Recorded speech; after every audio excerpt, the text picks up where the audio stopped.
wanna mess me up. Tripping like I'm Jimmy at Woodstock.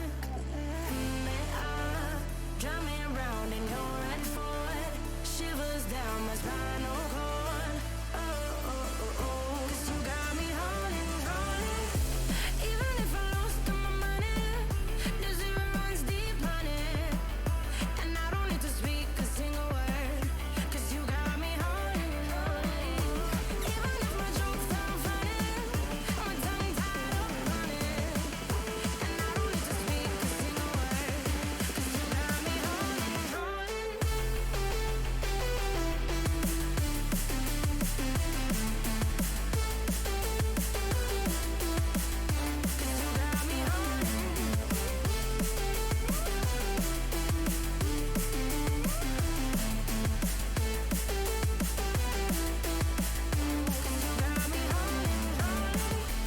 Even if I lost all my money, the zero runs deep on it.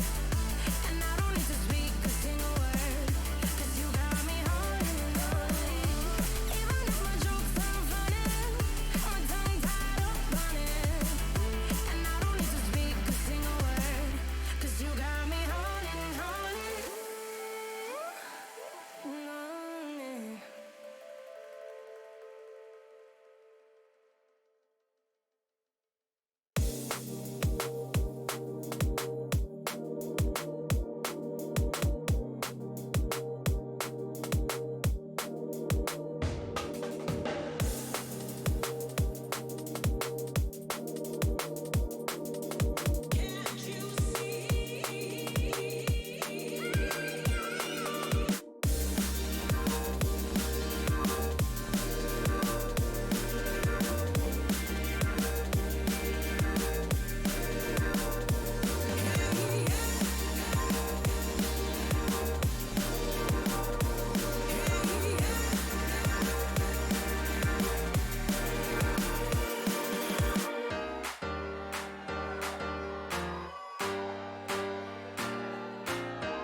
Good afternoon, ladies and gentlemen, and welcome to the Welsh Masters for some League of Legends action. I'm Milky Cyril, and alongside me is Captain Shmugu himself. We've got a lot of games that are coming your way. First off, we're kicking things off with a 4-round Swiss system before we head on into a best-of-3 finals. But Shmugu, first, let's look at our first game at hand. Space Station taking on I-16.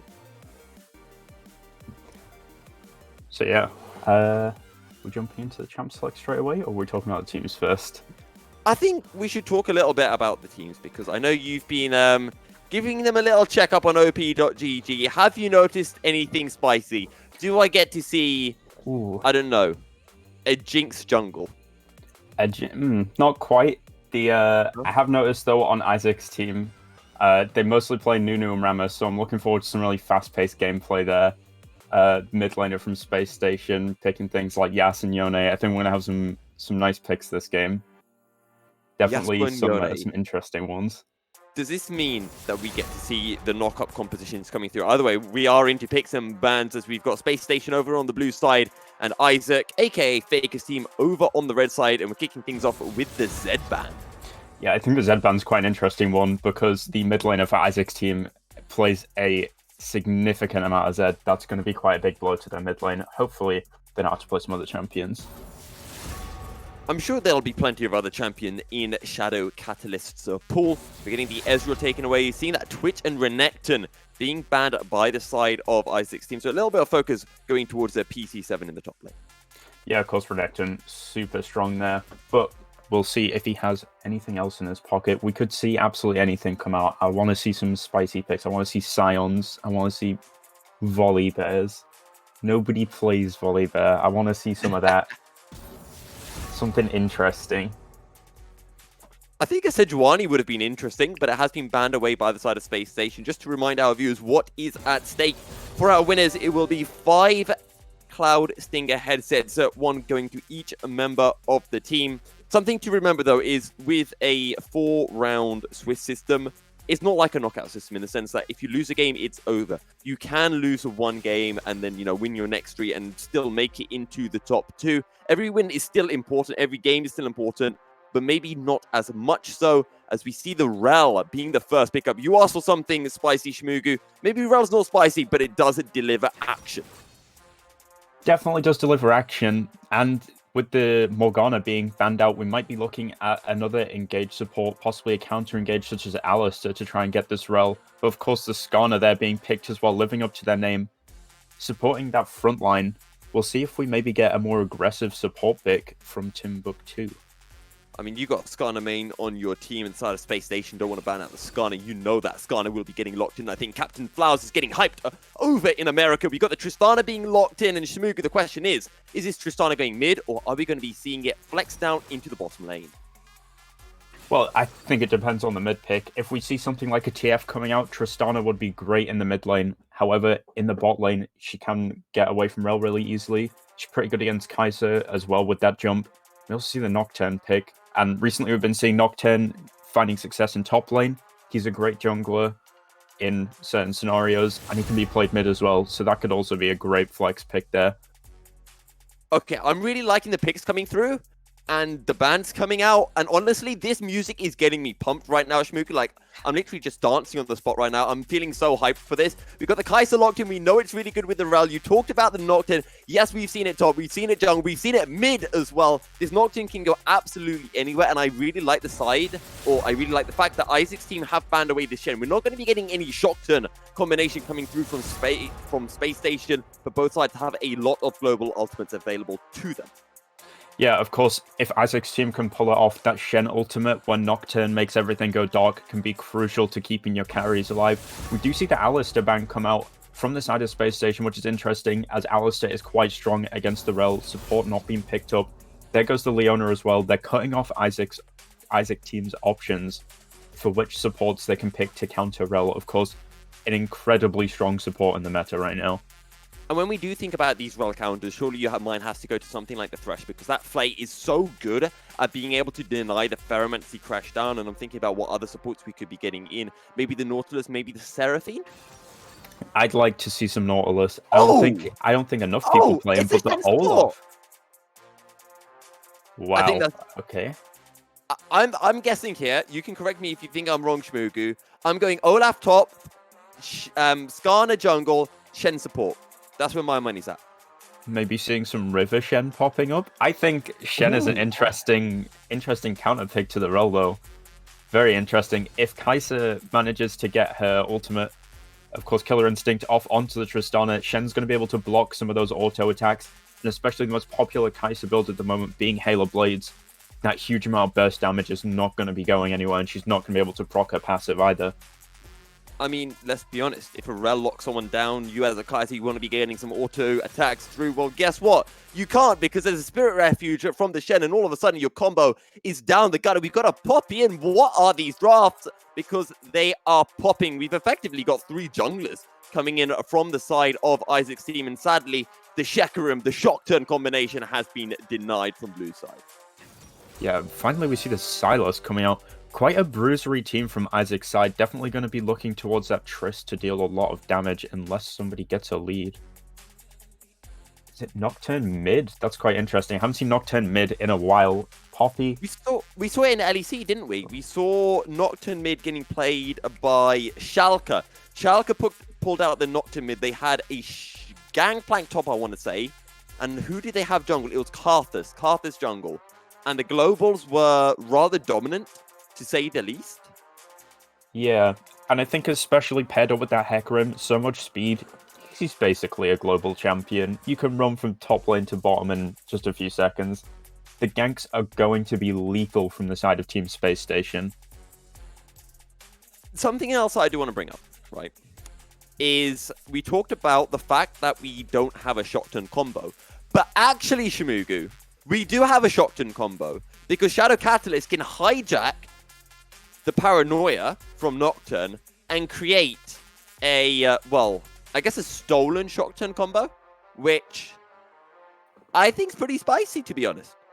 Yeah, that is... I didn't even think of that. I completely forgot about Silas. Yeah, I'm thinking of all the Silas combos now. Jeez, he can steal the Kaiser ult to get onto the backline. He can pull everybody in with the Rel ult. That is an incredible one on Silas. Especially to peel for that Tristana. We'll see. He could pull a Caps, get a Medjais, just carry the whole game with incredible AP. We'll see what kind of build he goes for and what kind of lead he gets. Honestly, right now, whenever I think of great Silas games, my mind goes straight to the Misfits games and VTO on the Silas. So huge. But Shmugu, you know that I like to play mini games. You know that I like to create the Milky Serial games. And when Silas first came out as a champion, I made up a mini game, right? I was the first ever person to create this. This is the Milky Serial mini game trademark, right? We call it the hijack game. We look at the 5 champions from the enemy side and we rank Silas's overall hijack potential out of 10. Because right now I'm kind of getting an 8, 9 out of 10 vibe here. Would you kind of agree with that, or do you not think these ultimates are as good for Silas as I am? Oh, absolutely. I think the only one that might not be amazing is Poppy, but even then, everything is going to go into peeling Trist, maybe. Even the Poppy ult would be great. As if the Hecarim comes in, you can use the Poppy ult to get rid of them. Hecarim ult for engage. I can just see now a Hecarim, Nocturne, Ral, and Kaiser all just diving into the backline, and Silas just hijacks the Poppy ult and is just like, nope, ciao, and just like yeets them off into the sunset before just murdering whoever's left. Yeah, if he pulls that off, they definitely deserve to win this game. What are your predictions, do you think, for who has a stronger overall composition then during early and late game? I'm a play-by-play caster. I've got to go with my heart's desires. I'm not allowed to use a brain. It's literally a credential. When I applied for the Welsh Masters tournament, they said, you're a play-by-play caster, do you have a brain? And you actually have to say no. You have to be, I'm a play-by-play caster, I go with my heart. I leave the brain stuff to you. You're the brains of the duo Shmugu. So my heart right now, honestly, my heart's torn. I don't know what to say. My heart's really torn between these 2 compositions. I think I'm going to go with Space Station. My heart's going towards the Silas, but I see Nocturne. I see Rel Kaiser. It's just too much for my little hearts. But Space Station to take the win. Ooh, I'm inclined to agree, but I'm gonna say Isaac's team. We'll make it a bit spicy. I think, to be fair, let's be honest, it's gonna be a close game, right? For sure. Looks close. The drafts are entertaining as hell, really. And let's take a look at the early game and let's think about what might be coming through in that early game phase, because we do have the Tristana coming through in the mid lane. Tristana Shen against Kaiser Rel. I'm sensing that we might be seeing a lot of action on the bottom side of the map. Yeah, I'm really interested to see these the level 6 from Hecarim and Nocturne combining those ults. They're going to be able to get onto anyone. I'm very interested to see how people are going to manage to escape that. Hopefully, Trist can get a little bit of a lead over Kaiser before that happens, though. Although with a defensive pick like Shen, it's going to be difficult. Something else that I do want to bring up is we talked about the Nocturne roams that could be coming through from the side of Space Station, and the fact that Isaac's team, every time that comes in, the Silas can hijack the Nocturne ult and attempt to follow him to whatever side of the map. Something else to bring up is that they've got the Hecarim to find those dives into the mid lane, but remember that a Silas can hijack the Hecarim ult and use the Shadow of Onslaughts to safety. So it's a weird one because you've got good ganking tools with the Hecarim, but the Silas just steals those ganking tools and uses it as an escape tool. Yeah, for sure. It's going to be an interesting one. There's really good engage and escape options on both sides. I think it's going to come down to whoever's team has better synergy and combines their ultimates better with their abilities. Of course, the Silas doesn't have a huge amount of pushing power as well, so it's going to give Nocturne quite a few opportunities to roam to other lanes. And when you do look at the side of the Space Station, this is a very heavy push our let's fight kind of team. You know, we're talking about the Paranoia, we're talking about Rel with that huge combo, Kai'Sa following in with the Killer Instinct. But for Isaac's team, I feel like it's not as much of a push our combo. Yes, they have the likes of the Shen ult, they have the hijack, but Tristana not as reliant on her ultimate as the members of Space Station. Yeah, I think Isaac's team is much more looking like a wait for them to make a mistake and punish them for it. They've got the Shen R to keep somebody alive. Silas R can be used in an incredible amount of ways with the ults he has available to him. Olaf, if they get a lead, is going to be incredibly difficult to deal with. Although with the nerfs coming through to healing, not quite as strong as we've seen him earlier on in the season. Something else that I do want to bring up is you look at Isaac's team, and again, that Skarner pick. We're used to seeing Skarner in the jungle, but Skarner can work top lane, as I think many Skarner players like to remind us. Captain Flowers, I'm talking about you. This Skarner pick is really good to be able to, you know, find pickups. You've got the Shen ultimate to follow, but as we mentioned, you've got the likes of the Nocturne that can follow up. And when you are playing something like a Skarner against a team that has these global ultimates available to them, and the Keeper's Verdict from the Poppy as well, I start to wonder, will this Skarner be as efficient as it would like to be? I think that entirely depends on how some of the other lanes go. It is Skarner top, actually, and Olaf jungle. Sometimes you just have to rely on your lanes. I think Skarner being in top, though, means he's not going to be available for those pickups until quite a bit into the later game. But I think that's how Isaac's team is going to want to be playing this. They don't want to give away too much early, and they want to try and outscale so they have as many tools as possible to keep the Tristana alive through team fights. And let's talk about this jungle matchup. Hecarim versus Olaf. As I just dropped my bouncy ball, rather embarrassingly. But, okay. Olaf versus Hecarim. These are two AD junglers that can, well, become absolute menaces. They can snowball like crazy. How do we see this early game going? Where do we really see these junglers focusing their attention? It's an interesting one because the bottom side of the map is normally where they want to be focused, but the bottom lane is quite a difficult one to gank. So I think we're going to see a lot of action in the mid lane during this game. I think they're both doing, it looks like, full clears from the top sides of their jungle, so they're going to end in bot lane. We might see a bit of a skirmish once we get to the crab. Of course, not a huge amount of trades going to be going on early, both teams playing quite defensively. We might start to see some aggression coming through the bottom side as the bottom laners get closer to that level 2 mark, and as we expect in the mid lane, that Nocturne able to push fairly rapidly, get the level 2 point, and this is where we can now start to see the Nocturne just pushing in the waves and roaming around and maybe trying to help Fox and a Boxer secure those early scuttle crabs.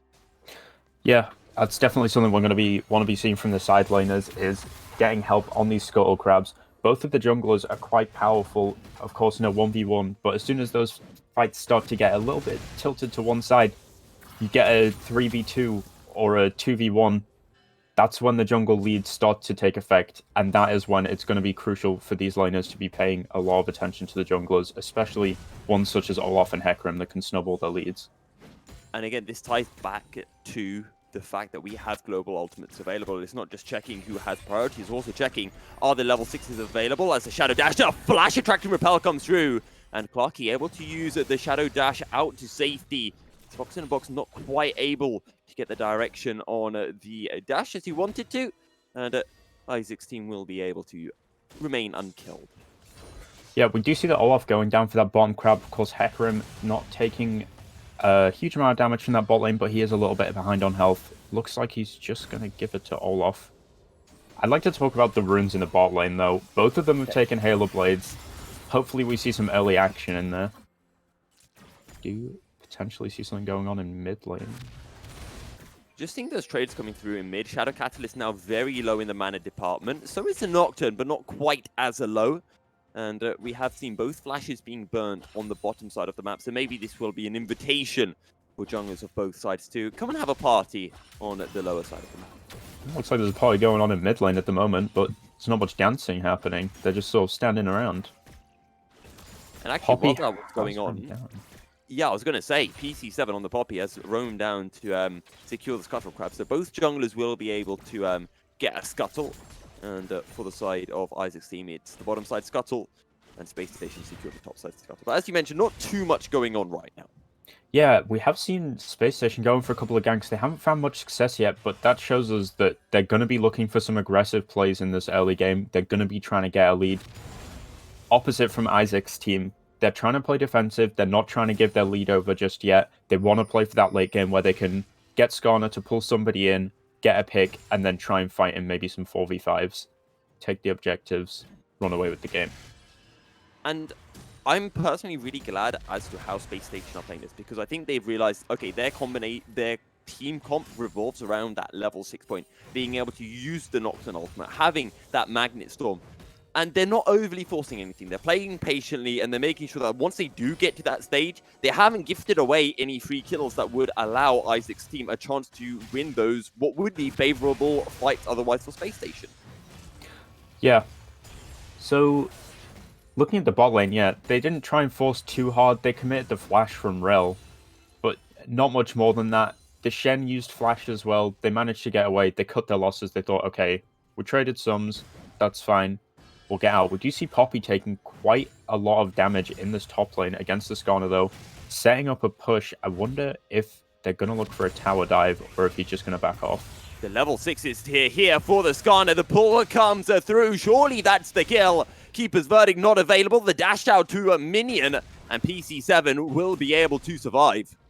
Yeah, slight miscalculation from the Skarner there. I respect the play.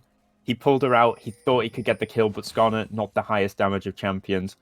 And we are going to be needing some assistance from the team if you want to be making plays like that. On the other side of the map, though. Yeah, speaking of assistance from teams, here comes the Timbuktu on the bottom side of the map, coming out from practically Timbuktu. And, well, no kills on the bottom side yet. Shmugu, you actually talked about Keystones. And I do want to talk about Keystones, but not on the bottom side of the map. Top side of the map, because we're actually seeing the Unsealed Spellbook coming through from the Skarner. Yeah, Unsealed Spellbook's definitely an interesting one. It can be great and it can be bad. The advantage of Spellbook is having access to all those summoners is an incredible tool to help your team. But lacking things such as Conqueror means you're going to be having less damage. Oh, the level 6 is here. It's a party time on the bottom side, and First Blood goes the way of Space Station. Yeah, everyone involved in that kill, and Rel gets the gold. Not exactly who you want your gold on, but First Blood is First Blood, and it is a team game after all. Getting that gold going to help Rel get a bit tankier as they look towards the dragon. Clarky Josh is playing aggressively. I don't think he wants to take this. Attract and Repel comes through. Shadow Catalyst has the onslaught of shadows. Will be able to find the taunt. The crash down comes through. Flash forward. Fox in a box finds a one. Tristana wants to find something onto Azro. Forced to take the rocket jump out to safety and will survive. But that is 2 kills in the extended fight for the side of Space Station. Yeah, looks like Timbuktu going for maybe a re-engage there. Not sure he'll be able to find anything.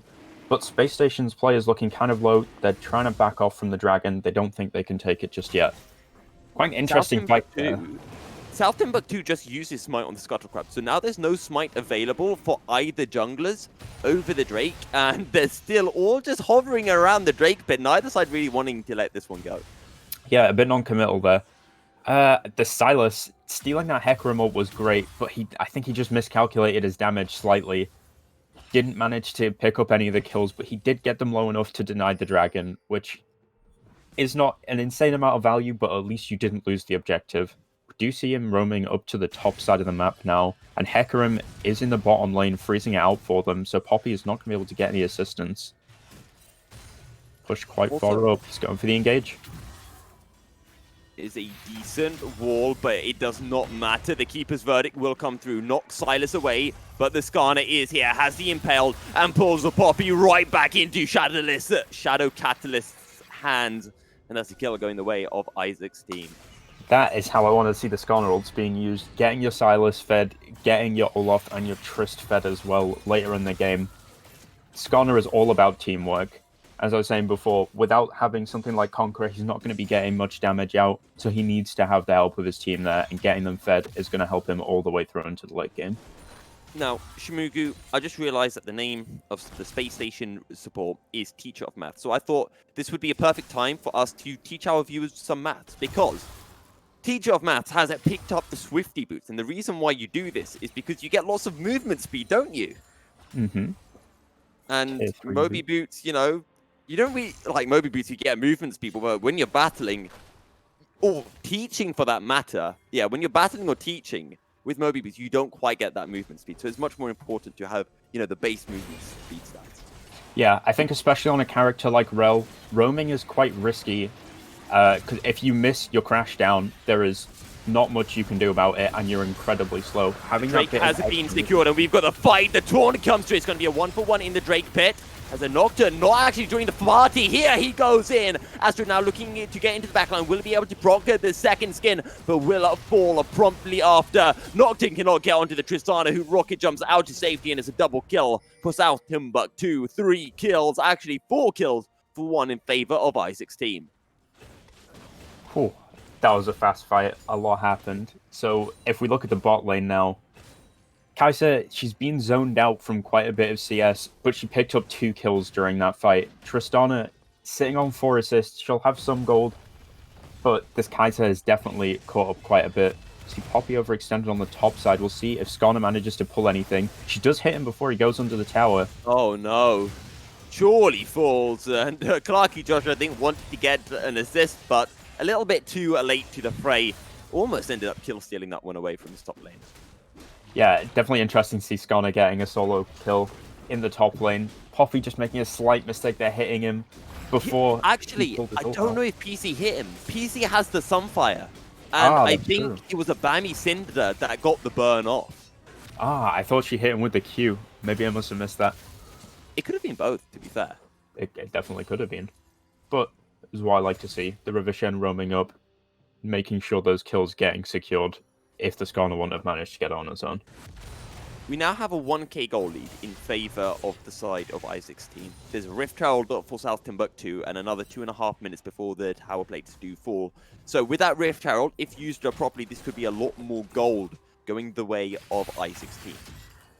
Yeah, I'd like to see it in the bottom lane here. I want to see this Trist getting around the map and getting with her team to pick up some kills. Of course, she's CSing fine, but we're seeing a lot more roams from Space Station. They seem like they're playing together a whole lot more.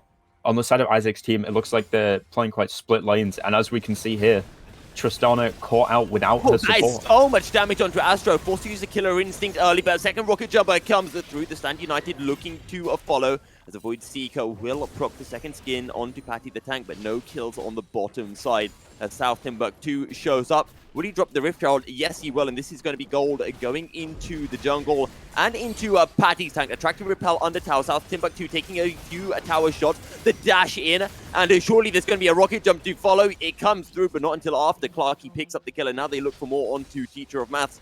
He's in his horse form and able to just prance out to safety, but Shelly is not looking to stop. Will be getting a charge onto the bot lane in a tower. Yeah, of course, we spoke just a moment ago about a 1k gold lead. That's now jumped all the way up to 3k for Isaac's team. Picking up a kill, picking up 3 tower plates. That's a huge amount of gold going over. That big Rift Herald coming out in the bot lane.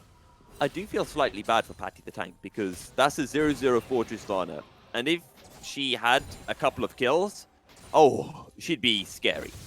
Oh, yeah, for sure. I think she hesitated a little bit on the tower dive. She's like, guys, I don't have my Kraken Slayer yet. don't really want to go in on this. The Rel's a bit scary. She's got lots of health. Do you see the Rel, actually, speaking of items, going for the Bami's Cinder? I mean, I'm just going to be honest here, Shmoody. To be honest, with that attitude, I don't think Patty the Tank's ever going to get his Kraken Slayer. It's just so passive. Yeah, it was quite interesting because Timbuktu just went absolutely ham on the Kaiser under the tower, and just stood there shooting it from all the way at the back, and then she jumps in afterwards. I think they may have been able to pick up the Rel there if she had a bit more confidence in her play. She is farming quite well. Hopefully, once she gets a couple of items up, we'll get to see some interesting plays. I mean, at the end of the day, Astra had already used Flash. She had already used his Killer Instinct, heal on cooldown. There just wasn't anything for Astro to defend with, and in the end, an easy pickup for the side of Isaac's team. 7 kills, 2 of 4 in their favor, and they have a 3k goal lead. And now the turnaround, they collapse on to steal your wife. Never mind, let's steal your ability to run away, and shortly after, steal your life. Shadow Catalyst picking up the kill. Yeah, that's a huge pick as well, because as we can see from the timer, Dragon on the bot side is going to be spawning in just 30 seconds. A pickup just before that fight is going to mean the side of Space Station is going to be lacking in the setup. They're going to have a disadvantage going into this Dragon fight.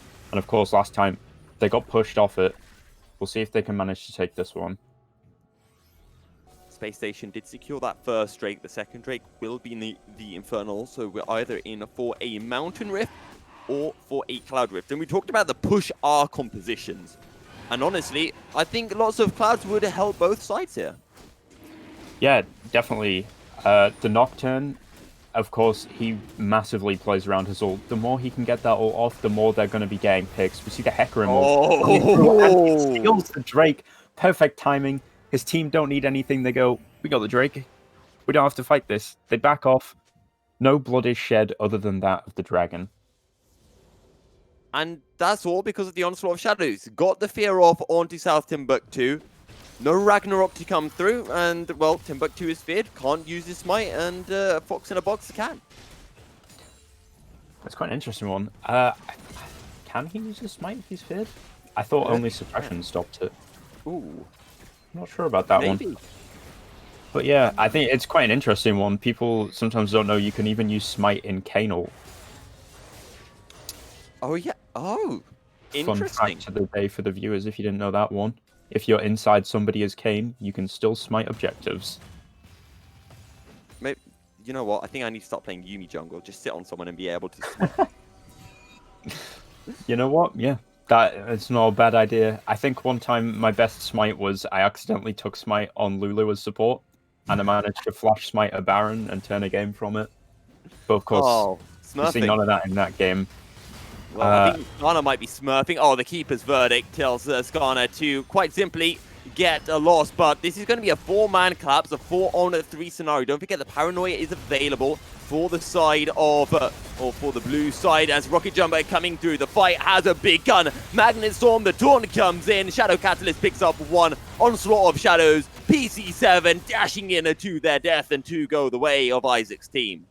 This is exactly the kind of plays I wanted to see from Isaac's team. They come together as 5, they find someone, they go, Skarner, press R on that one. He pulls them into the team. Silas picking up some kills, Olaf picking up some kills. Not many on the Trist, but she is doing quite a lot of damage now that she has the Kraken Slayer. Rel becoming less of a problem with that true damage. Can't block it with armor, only health. Patty the Tank on the Tristana yet to pick up a single kill, but is going for their first. Here the Paranoia comes through, allows her Steal Your Wife to run for the hills, going in on the Tristana, and Patty the Tank picks up their first kill of the game. Very close there. We see Hecarim coming in, might be able to finish it off. He decides to back off. I mean, the Tristana backed off, and then Shadow Catalyst said, now that my ADC is gone, I shall take the fight. And almost picks up the kill as well, as Skarner roams their way down to the mid lane. But at the moment, Isaac's team, I almost said Faker's team because they've been playing that well, but Isaac's team are doing a great job.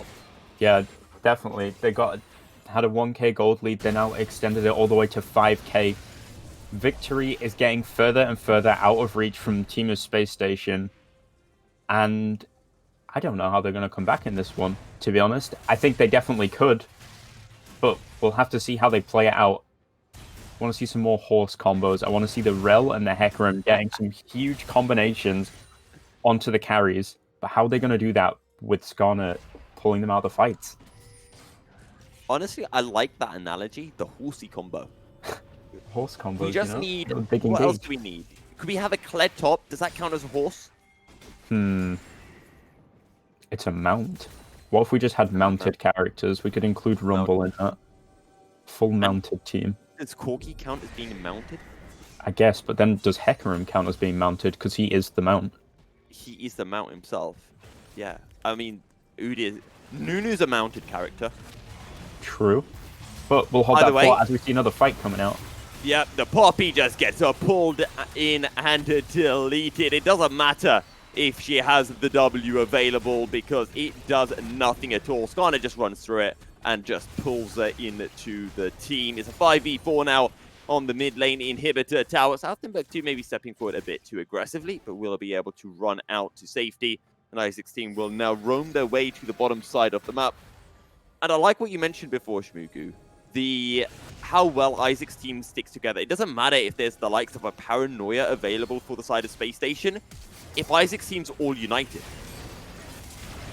And we've got another engage coming through. Onslaught of Shadows will be able to find the fear on a 2 or 3. Patty the Tanker turning up, and Patty will be able to find one. Do they want more? Well, they don't want more, but Shadow Catalyst will be able to find one nonetheless. Astra on the run. Timbuktu flashing over the wall. Timbuktu finding another. PC7 is here. As Steal Your Wife, well, I think he has to run for his life. He will be able to take the Blast Cone out to safety. And it is the 3-kill-for-1 in favor of Isaac's team.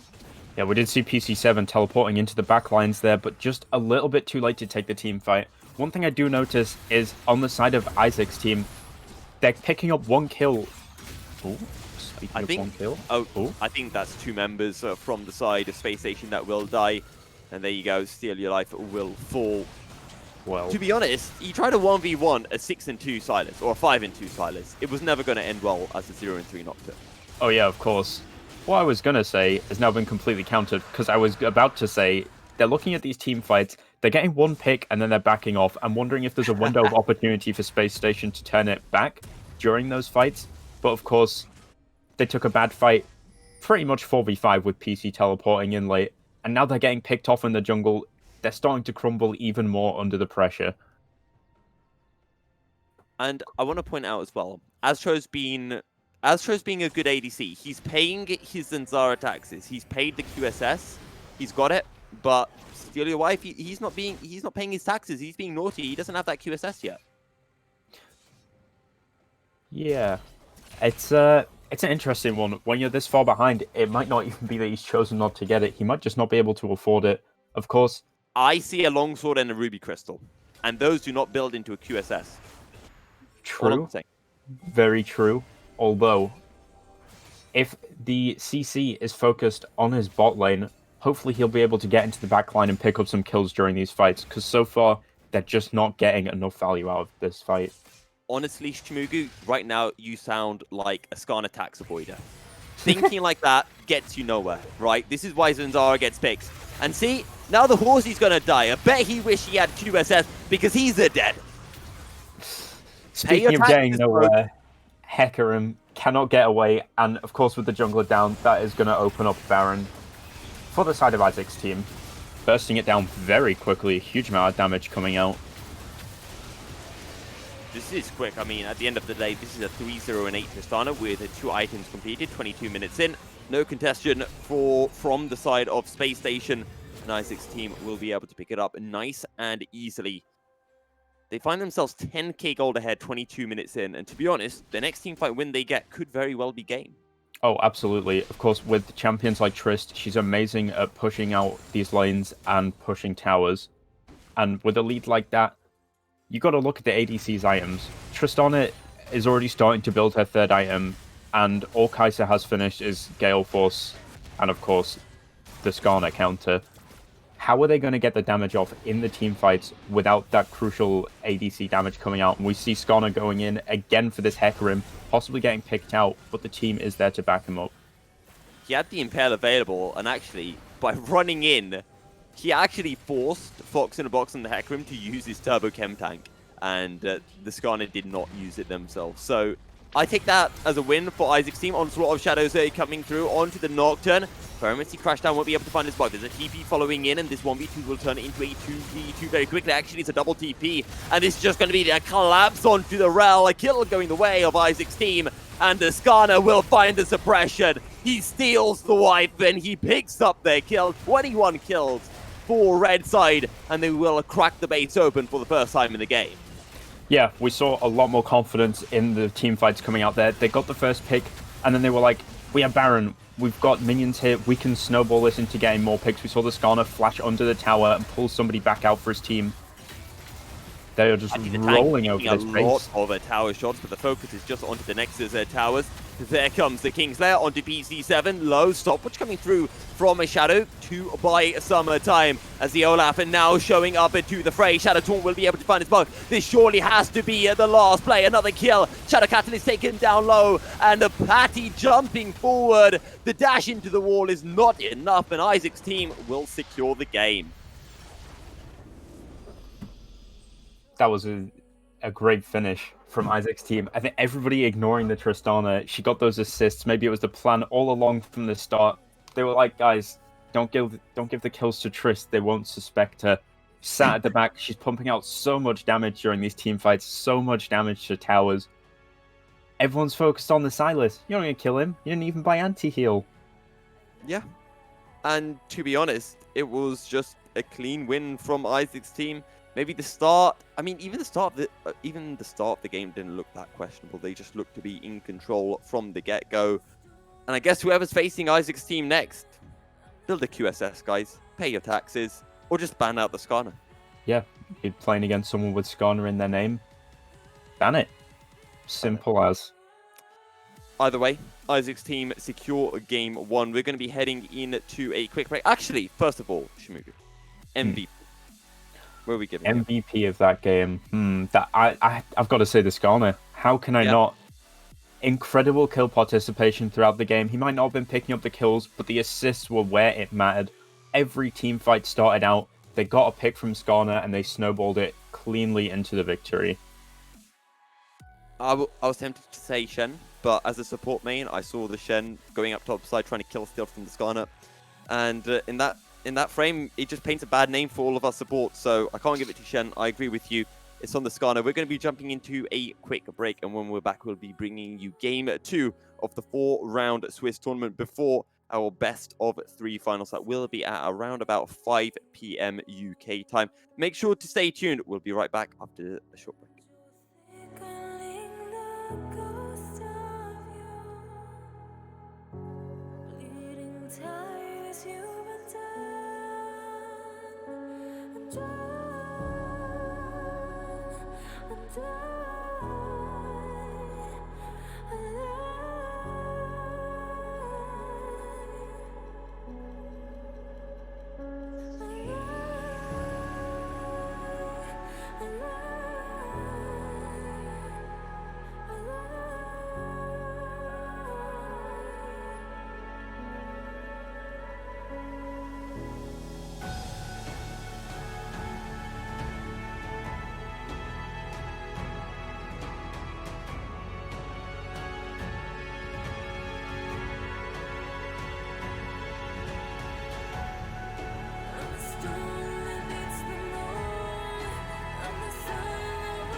girls with their nails done now.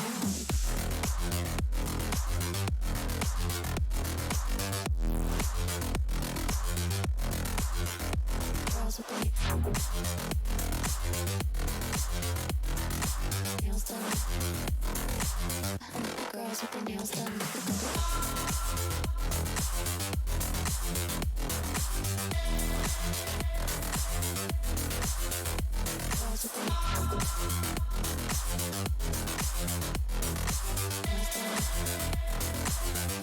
Girls with their nails done.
I think the girls with their nails done now.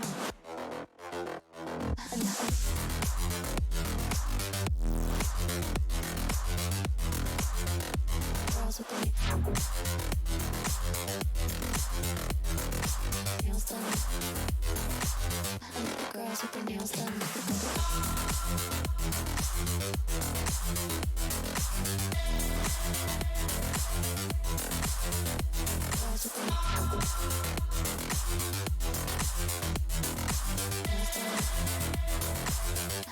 Girls with their nails done.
berserker.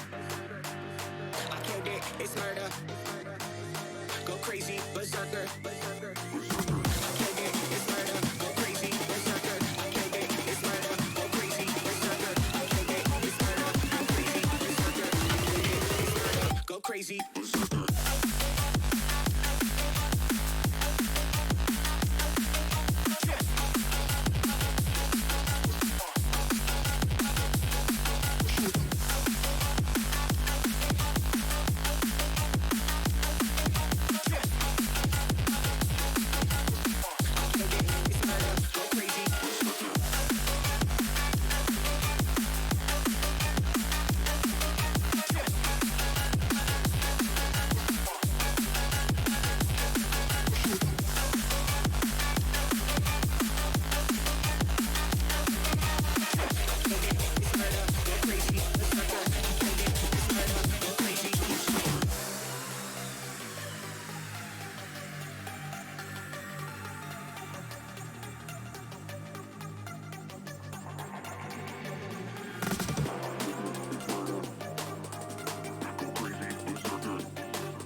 Crazy.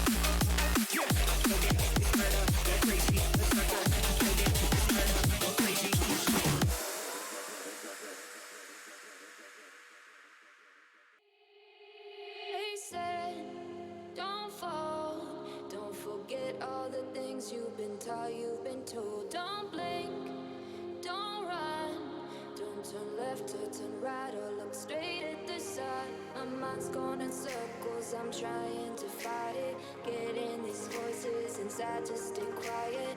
Going to the place where all this began. Just start again. Oh, you won't see the light until the dawn breaks. No, till it's all said and done, you won't know what it takes. Gotta make a wrong turn and turn around.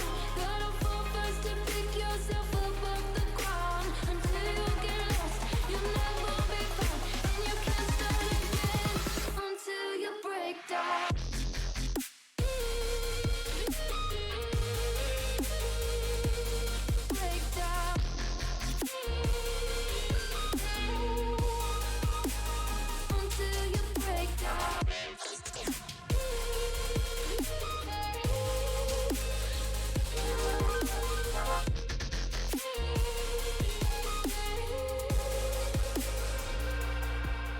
They said, be meek.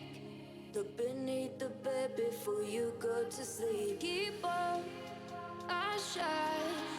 You'll surely get burned if you reach out and touch. My mind is a battle, I'm trying to hide it. Getting these voices inside to stay quiet. Going to the place where all this began. Just start again. You won't see the light until the dawn breaks. No, till it's all said and done, you won't know what it takes. Gotta make a wrong turn and turn around. Gotta fall fast to pick yourself up off the ground. Until you get lost, you'll never be found. And you can't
the back and forth has got me so messed up.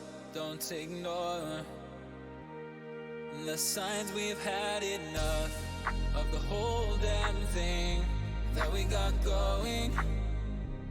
You hold the strings without me knowing. Why do I have to suffer through the thinking? Why do I have the feeling that we're sinking? I need to find a way.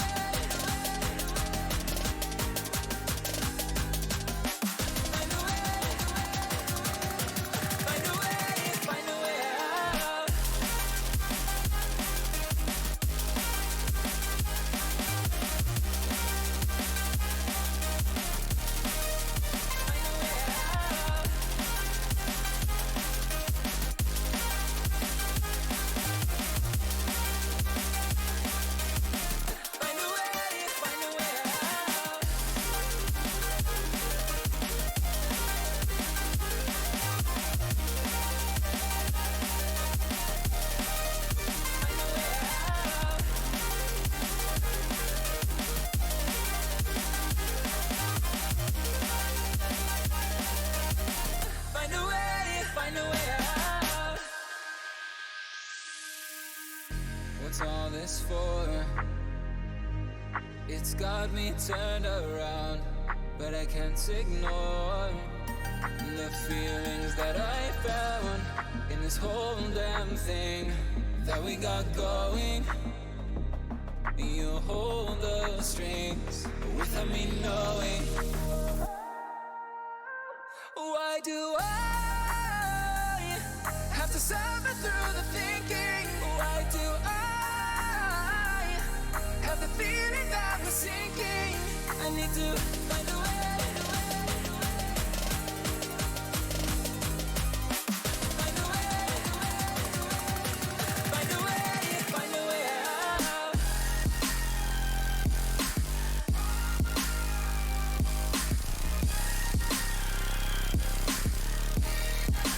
Find a way out. Find a way out.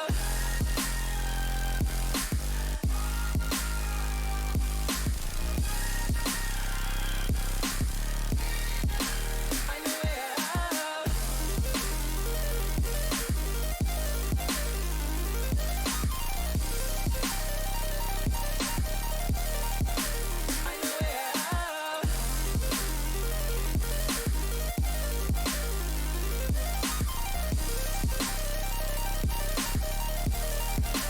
Find a way out.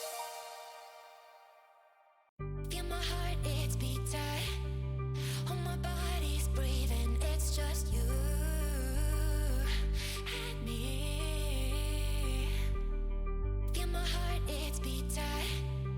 Oh, my body's breathing, it's just you and me. I'm so caught in this, we're so lost deep in it, can't stop. I'm forever the one you call.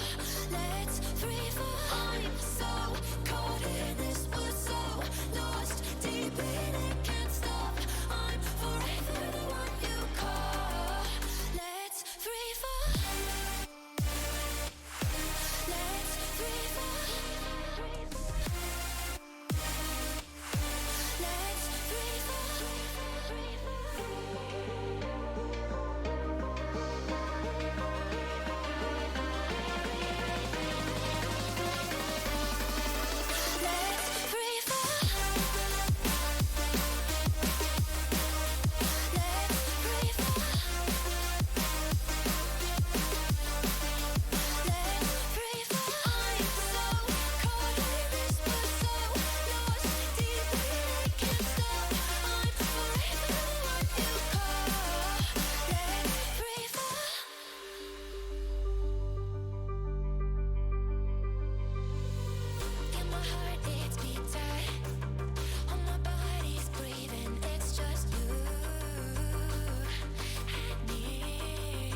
ain't chillin', watching the ocean with you. Baby, up with a slow motion crew. And we up in our growlings when people change, but not us. And we just chillin', kicking it, kissed by the sun. Could be soaked to the skin in the moss soon. I know she got the good vibes when seasons change, but we're the same. Even if I lost all my money, the zero runs deep, honey. And I don't need to speak a single word, 'cause you got me holding, holding. Even if my jokes aren't funny, my tongue tied up on it. And I don't need to speak a single word, 'cause you got me holding, holding.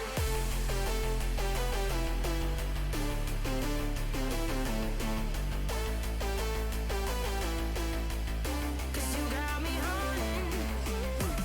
Even if my jokes aren't funny, my tongue tied up on it. And I don't need to speak a single word, 'cause you got me holding, holding.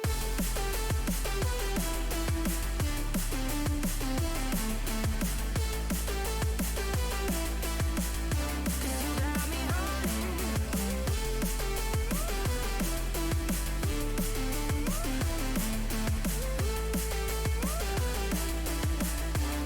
Got me holding, holding. Even if I lost all my money, the zero runs deep, honey.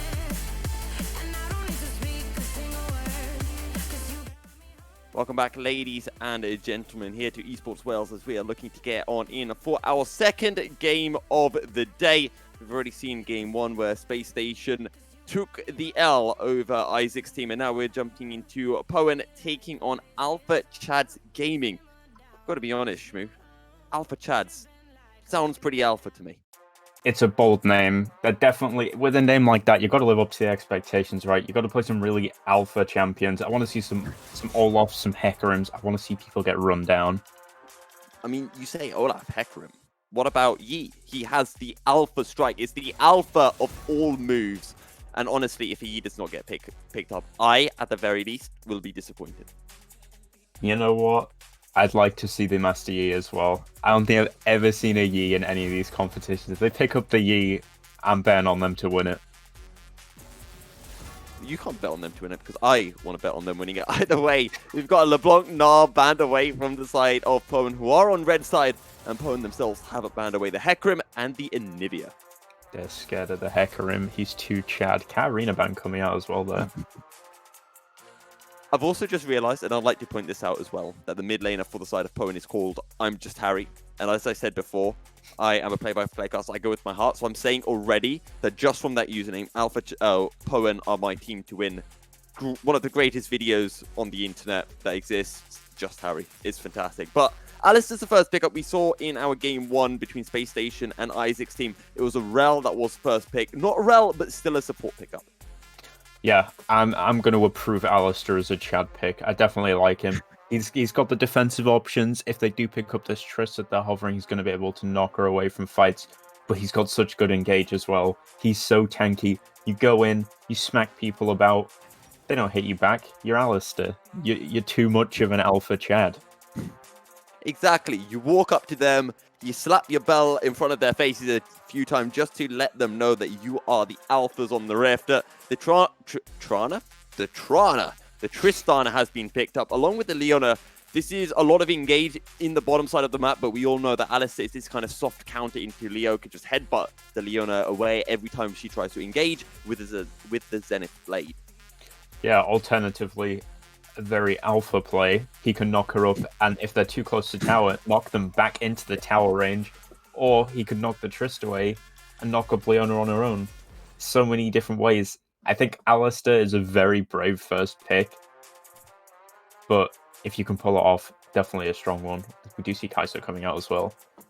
I am surprised that the Alistair got locked in and the answer was not the Rel. Maybe Selene does just not feel too comfortable with it. Either way, we'll see how things do pair up. The Kai'Sa locked in the victory in for Alpha Chads, and we were talking a little bit before we came live about how Alpha Chads would likely switch up where different members of the team would go depending on how the draft turned out. Yeah, quite interesting that we see the Katarina and Anivia bans coming out, and they left the victor on the table. Maybe they didn't really look into their opponents here. But Grandma Bod big Victor player we saw before the game. We see the Elise locked in here as well. Yeah, I'm just Harry has the Elise. I'm sure that will probably get switched around as Harry should be in the mid lane, and we make our way into the second round of ban. So let's see what will get focused out. Jungle in top, likely to be the bans from Poen, and Alpha Chads Gaming will be looking towards the jungle, the top and the mid lanes. A Mumu banned out, quite interesting. Well, not a champion you see all too often. He had quite a spot in the meta at the beginning of the season. Since then, Riot has said, no, you're not allowed to play Mumu. Back down to the bottom he goes. Akali also banned out in the mid lane. Yeah, so seeing that Akali ban coming through, just taking away potentially what could be considered a counter pick maybe to the Victor. I do know that Akali got buffed coming into this patch, now can just gain a little bit more mana. I believe it's not the Glacial Shroud, the Twilight Shroud does grant more mana, or energy I should say. Yeah, we see this Nunu getting banned out as well. Of course, Elise and Nunu both quite early game junglers. Perhaps we see the side of Poen wanting to get more of a lead early without too much trouble being caused for them in the jungle.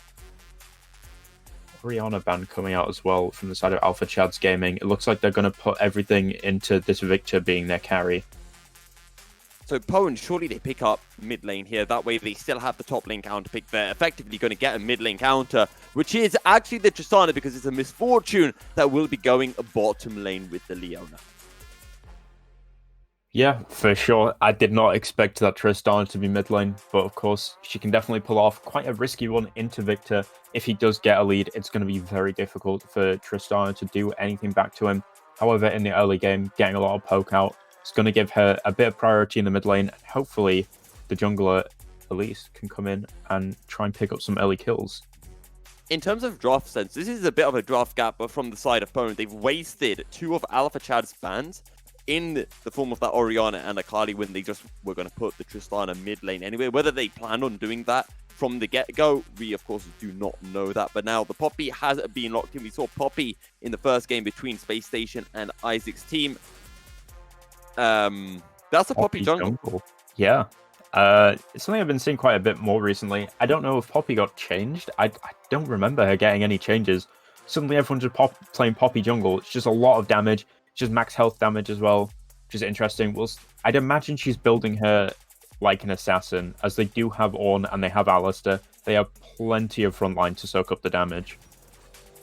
And we're getting another Shen. So 2 games in a row where we have seen Shen and Poppy getting picked up. We've seen Tristana in the first game as well. We saw the Kai'Sa as well, if I'm not mistaken. So 4 champions will return to the Rift after the opening game.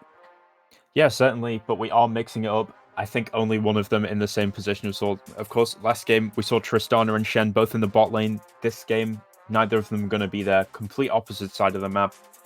Kai'Sa, of course, only going to be in the bottom lane, and Poppy going to be in the jungle. I like Poppy jungle. I like it as well, and I think the other thing to remember is what we saw in the previous game, that Poppy didn't quite work out against Azcana, because even if you are able to put up your shield, Azcana can just run through it. But when you're facing against something like a Tristana and a Leona that wants to either jump forward or be, in the case of a Tristana, dashing out, then all of a sudden that W does actually do stuff and prevents those dashes from taking effect. Yeah, Poppy, definitely a great answer to Tristana, Leona, and Shen. I'm not sure if she blocks Elisa's Q, if that counts as a dash, but yeah, certainly going to be blocking a lot of things there. Have a lot of tankiness and engage on the side of Alpha Chads Gaming. Definitely bringing those Alpha champions in the front line, the big boys. They got Ornn and Alistair. This is definitely going to be a strong late game from the side of Alpha Chads. And, okay, I said before in game 1, you know, I've got to pick a team. I've got to go with my heart. I'm a Leona main. Some would call me a Leona one-trick. I love the Elise pickup as well. You know, the drafting that came through, flexing the Tristana into mid lane, having someone called I'm Just Harry. It's too much for it's too much for my heart. My heart's like, it's insanely one-sided. Poen all the way. You know what? I think that Tristana is going to have to be an absolute wizard to beat the side of Alpha Chads Gaming. They've got Alistair. Some may know me as an Alistair main, and he is the most alpha champion in the game. They got the Ornn as well. Big front line, big damage from the Victor and Kaiser. My money's on Alpha Chads to win this one. Actually, I was just wondering, could we get, actually, in the Twitch chat, some predictions coming through? Alpha Chad Gaming or Poen to take the win for Game 2 of the Welsh Masters League of Legends tournament? Maybe we can get some of those Twitch point bets coming in. That'd be pretty cool to see it, and that way I know I can actually put down a vote. Because every time I do it, I swear I'm on the moderator of the stream, and I'm not allowed to show my love for a team, but this time I would be able to. Oh, yes! It's here! Let's go, ladies and gents. How much are we going? Let's do a big bet. Let's go all I'm in. going all in. I'm going, I'm pulling out my poker strats, which is just go all in on one side. Predict to the custom amount. Let's go. Oh, yes. I accidentally put... I keep putting in 10. I keep putting in 10 accidentally. Right, okay, there we go.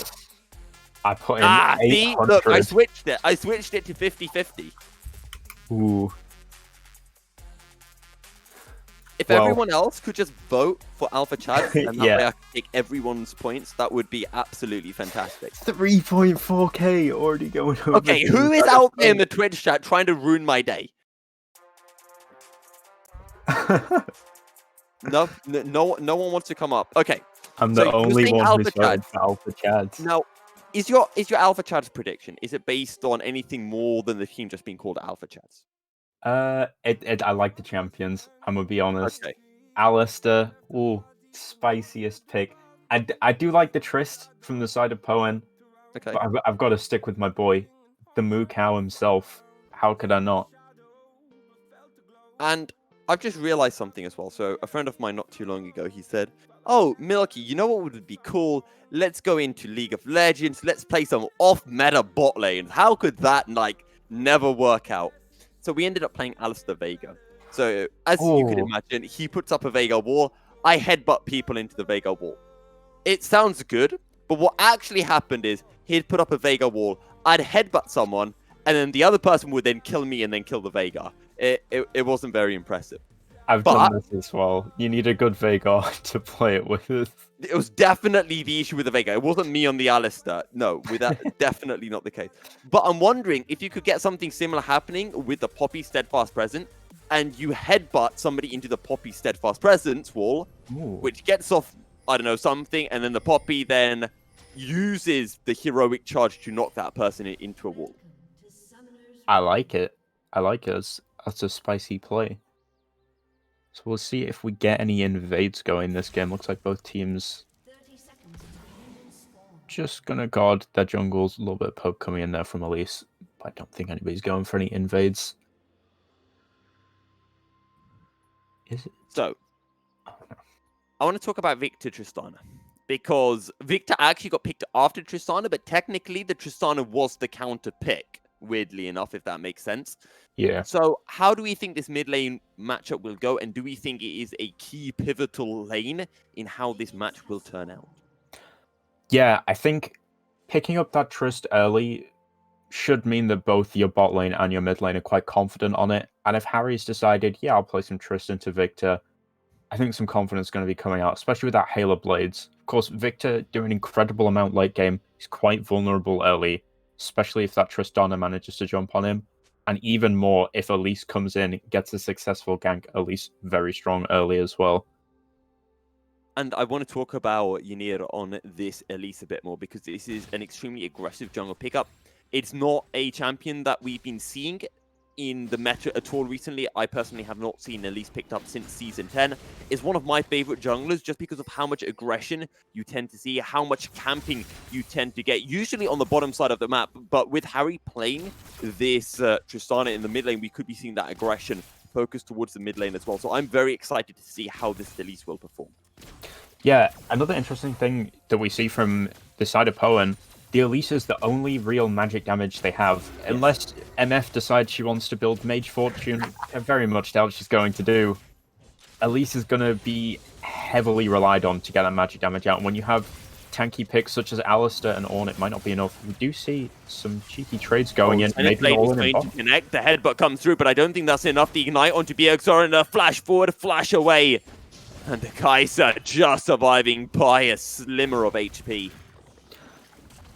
Great level 2 play there from the side of Poen. I still have my faith in Alpha Chads. They lived, but they did have to burn the summoner spells for it. We don't have any ganks just yet, but we do see Elise getting ready to go in on this mid lane. The Triss jumps in there. Oh, the flash forward, and well, it's a flash away from Grandma Bard. So that's a flash down now on Grandma Bard and on Bjergsoren, as Zephyr is on the run.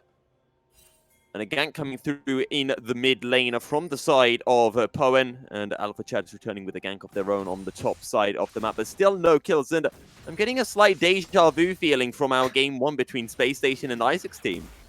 Yeah, looking like neither team wants to give up too much of a lead early, other than this bot lane. Definitely going for some aggressive plays with that Leona. Having played a lot of Alistair into Leona, it is quite a tough matchup, but I think you can definitely pull it off. Stepping up again in the bot lane, they're zoning them out from a lot of CS. We can see the MF already 12 CS up on the Kaiser, which doesn't sound like a lot, but early game, that is a huge amount. It is a big lead. That's 13 CS before the 4-minute mark. And, well, if Poen can snowball this lead for Jandia, well, we could be seeing this MF becoming a real force. And with some lane advantage, we're actually going to be seeing collapses on it to the bottom side Scuttle Crab as Mike comes through. Oh, the steal from Sliny. That is huge. Make it rain. Now with a flash. Wants to get the heroic charge onto Zandia. Solo. Taken down. The first blood going the way of Poen as Zandia gets knocked over the wall. And actually, Zenith's Blade coming through. The heal is huge. Sliny flashes into the brush. Won't be enough to keep them alive, and it is a 2-for-1. But more aggression coming through. He's just Harry, but he's just killing people right now. 4 kills for the side of Poen. Absolutely amazing team line play there from the side of Poen. 2 kills and 2 assists onto the MF early. Huge lead for that ADC. She already had the CS advantage. And 2 kills onto the Elise. She's going to be able to pull off so many more ganks and get so much more damage out in these early fights. That is exactly what we want to see from the side of Poen. I've just got one slight issue here, Shmugu. What is it with the Welsh Masters tournament and Tristana's not getting any kills? Don't know. It's just the support Tristana meta, I guess. She's there for the damage. We'll see if she pulls off the late game carry again. They're flying under the radar, these Tristana players. We can't let them get away with it. Not again. Not after last game. It's like fasting center, but instead of like fasting from CS, you're just fasting from kills. Exactly. They get their team fed so that they can carry. It's fine. As a support, this is how I always play the game anyway, even if I am on AD carry. It reminds me of one of my casting friends. I don't know if you know him, but Kachka, another play-by-play caster, he loves playing Tristana support. Like he got his tank Tristana support. He like jumps in and then he can't die. It's great, and I think he might be a fan of this fasting Tristana ideology. You know what? That sounds great. I might have to try that in one of my games. Of course, not solo queue, as I do not want to get banned. We did see a couple of players from the side of Poen heading up to the mid lane there, but of course Victor, quite a safe pick, playing quite far back. It is what I like to see though. They've got this lead and they're trying to push it. Unfortunately, enemy team playing a bit safe, and this early in the game, diving is questionable at best. So best not int that there. Do you see the Poppy though, possibly going for an invade on Elise? Backs back out though. Probably the smart thing to do, considering that Poen have 4 kills at the moment and are 1.5k gold ahead. Also looking towards the top side, Zephyr a little bit down in CS to Tofu King, but there has been a wave crashing his way, so has been able to narrow down his CS disadvantage. Yeah, I think this is going to be a very bot side oriented game. Of course, Yes. Ornn and Shen, 2 very safe picks, but they bring huge amounts of utility to their team. Here we see them battling it out over the CS. Yeah, they're just going to push that in. Looks like we're going to start heading towards the Dragon, though. Side of Poen, they're all starting to set up for it. They've got priority in the mid lane, and MF starting to get a slow push in that bot lane as well. They might be looking for a dive here. And don't forget, Zephyr has the Stand United available to him. Teleport's available for both top laners as well. Also would like to point out that currently Bjergsoren is a level down on Jandier, so will not be having access to the ult until later. So there comes a rocket jump onto Nat Gamer, and well, that puppy got blown up. Once again, the support Tristana coming out in the mid lane. See the 4 assists on her. But yeah, a huge roam there from the mid laner. Great awareness. They see the Poppy in the jungle. Elise is already there. They've got a huge amount of damage. Huge burst. They catch her out. Jungler's down. That's free Drake already at 7 minutes. And Poen are just starting to snowball this lead further and further. The Drake has been secured. It's a 3-0 Elise. Actually, I've just realized something. It's not Electrocute Elise. It's Press the Attack Elise. And I like that. Is interesting. I've never seen Press the Attack Elise before. I'm wondering if we're going to see some more of an interesting build come out. Maybe a Nashor's Tooth. Go for more attack speed. I just want to explain to our viewers why Press the Attack Elise would work. And I'm speaking from a point of ignorance here. So I might be completely wrong. And Shmugu, please correct me if that is the case. So Electrocute Elise gives you damage. Red equals damage, right? Yeah. But Press the Attack's also cool because as Elise, you're able to proc that Press the Attack really, really quickly. And then that means that your MF and your Tristana can then deal more damage because anyone who's being hit by a Press the Attack source and has that Press the Attack proc will take increased amount of damage from all other sources. So that's why Press the Attack can work on Elise. Well, that sounds good on paper, but we'll see if she pulls it off. She is sitting in the alcove of this bot lane. The side of Alpha Chad's gaming. Playing a bit like betas. They're backing off. Although the Leona goes in. Alistar knocks her up, flashes away. Clean disengage.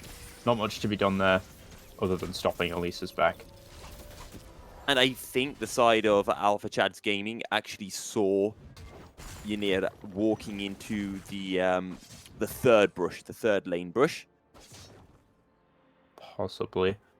Lane ganks not very popular, and I can definitely see why. We do see a bit of a skirmish going on in this top lane. Not much is going to happen. I think if Ornn or Shen were to solo kill each other, it would probably take at least 30 seconds to a minute. But we do see Poppy moving on to this Rift Herald.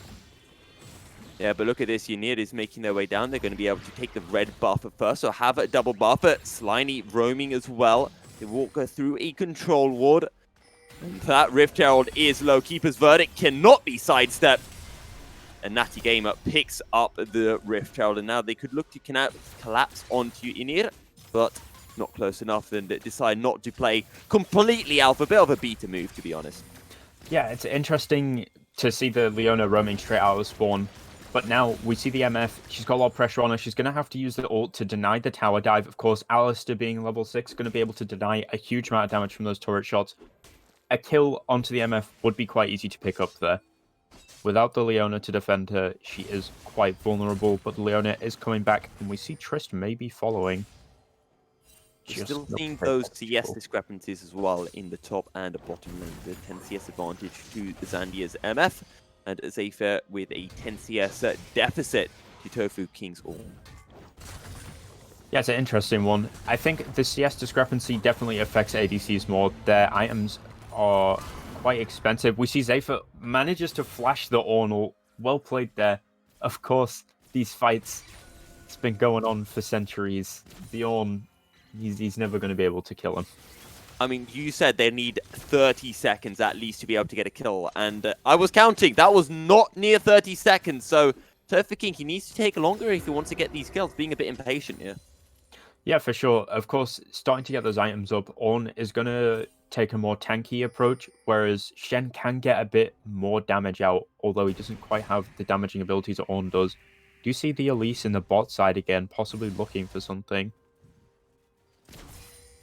And I think that thing that she's looking for are kills. Lots of kills. Because that's what fighters do, right? They just want to kill people. Yeah, they picked up a lot of kills early. They've definitely used the lead to snowball an objective. Speaking of objectives, Rift Herald being dropped in top, possibly going to crack this tower open in 12 minutes. We spoke about the CS discrepancy. It's going to be even more if you factor in the tower plate hold. That's 5 plates. going to be going in the top Galactica side. coming through in the mid lane, a flash away from the Grandma, but flash forward from Just Harry. Do they have the damage? Out comes the Chaos Storm. Inir will not be able to get out, and it makes it a 1-for-1 in the mid lane, and Shutdown Gold going the way of Grandma Bard. Flash away from Tofu King, and Zayfa not going to play overly aggressive in the chase for the kill himself. Yeah, using the E to get in onto your target as Elise there means you're not going to have it available to escape those turret shots. I respect the dive, but maybe not quite worth handing over Shutdown over onto the Victor. Scaling carry can be quite dangerous. Hopefully it doesn't come back to bite them later on. 1k advantage for Poen, and as you mentioned, that Rift Herald Gold going to Tofu King and Natty Game is not going to the likes of the Kaiser, it's not going to the likes of Grandma Bard on the Victor, and this may cost them later in the game because Zandia on the MF is 2-0-2. And actually, if we could take a look at the gold discrepancies, I just want to see how much more gold Zandia has. That's 1.3k gold over his ADC rival.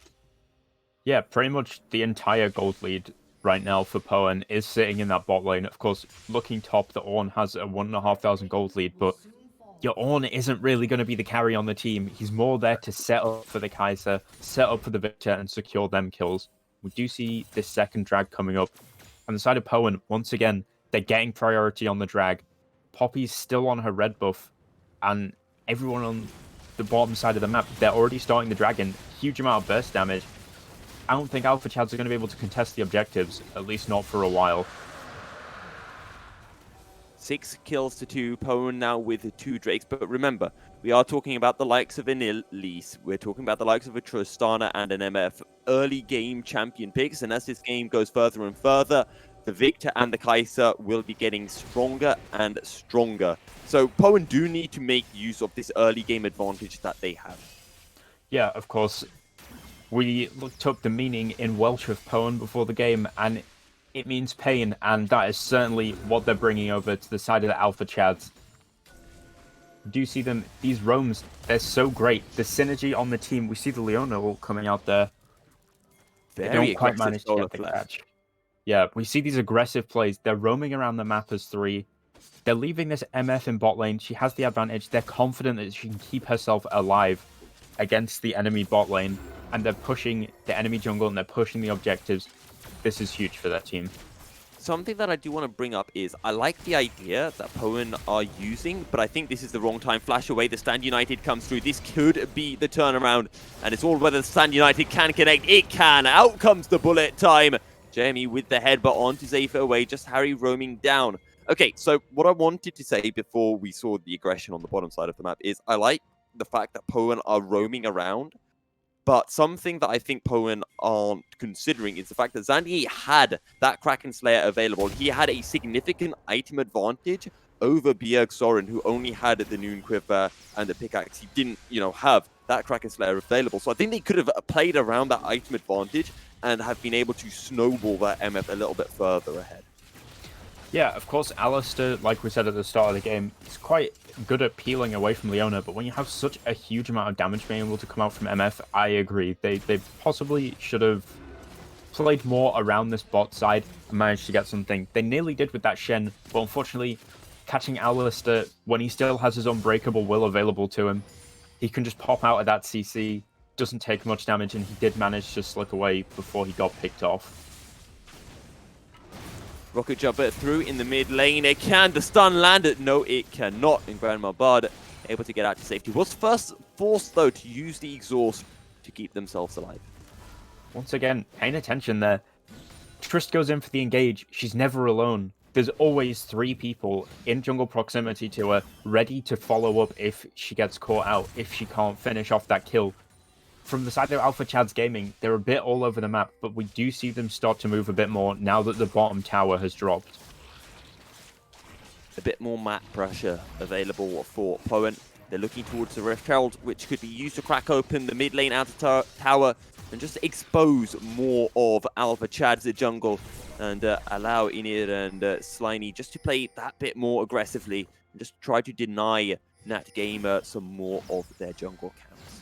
Yeah, on the flip side, taking too many of these turrets early could spell doom for Poen and his Y. If they open up too many of these turrets, they open up the opportunity for Alpha Chads to farm safely into the late game with a scaling comp.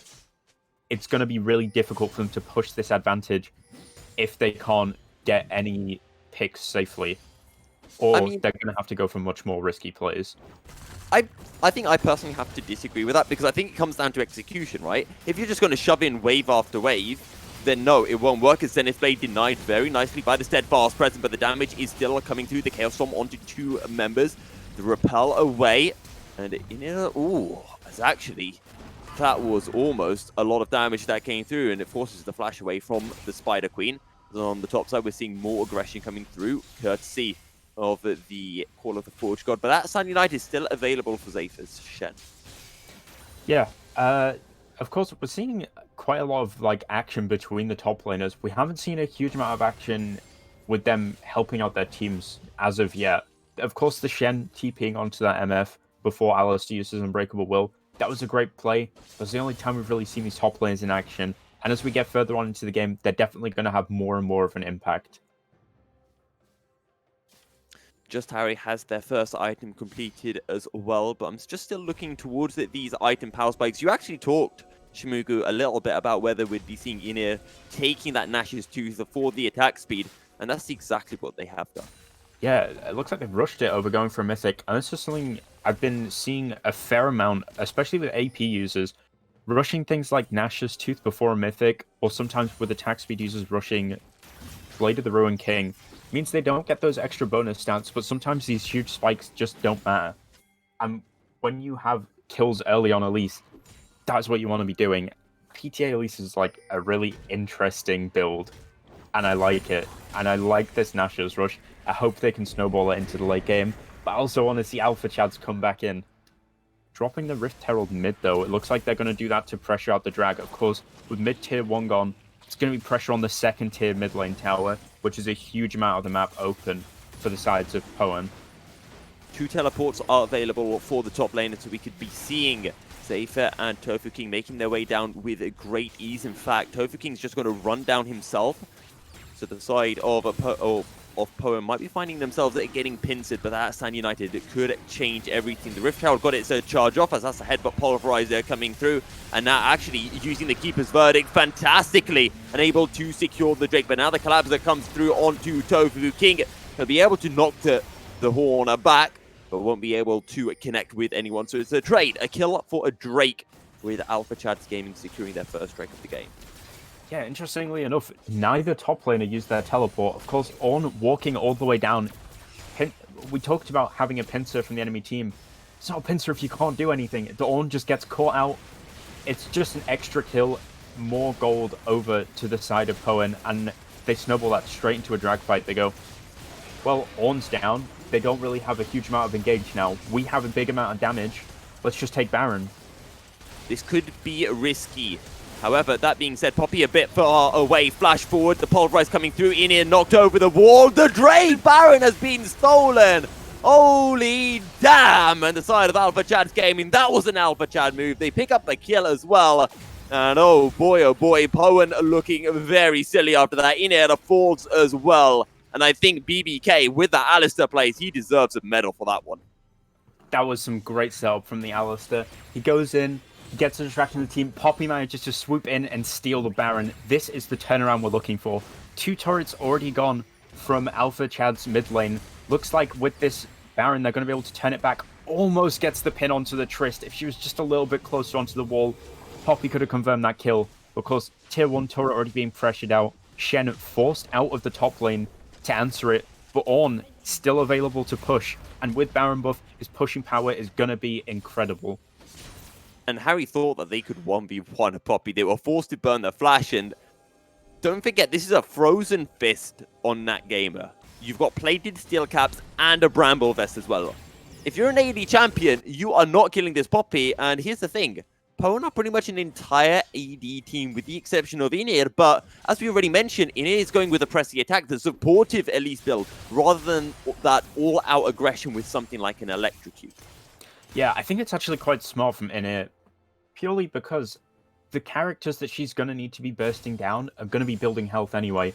Once your combo's down as Elise, you don't do a huge amount of damage. However, opening up the damage for Tristana for MF, they're going to be doing a huge amount to these tanks, especially with the Kraken Slayer getting those true damage procs off. And that might be the one silver lining for the side of Poen in these team fights. Even though there is a ton of armor for Alpha Chads, they do have the true damage courtesy of the Kraken Slayer. Solar Flare will be able to lock down Grandma Bard, and they just cannot move. Sadly, though, the shutdown going over onto Inia and not onto Harry. Yeah, Harry's still lacking there. Only 1 kill and 6 assists. This support Tristana gameplay seems to be the meta of this tournament. Of course, Victor getting caught out there, quite unfortunate. You can't overextend if you don't have teammates nearby. And we see the vision control in this bot side from Poen. They have vision all throughout Alpha Chad's jungle, even more than Alpha Chads do themselves. Yeah, there are a lot of red wards on the bottom side of the map. Actually, something else to know, Alpha Chads currently have the goal lead despite being 4 kills behind and being 1 tower behind Poen as well. All from that Baron play and being able to pick up the shutdown goals in the process as well. Yeah, I was just thinking the same thing. Got to look elsewhere as well. The Ornn, he might not have a huge CS advantage, but you have to remember 5 plates over onto the side of Alpha Chads Gaming is quite a lot of gold to consider as well. BBK stepping forward on the bottom side of the map. There is a Drake in 1 minute's time, and well, if that steal hadn't come through, Poen would be on the verge of an Infernal Soul, but alas for them, they are not. When they have the likes of a Tristana, an MF, and Elise, they most certainly want to be picking up those Infernal Drakes. Yeah, and as we're getting later and later into this game, we're seeing the effect of Alpha Chad's team composition come in. They got pressured off of that last Drake. They couldn't find any engage on the side of Poen, which left it open to Alpha Chads to take it.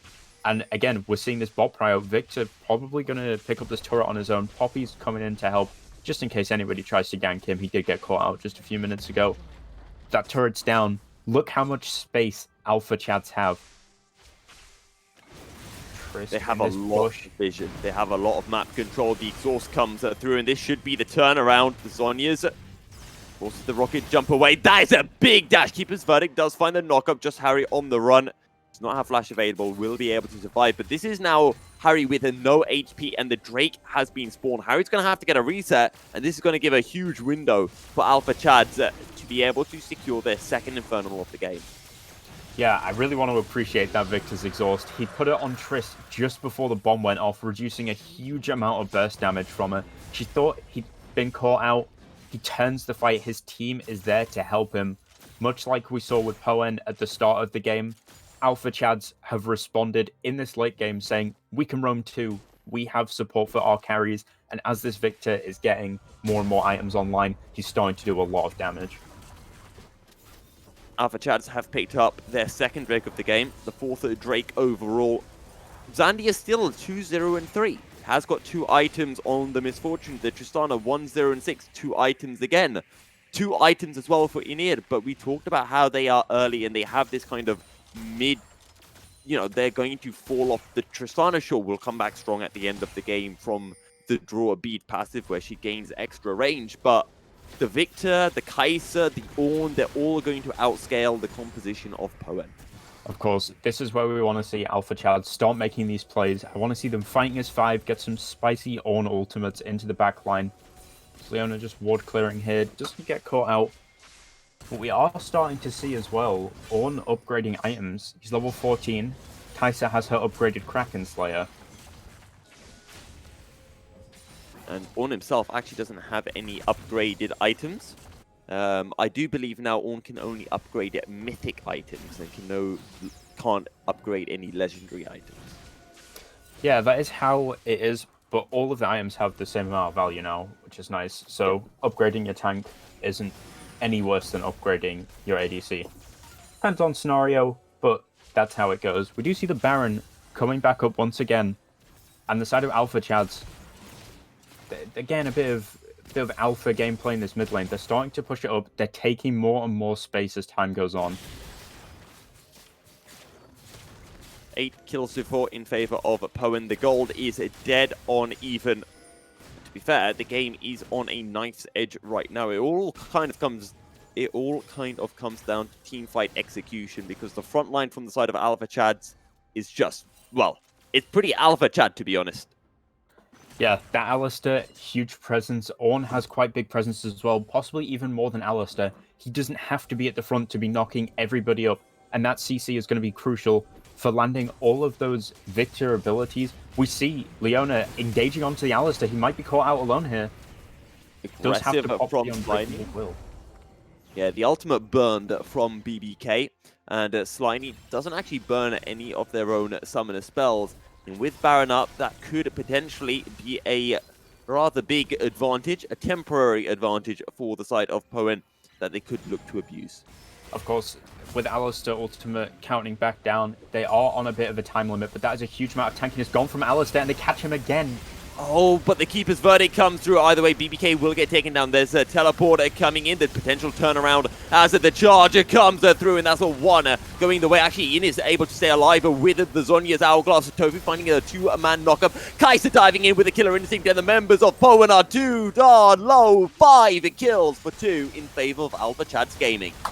Well, if the gold wasn't on Kaiser before, it definitely is now. One thing that you might have missed during that fight, Ornn in the backlines, holding off both of their carries. He managed to get a huge knockup, and that caused the Kaiser to be able to turn that fight, get a huge amount of damage out, while the enemies were too locked up to be able to do anything about it. And this is, I mean, this is what we were talking about. The front line of Alpha Chads Gaming is so strong. It's so hard for Harry and Zandier to be able to burn through it. And why? Because the entire composition of Poen is pretty much AD. The Elise does not matter, and it's allowing Alpha Chads Gaming just to be Giga Chad and just spamming up that armor to a state where, you know, Poen find themselves in. Yeah, of course, the Alistair frontline being caught out there, it doesn't particularly matter. You have Poppy as well. Poppy goes down, you got Ornn. So much tankiness going out from that team. But then you have Kaiser and Victor, incredible amounts of damage coming out between them. Both AD and AP, and with the Kraken Slayer, that's going to be true damage coming out as well. We're now seeing the last whispers starting to be built by Harry and Zandier, but, well, 3 items have already been completed by Bjergsoren's Kaiser. And again, Poen, and more specifically Slimy, you cannot be using your Solar Flare on someone like BBK. It has to be going onto the likes of Grandma Bard or Bjergsoren. You have to be able to get onto the backline, because they do not win a front-to-back team fight. Yeah, Alpha Chads Gaming, so much presence now. Now that they've got their footing as a team, it was a bit shaky early on, but now that they've got the tanky front line, they've got their footing, they're confident to take these objectives, and we see the flip side from Poen. Early on, they had so much presence, they knew what they were doing, they just took every objective that they could, but now we see them without much of a front line. They're starting to get pushed out.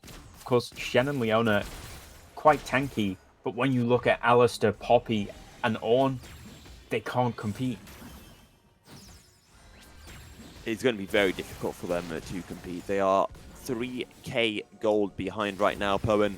And this Kaiser is a menace. This Victor is becoming a menace. For Poen, they have to be able to find picks. They have to be able to play the 1-4 and use that Stand United in their favor. They might have found a pick, but again, it's onto BBK's Alistair. Harry taking so much damage, forced to use a rocket jump defensively. And now the side of Alpha Chads just play aggressively. The Tristana is not here in the fight. Slimy has been caught out. Solar Flare will land, but does nothing with the bullet time. Will be able to find 2 members. The Cathy and Rain, huge. Killer Instinct in behind. Will pick up a double kill for Bjergsoren. And he's just going to run Zandier down. It's a triple. It's a quadra. He can't pick up the penta. And the rocket, the explosion will come through and picks up a post-mortem kill for just Harry. But the Baron and Power minions are crashing in, and this might just very well be game, Shmugu. Yeah, that was an absolutely incredible fight from Alpha Chads, especially when you consider Ornn has just been pushing in this bot lane. He's been taking objectives on his own, while his team's going in for 4v5s. The Kaiser killing the Tristana and the MF, of course, Trist being zoned out right from the start. If you're going to catch somebody, Alistair is not the one. The Unbreakable Will, making him borderline unkillable and uncatchable. It's just a bit too much of a commitment to go in on. Sliney is alive, and Sliney has to defend against 3 members pushing in. The Baron buff has ended, but it is 2 inhibitors down in favor of Alpha Chad. They have 3 Infernals, and likely to secure the Infernal Soul as well in 2.5 minutes time. It's a 9-2 Kai'Sa.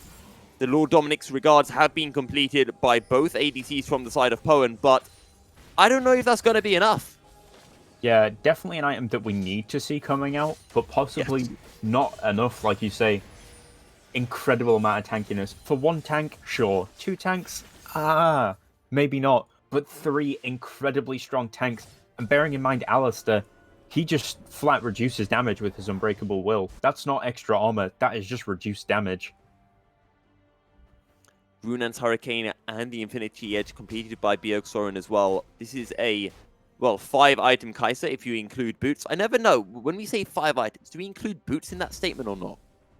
I feel like it's quite a controversial one. Some people say it is. I feel like more often than not they don't count boots. But I think boots are an item. Why you gotta disrespect boots like that, you know? Zerka Greaves, 35% attack speed. You can't just write that off as not an item. I mean, maybe it's because people sell their boots at the end of the game sometimes to buy another item. But hey-ho. Either way, this Kai'Sa is very, very strong, as we see Nat Gamer leaving. So we'll be heading into a pause, and we should be heading back on into game momentarily. But either way, right now, Poen are in a dire state. Yeah, it's looking rough for Poen. They will bring in the Poen, and now they're taking the Poen. Taking the Poen and Alpha Chad as well. They were looking a little bit beta at the start of the series, or at the start of the game, I should say. But now they are starting to look far more alpha. Looks like we're back in game, but Slimy is just stood there. Okay. Oh, yep, we are back in game. All right, then. So, looking at the state of the game, Alpha Chads, they've got 2 inhibitors. They're pushing in that top lane as well. Huge amount of pressure on Poen. Poen needs to bring something back. They have to get something. They maybe need to try and steal an objective, sneak a drag out from under them. But if they sneak the drag out, that's leaving up Baron. Because they both spawn very soon, within the next minute. Any picks are going to be crucial. And speaking of... heroic charge, that's the pick. That's Enid down. And that is the jungler done and dusted for another 45 seconds. Meanwhile, Tofu just trying to 1v3, and it'll be a 1v4 shortly as the Killer Instinct comes through. And that is a 4 collapse onto Bjergsoren, and he flashes and won't take any more damage from the bullet time. But the side of Alpha Chad just shred through Poen. They pick up a 2nd kill, and now it is a 5v3 scenario. And Zephyr is on his own, just gets collapsed on under tower and gets instantly deleted. Alpha Chad's Gaming surely will wrap up Game 2 with the W, and Grandma Bar just with the exhaust looking to run down Jandier, and does so, picks up another, actually, that was Bjergsoren who died as well. Never mind, Alpha Chads, they pick up the win. They'll be happy with this one. A fairly clean victory at the end of the day, and they take a win in the 2nd game of the Swiss tournament. I mean, you know what this shows? Alistair is a better support than Leona. Don't that. Don't say that. You don't say that. I think this is conclusive proof, to be honest. Absolutely alpha pick. Alistair knocking people about. Takes a licking, keeps on ticking, keeps going. He never stops. The cow himself. I'll be honest, as a Leona main, I personally don't approve of taking Leona as a counter pick it into Alistair when you're actually just counter picking yourself, but I mean, I like the draft. I like the idea of flexing the Tristana mid into Victor. It was going well, but the key point where it all went badly for Poen was when they lost the Drake.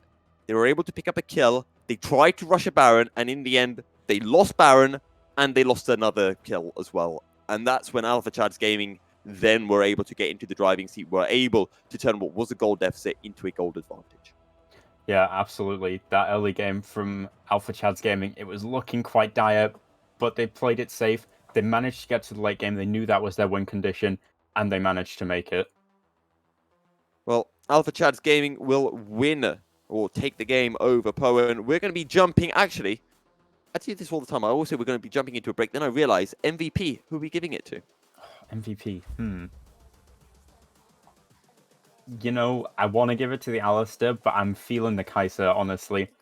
Incredible sense in those team fights where she Yep. used her killer instinct, getting into those backlines and taking out the carries. She did a great job once she picked up those kills.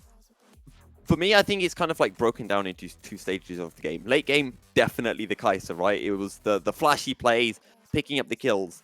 But I think earlier on, I think for me, it has to go to the Poppy or Alistair because they were the key members that caused the turnaround. It was that Alistair headbutt onto Elise over the wall that allowed the Poppy just to come charging in and being able to smite the Baron for free and picking up the steal, as well as, a great Poppy's keeper's verdict at the Drake just before that. So for me, I'm going to go with my support boy. So I guess we're tied.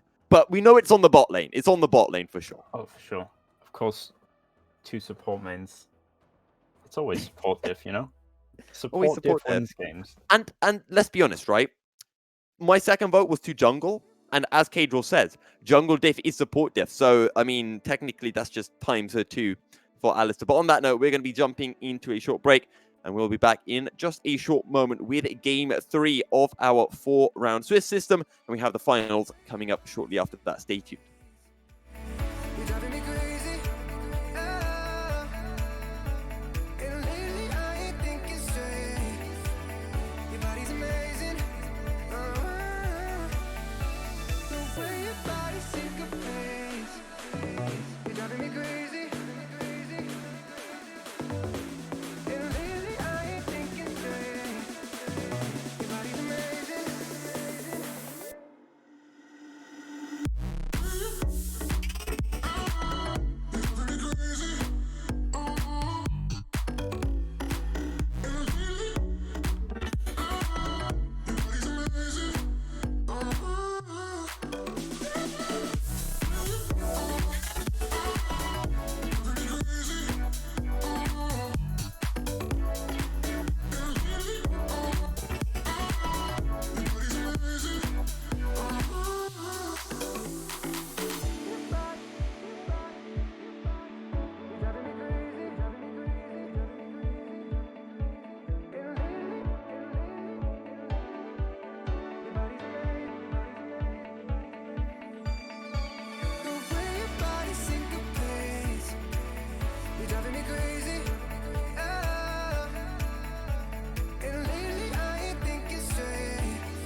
Crazy berserker. I killed it, it's murder. Go crazy berserker. I killed it, it's murder. Go crazy berserker. I killed it, it's murder. Go crazy berserker. I killed it, it's murder. Go crazy berserker. I killed it, it's murder. Go crazy berserker.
crazy.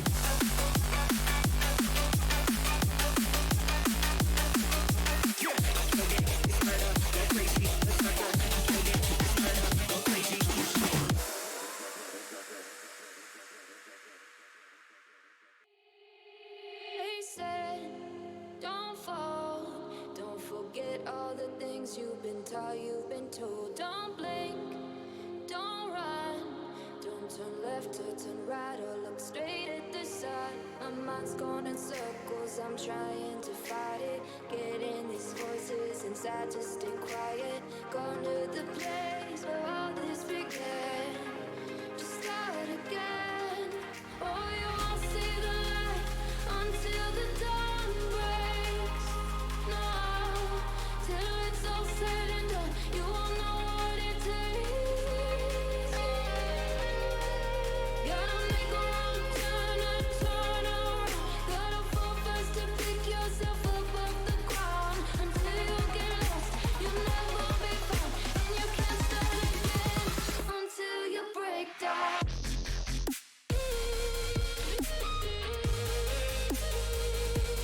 Break down.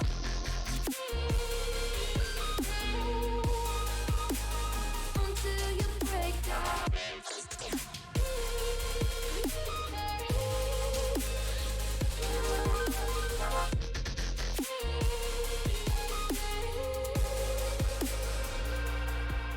They said, be meek.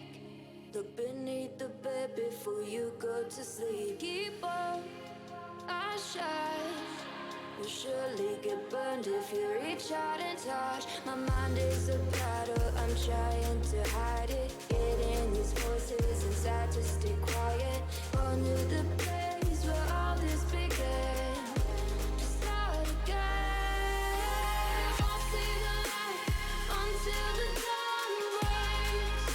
No, till it's all said and done, you won't know what it takes. Gotta make a wrong turn and turn around. Gotta fall fast to pick yourself up off the ground. Until you get lost, you'll never be found. And you can't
The back and forth has got me so messed up.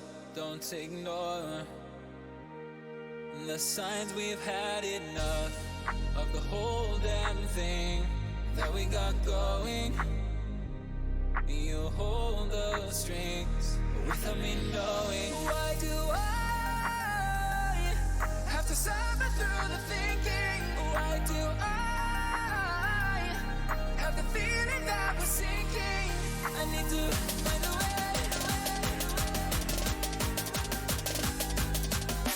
Find a way. Find a way. Find a way out. Find a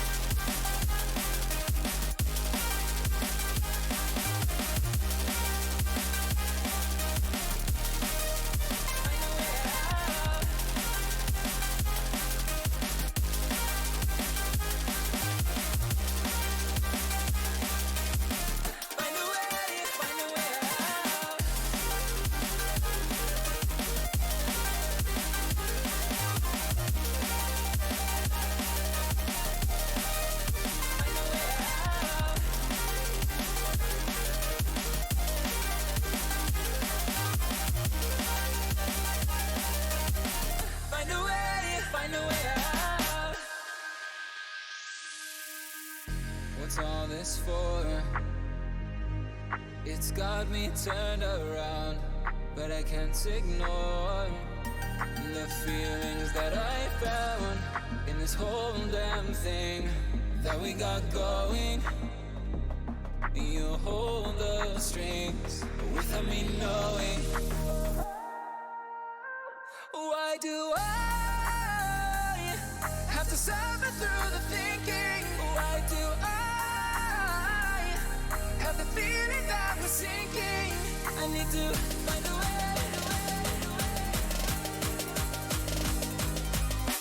Find a way. Find a way. Find a way out. Find a way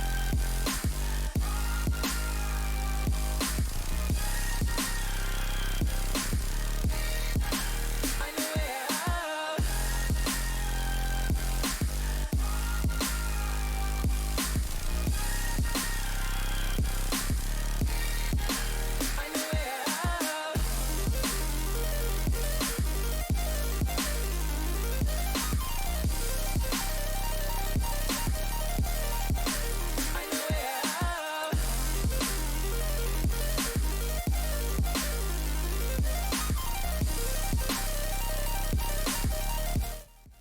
Welcome back, ladies and gentlemen, as we are looking to jump into our third game of the day. And we're going back because, you know what, we have not seen enough Alpha Chad gaming action. We saw them take down Poen in round 2 of the Swiss, and now for round 3, they're going to be taking on Fish Tank and Captain Shmugu. These are the two teams that are currently undefeated in the tournament. Yeah, it's going to be definitely brave to first pick an Alistair in this game. Definitely look at some more counter picks there. We'll see how they manage to face off against an even harder challenge in this game. I have to wait for Champ Select to see what kind of game we'll be playing, though. And to be honest, whoever wins this game are, I believe, guaranteed to make it into into finals. So this is a big game. This is stakes on the line, and if you can win this game, then you can kind of have that burden off your shoulder. The pressures are off you in the final game because, well, no matter how it ends, you'll be finding yourselves in the best of 3. Fish Tank looks strong so far, but we'll see how it all pans out in picks and bans. For now, though, Alpha Chad Gaming, for you, Shmuga, what do you think that they could have improved on from that previous game they had against Poen? Definitely their early game. They were not looking strong. I think it took them a little bit to find themselves as a team. They seemed to just be playing as a top laner, a mid laner, and a bot lane duo. But once they sort of started getting into that team play, started to see a lot better. Well, the music is playing, and we are in 2 picks and bans. Fish Tank over on the blue side, and Alpha Chad's Gaming over on the red side. And the Hecarim is the horsey boy that is taken out of the champion pool. It's quite interesting. I'm pretty sure Hecarim has been picked or banned in every game so far that we've been spectating. Right. Let's see what else comes through. We've seen the Fiora ban coming through against the Fish Tank, so I'm guessing Carl Jonsensen. I'm just going to call him Carl Johnson. I think that makes more sense. So maybe he's a bit of a Fura aficionadoe. We're also seeing the Camille ban as well. So a lot of focus from the Chads against the Fish Tank top laner. Yeah, it's looking like they're focusing a lot on the top lane from Alpha Chads, whereas on the other side, the Fish Tank seem to be focusing down those mid lane picks. But as we said before the last game, Grandma Bod willing to flex roles if they don't get that pick that they want. Also seeing the Kai'Sa ban coming through. Usually we don't see the Kai'Sa and we just see both sides really wanting to get the Kai'Sa, but usually willing to allow the Kai'Sa to escape through the bans. The Udyr first pick. This is what I like to see here, Shmugu. The Udyr prio. That put a smile on my face right there. Udyr, an incredibly strong jungler at the moment. They might have banned out the Hecarim, but they are certainly not lacking on the speed from this Udyr. Speaking of speed, we got Nunu as well. It's going to be a fast-paced jungle game. Nunu coming through. Two very, very fast junglers. We'll see whether it's a phase rush Nunu or maybe something more along the Aftershock line. And let's see what Alpha Chads want to take for their R2 pickup. We see this Syndra. Haven't seen that so far this tournament. Of course, Syndra, a lot of control mages being pushed out the meta a bit, but Syndra has remained quite strong. She is great into assassins. We're also seeing the Vayne potentially getting picked up here. Usually Vayne good when there are a lot of tanks on the enemy side, but that being said, Vayne in a fairly decent place right now in the meta. Yeah, Vayne, of course, you can't let her scale. She's very difficult to deal with, especially with a lot of tanks. And we saw Alpha Chad's last game. They had a lot of tanks. Maybe Fish Tank has been doing their research. They picked this Vayne, saying they saw the Ornn, they saw the Poppy, they saw the Alice. So they go, cannot let that overwhelm us like they did to Poen last game. And I'm interested to see what gets paired with the Vayne. We're seeing the Karma locked in, but this, of course, could be a flex pickup. And we could still see the likes of the Rel, the Alistair, maybe even a Lulu or Leona to pair with the Vayne in the bottom lane. You know, I'd like to see, as weird as it sounds, I think I'd like to see an Enchanter support. We've seen a lot of engaged supports, a lot of high action, but now we have the engage from Nunu and Udyr. Both sides have engage. What if we see some enchanters? We buff up these hyper carries like Vayne, like Udyr. We just see them absolutely pop off with some insane buffs. One of the best ways to deal with the Vayne is to take a Giga Ranger top lane, and Caitlyn has the highest ranger of any League of Legends character at level 1. And this is going to be a lot of poke on to the Vayne. We'll see what gets paired with the Caitlyn. Usually we see something like a Thresh Morgana, very strong. But again, something like the Vayne with a tumble, it does become hard to land the likes of your death sentence onto a Vayne. And maybe we'll see something a bit more straightforward, like the Leona or a Nautilus. Yeah, Malphite unfortunately banned out there for Alpha Chads Gaming, where he is a tank. His engage is almost unmatched, and especially against a character like Vayne, you don't want that threat on the Rift. Get rid of the Malphite. The Maokai banned away from the side of Fish Tank. Still got their mid and, well, would say top to pick, but this Karma could get flexed into the top lane, depending on what Alpha Chad is to take right here for R4. Yeah, it's an interesting Morgana ban there as well, because Morgana Caitlyn, an absolutely brutal lane, very safe. It's interesting to see what they're going to pair with this Caitlyn now. Whether it be something just as defensive as Morgana, possibly seeing some more engage-heavy support come out. Thresh, he can do both. Ooh, oh, Blitzcrank. Blitzcrank. Okay. Blitzcrank pretty big. Yeah, Blitzcrank is huge. Of course, he doesn't have the peel that Thresh does, but the kill potential on Blitzcrank is incredible if he can catch that Vayne. But the big thing is what you said, if. Because that Vayne is a Vayne with tumble. The Inspire from the Karma as well gives more safety, and it's actually going to be a Karma going into the mid or the top lanes, and the Alistair will get locked in for the side of Fish Tank. Ooh, we know the Alistair pick. It's always nice to see in my books. Caitlyn. We've been told that Alistair might be a proxy. Ooh, okay. It's an interesting one into Caitlyn, actually, because if Blitzcrank hooks somebody, Caitlyn has really long range, and Alistair might have a bit of a tough time getting onto Caitlyn to knock her away before she can pull off combos like putting her trap down and getting the net off for that extra headshot damage.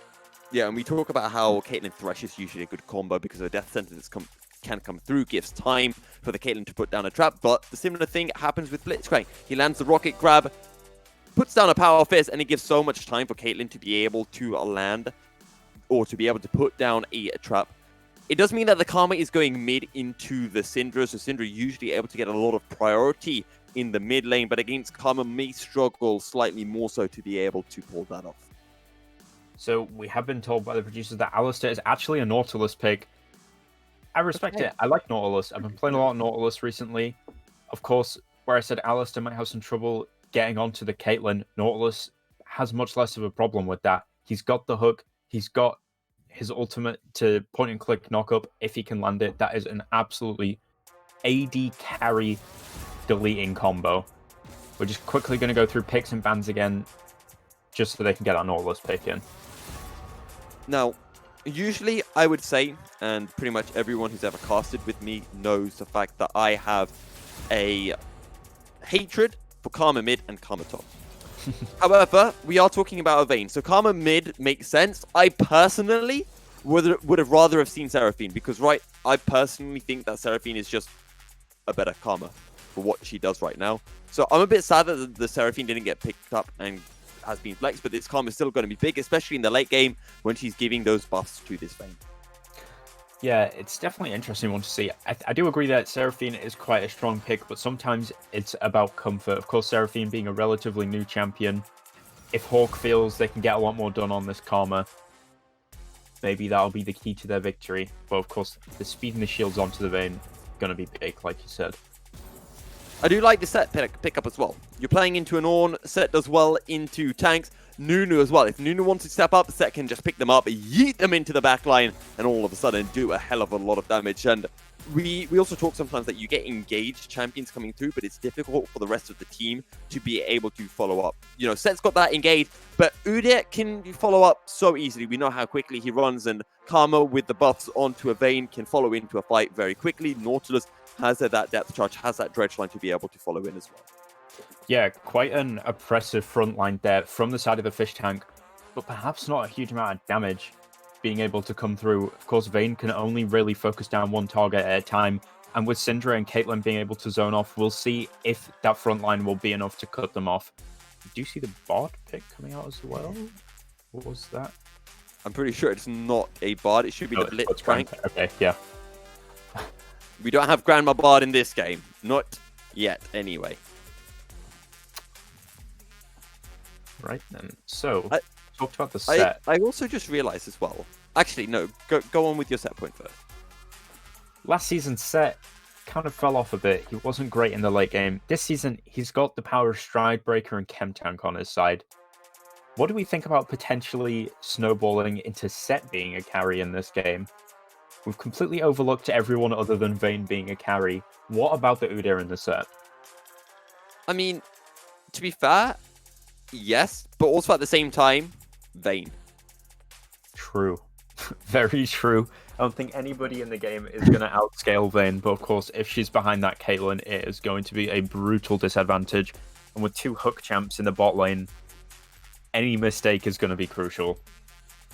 I think the other thing that we need to be considering as well is how did Fish Tank want to play this, because there are two ways you can play around something like a Vayne that can hyper carry late game, and this goes for the likes of a Vayne, it could go for, you know, the likes of Fiora or Jax or whatever it is. You can play really aggressively around the bot lane, try to get some kills into that hyper carry early on. That way they become a monster from the get-go. They get to those power spikes earlier. Or you can take more of the gangplank strategy, as I like to call it, which is you completely ignore them, and it doesn't matter if they get beaten up, because you know, come 25 minutes, no matter how beaten up they've got, they're still going to carry the game, and the Fish Tank have both of those options available to them. Yeah, I think both teams have those options available when you're looking at junglers like Nunu and Udyr. They're going to be getting those ganks in early, and it's going to be really interesting to see whether maybe Udyr focuses out the Ornn. Keeping that Ornn behind and at a disadvantage means he's not going to be in those fights to be frontlining. However, getting that Vayne ahead could be absolutely huge going into the late game. And if they do go with the second option, which is just to allow this Vayne to farm with the safety of a Nautilus to provide the peel, then we can be seeing the side of Fish Tank playing aggressively towards the top side of the map, trying to get some kills into set. The only question that I do have is, will it be possible to try to get this set ahead against something that is safe, like the Ornn? I think it's possible. I think with the power of Udyr plus Set combined, where Ornn is this incredibly tanky frontliner, early on in the game, before he can build those items, he's not the strongest that there is. He does have the denial of CC using his W makes him unstoppable, and his E to dash away as well. But when you have the likes of Set stun and Udyr running up and stunning him as well, is that going to be enough to escape? We'll have to see. And I'm looking towards this Udyr because we know how well an Udyr can gank, right? And it's weird because when you think about the ganking tools, it's just a point-and-click stun, right? He has to run at them, but he can run so fast that it makes him such an effective ganker. And when you look at, all lanes, he has that gank potential. He could be looking into this Syndra, but I feel that in every lane, there is a tool that all members of Alpha Chad gamers have available to them to deny these Udyr ganks, whether it's the likes of the Scatter of the Week, whether it is the Searing Charge Volcanic Rupture from the Ornn, because that prevents any disables coming through, or even just the threat of a rocket grab from Blitzcrank. Yeah, it's definitely an interesting one to see. Of course, the rocket grab from Blitzcrank, by the time he manages to pull off, it might be too late, and you've got to remember how fast Ornn is, especially in that bear form. Once he has his Deadman's Plate up as well, zooming into those lanes, Blitzcrank misses the hook, that could spell a dead AD carry just like that from one ability missed. And looking as well at Udyr's damage, Phoenix stance, he's getting a huge amount of magic damage out as well as regular AD. He's a huge mixed bag. And we usually talk about comps that are heavily reliant on execution. And I think this is the case for both Alpha Chad Gaming and Fish Tank. Fish Tank, they have something like the Vayne. We talked about how this Vayne will be the hyper carry come late game. No matter what happens, this Vayne is going to be the hyper carry late game. And depending on how good that execution is, it could be make or break for Fish Tank. Similarly for Alpha Chad Gaming, they've got something like a Blitzcrank. If that Blitzcrank performance is not good, if they're hooking in tanks like the Udyr, tanks like the Nautilus, tanks like the Set, it could all go horribly, horribly wrong. This is such a high-risk, high-reward support pickup from Alpha Chad Gaming. Oh yeah, absolutely. The Blitzcrank, compared to support, we look at Nautilus, he throws out that dredge line, he then manages to get a root on his auto, he can slow with his E, and he can get a knockup with his R. Blitzcrank is very much, you grab that hook, then you all in, getting flashed there. That was just a bit like, I thought Blitzcrank flashed on the rollout. I was like, that is very Alpha Chad. Right, Captain Shmugu. While the invades are happening, it is time to make predictions. There's predictions in the chat. Are you on Alpha Chad's or are you on the Fish Tank side? Ooh. That is an interesting one. I want to go with the Alpha Chads again, I think. I have just put some on for Alpha Chads. Just to remind everyone, you put everything on Alpha Chads. You were the only one who did so, and you got something rather obscene. I think it was like 2 or 3K from it. Oh, I got far more than that, mate. I got 4,500 channel points. Thank you very much, chat. All the non-believers in the Alpha Chads went to me. Are you going all in on Alpha Chads again? You don't have long. You know what? You have about 20 seconds. Oh, I'm gonna... You know what? Yeah, let's go all in. 4.5K. Wow. You're really ruining my day, because if you didn't do that, I would have been the only one who put anything on Alpha Chads. But I'm going Alpha Chads. I see a Blitzcrank. I want to have faith in the Blitzcrank. I see a Karma from Fish Tank, and I go, I mean, yes, I said it kind of works with the Vayne, but it's not a Seraphine. Also, I don't like Karma anywhere other than support.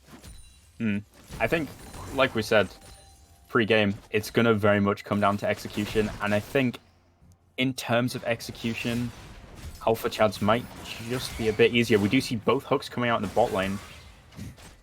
Like we see there. You hook me, I'll hook you. Nautilus, he got the hook, but Vayne didn't manage to get the follow-up damage. However, on the side of Alpha Chads, the Caitlyn getting a huge amount of damage gives them the availability to hit level 2 first and pressure out this Vayne early. And now if BBK can land the rocket never mind. He can't land the rocket grab. You know what? I respect the try. He goes for the max range one, but what does land is Caitlyn's trap. Kai'Sa already incredibly low on that Nautilus. That is a huge amount of pressure gone from the bot lane on the side of the fish tank. And Kai'Sa has to be careful now because, yes, he does have tankiness with that aftershock, but if he can't land the CC, he does not get any tanky stats. Something interesting I'd like to point out. The Blitzcrank, if you want to take a look at his items there, he has minion dematerializers. Could possibly be looking to split push in the late game.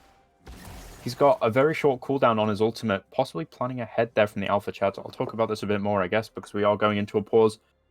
The Blitzcrank ultimate has a very short cooldown. It does quite a bit of damage. If we see this going into the late game, quite easy wave clear. What I was going to bring up is there is one rather dirty tactic that you can do as a Blitzcrank, which is you dematerialize a minion between you and whoever you want to hook, and then as it dematerializes, you throw out your hook. And it's one of my favorite things to do when I play Blitz, or Thresh tends to be the case, which is you wait for your ADC to be just about to hit the minion, you throw out a hook, and the enemy player always thinks that they're safe, and then all of a sudden, where's the minion gone? Oh no, I've been hooked, and you can sometimes pick up a kill. And that's also possible with Minion Dematerializer, although it's a slightly bit more telegraphed. Yeah, it would definitely be a nice spicy play that we could see coming through here in the bot lane. Of course, we could see it technically coming from both sides if Vayne does manage to last hit a minion and Nautilus with the hooks coming through. And let's look then towards the jungle, because we talked a little bit about the Udyr for the side of Alpha Chad, but let's look towards the side of Fish Tank. Oh, sorry, we talked about the Udyr from the side of Fish Tank, but we haven't really spoken about the Nunu on the side of Alpha Chad's gaming. Yeah, Nunu, very potent threat early. Huge amount of damage from his snowball that comes through. We do see him in the bot side. With the Nautilus already using up his health potions, do you think maybe Nunu could be going for a gank in bot lane? They could be going for mid. We'll see what these junglers opt to do. Udyr is setting up for a gank on the top side of the map, though. We'll see if he manages to pull this off. The Facebreaker comes through into the point and click CC. Volcanic Rupture flash into the Searing Charge, but it is not enough. Flash forward. Oh, and the hook, actually the hook gets denied by the Snowball. That is a really unfortunate interaction by the side of Alpha Chad's gaming. Like we said at the start there, the set pull, the Udyr stun, it's just, even when he's pushed up to his tower, the Ornn could not escape. Of course, Udyr flashing to confirm the kill, definitely worth it for the first blood. Nunu on the bottom side of the map answering, and now immediately going in for mid gank as well. The perma ganks are coming through Ignite. That's the final auto that's needed. And Alpha Chad's gaming will be able to pick up a kill of their own. I really wish we could get a replay of what happened on the bottom side, because that was so unfortunate. So unfortunate. Yeah, the Nort flashed away, managed to get the hook, got caught by Blitzcrank, then he got hit by the Snowball, it looked bleak, and then he managed to get the flash under the tower, rather. The biggest thing, though, was the fact that the Blitzcrank hook got cancelled by the Snowball, because BBK landed the hook on Kai'Sa, but because Nat Gamer was ahead with the Snowball, it meant that BBK only pulled Kai'Sa about half the distance as to what he otherwise would have done. Big trade going in there for the top lane. Ornn possibly a bit overconfident. Is Nunu here in time, just about in time to keep his top laner alive, but Carl Johnson will just bully out the Nunu as well. He is looking very strong in the set right now. Yeah, it's set absolutely brutal in the early game, and already having picked up that Vamp Scepter, he's going to have that sustain in lane, which is more important on an Ornn lane than any other, as Ornn, he runs out of mana. Just build some mana. He has access to the shop. He doesn't have to go, leave. He doesn't have to waste his sums like some peasant. He's got his forge with him. Do you see the Karma pushing up quite far, though? And Nunu is headed mid lane with a big snowball. It is a big snowball. Will it quite be big enough? Scatter of the Weak does not find its mark, which means the gank will not come off successfully.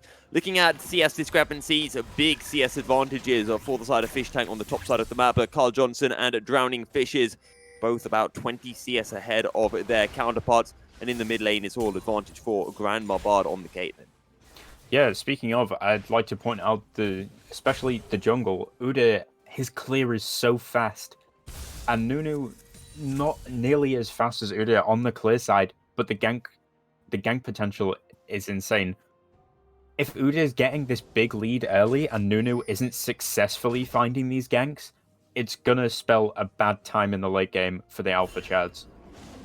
So we do see Udyr potentially going top again, does get caught out by the control ward. Ornn's just gonna back off. He learned his lesson from last time. Of course, Udyr's gonna be going in to invade Nunu's jungle. I mean, Shmugu, you called it. You said, why doesn't Drowning Fishes look towards topside? Why doesn't he get this set ahead? And that's exactly what he is doing. And Tofu King is having to be very wary indeed of these bear ganks. Yeah, of course, Ornn, a champion, he's already not the easiest to farm on. Look at the CS discrepancy in top. He's had so much pressure on him from this Udyr, and just the sheer damage that Set deals, coupled with he went in a bit early when he got a gank from Nunu. BBK lands there. Let's go, BBK. The exhaustor would deny the damage from the unleashed power, but beautifully held by Bjergsoren on the mid, or I should say on the Syndra, living up to his namesake. Beautifully executed by the side of Alpha Chad Gaming. Yeah, that was great. The max range Blitzcrank hook, you can't be getting caught out by those if you're on the side of Fish Tank. I didn't think they'd have enough burst damage. I thought, oh, it's quite early in the game. Syndra doesn't quite have it. She just got that max range ultimate off and manages to finish off the Karma just in time.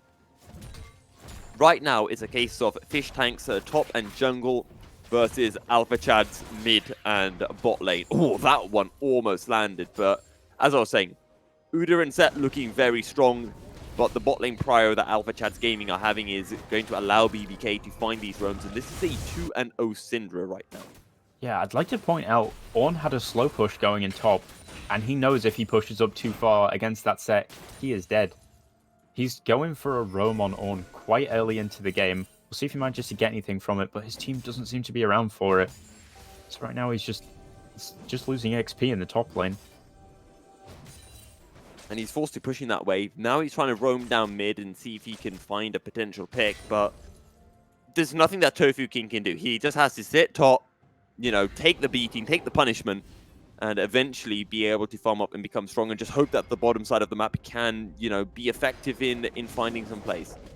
Yeah, of course, this set, it's got twice as much farm as the Ornn has already. Ornn looks like he's farming out Nunu's jungle. Distribution of wealth there. Nunu, a champion that doesn't particularly need gold to find success in his ganks early. He goes, I know you're having a tough time up there, buddy. You take my Krugs. We do see BBK coming back into the mid to roam once again. It's very nice of that gamer to give that away as, oh, here comes BBK. Max range, not quite. But you can see the pressure that BBK is able to exert just by, as soon as he leaves bot lane, all of Fish Tank just have to be on high alert. Yeah, we do see the Caitlyn. She gets pressured out here, but Caitlyn, a champion that's more than happy to just sit back and farm on her own. She gets a bit of a freeze there as BBK starts coming back into the lane, but he's not alone. He's bringing that Nunu with him. And this time he won't fire out the rocket grab before the snowball comes through. Flash in. Oh no, not again. Not again, Alpha Chads. Oh, that is a terrible flash forward. Lamborghini picks up a kill. My head's in my hands. It's deja vu. It's happened again, but this time it costs them an early kill onto Vayne. The bot lane was going so well. Oh no, but here comes more engaging coming through. The Ornn shows up, but the Ornn actually going to take so much damage. The Oaksorin is here. Scatter of the Week will be able to find a spot. They're using everything onto Kesa, and they'll finally be able to find a kill. They used 3 ultimates on it to the support from Team Fish Tank. Can they finally get the kill onto this Nautilus? Yeah, they did commit a lot to that, and I'm not sure if it was worth, to be honest. They gave a kill to a Vayne. Absolutely brutal. Not the tower. Not the only one that died, and Set got a whole tower for it. That's not worth. That's so much gold onto the Set. 5 whole plates. We do see some plates traded onto the Caitlyn here, but this Set, he's already breaking in this tier 2 tower. Well, maybe Vayne won't be the carry after all. Honestly, Shmugu, I can't believe you pulled off that prediction. Set, or Vayne not being the hyper carry, it being Set. Okay, let's go.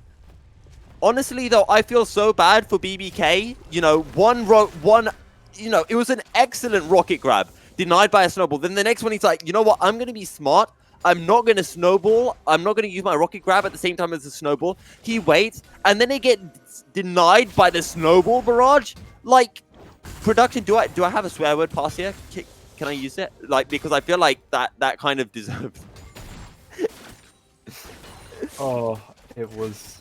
I'm sure that side of Alpha Chad's Gaming didn't need a swear word pass for that one. Holy.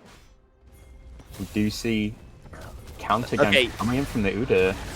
Is it coming in? Will a rocket grab be denied? That's a dredge lineup following, and Carl Johnson just running on in. Grandma Bud, you are dead. This isn't the nice kind of grandson. This is Carl Johnson. He is the true Alpha Chad. He takes another tower shot and he stays alive. Out comes the unleashed power onto Solaris. That is a huge shield. And the Syndra will get melted down. A fish tank finds 3 kills for nothing. Yeah, it's absolutely brutal. We spoke at the start about the execution of these teams. And looking at the execution from Alpha Chad, they're setting up these plays, but they're not making them together. We're seeing one person go in, then another person go in, and it's just not what they need to beat the fish tank. Fish tank going in, they've got the Blitzcrank stacked with the Nunu to chain that CC. They've got the huge damage in the backlines. Vayne now has 3 kills. We talked about Seb being the hyper carry. He has rushed a Blade of the Ruin King, which is quite an aggressive item to be rushing, but he can afford to do it. Meanwhile, 3 kills on a Vayne. It's not even 13 minutes yet. It's pretty disgusting. And Carl Johnson and Drowning Fishes, the pair of them have double the CS of their counterparts, give or take. It's impressive. All of a sudden, Bjergsoren has lost their CS advantage, lost their gold advantage over Solaris. Team Fish Tank are in the driving seat right now. Absolutely. And we look back with this fed Vayne, what that means for them. The Blitzcrank tank, he's going to have a rough time in fights. The Nunu's building tank, they're going to have a rough time in fights, but we'll hold that thought as the Udyr pops the Chem tank into this top lane. Oh, there comes the Chilling Smite. And Drowning Fish is just changing his focus between one and the other members. There will be 1 kill going the way of Fish Tank. They find the pick onto Grandma Bard. And honestly, you know, people are supposed to love their grandmas, but Team Fish Tank, they really don't like their grandmas in this game. Yeah, absolutely beautiful team play there between the Udyr and the Vayne. Of course, Udyr stunning out the Caitlyn. He goes, my job's done. You had this one, my guy. Take that kill, run away with it. And then he moves on to the Blitzcrank to confirm, well, not confirm a kill, but to deny at least the CC from the Vayne. Oh, here comes the biggest ever snowball. Carl Johnson, the turnaround. He's 0-0-3, but he might just get taken down. Out comes the suplex. Not enough. Tofu King able to walk out to safety. And Alpha Chad's Gaming will be able to find a kill. Oh, that's the depth charge. Look how much movement, but it's just not enough. The rocket grab comes through. Scatter of the Week only finds 1 member, BBK. Oh, just getting run down under tower. Let's be honest. Fish Tank, they're the real Alpha Chads in this game. Yeah, we didn't... You know, I blame the Alistair. They didn't pick Alistair this time. They're out of the game. But yeah, we did see the Nautilus flash on after that, the ultimate from the depths to get onto that Caitlyn. Possibly not needed the flash, but definitely confirmed the kill. We see Udyr, he's been absolutely dominant this game. Had the bravery to go under the tower against the Blitzcrank. Of course, Blitzcrank doesn't have a full item yet. Still quite squishy. And without anybody there to follow up the kills, there's not really much he can do on his own as a champion. Ooh. I was wondering, is BBK going to use a rocket grab? But it just hit a minion that was so close to him, I didn't even see the animation. I just heard the sound. I was like, did he? I think every support main just internally cringed at that. We all know that pain. You go for a hook, you're like, oh man, it's going to be a real spicy hook right here. And then the minion just walks in front of you. Honestly, mid laners... it happens again. Kaiser. Oh, landed that one. That one was a good hook, though. That one was a good hook. That one was a good hook.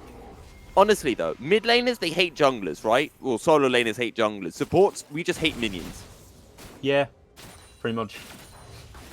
Absolutely, but you know the worst one as well, when you think you got a hook on somebody and then out from the fog of war a minion comes. We'll hold that thought for just a minute as Carl Johnson finds himself alone in the jungle against 4.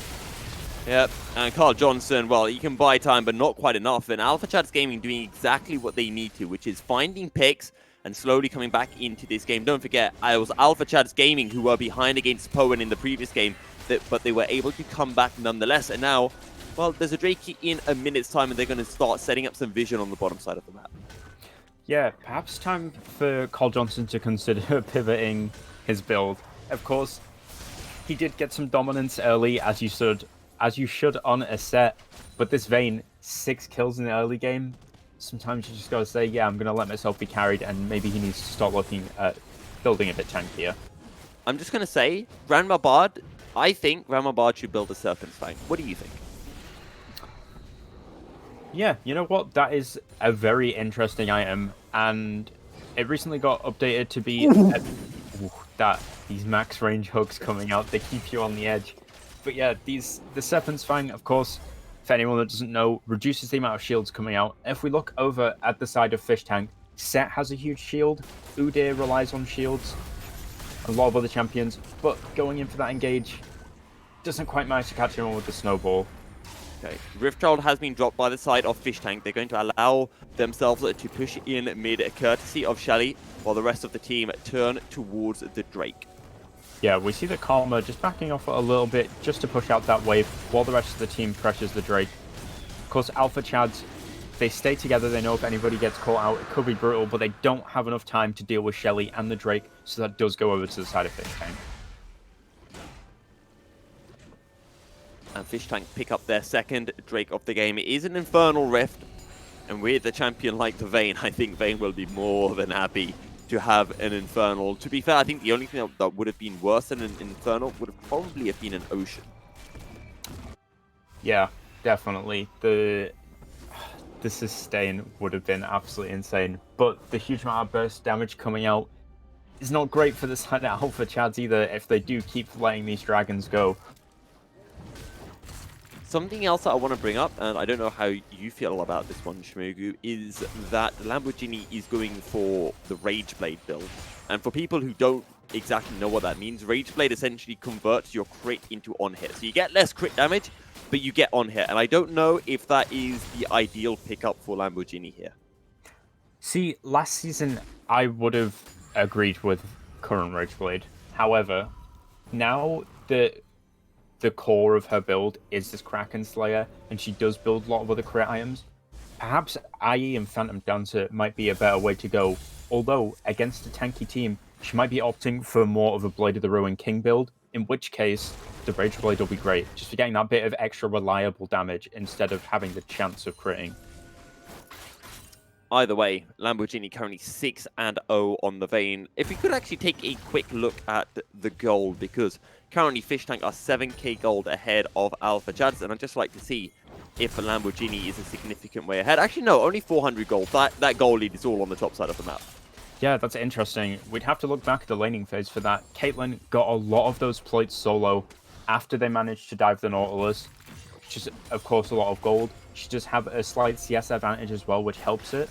Of course, that top lane, Ornn getting absolutely brutalized by Set in lane, could not touch anything, forced to back off and take the jungle farm, which not only has meant that Nunu has less farm, also he's at a level discrepancy now. We see Udyr's level 12, Nunu's level 10.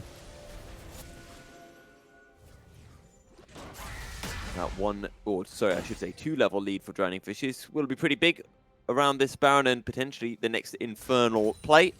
So it'll make things a bit harder for Nat Gamer to be able to steal. But then again, Nat Gamer's playing Nunu, so he has 2 smites. So who really has the advantage here? Yeah, it's an interesting one. If they can manage to get in and steal some of these objectives, it will definitely be a key to getting back in the game. They did manage to pull it off in their last game against Poen. Let's see if they manage to pull off the late game again in this round. 9 kills at 2-5 at the moment, 7k gold advantage for Fish Tank. And to be fair, Fish Tank haven't really extended their goal lead in the last 4 or so minutes. But then again, they don't need to. They've got a Vayne for their scaling, so they can play things sensibly as long as they don't needlessly die. Yeah, of course, they haven't particularly extended the kill lead. However, the CS lead, they might be getting a bit more of with the Udyr, of course, falling very fast. They do opt to just start the Baron. they see that the side of Alpha Chads don't have any vision on it, but they are starting to close in. Remember, Alpha Chads, this is how they got back into their game against Poen. They were able to find that Baron steal. And maybe a bit of safety coming through. What is this damage from Carl Johnson? Quite And, well played there as well from Tofu King. He just managed to get his Run delete Grandma. in time. Oh, never mind. Once that depth touch connects, you are going down. Okay, no. Okay, Grandma's fine. She saved the flash. Good stuff, Grandma. Saved the flash. Did manage to force out the Gale Force and the flash Oh, from no. the bow, which means she's got nothing to escape this set. Brutal. I mean, Carl Johnson didn't even need a chem tank. He just stride breakers in and picks up the kill. Yeah, absolutely. Of course, Kate, she very well played against the Nautilus. It's very difficult to get away from a Nautilus ultimate. But then when you have the synergy of the team on the side of Fish Tank, Carl Johnson goes, oh hey, I'm on the bot side. There's no more pressure from Ornn because I've nearly killed him.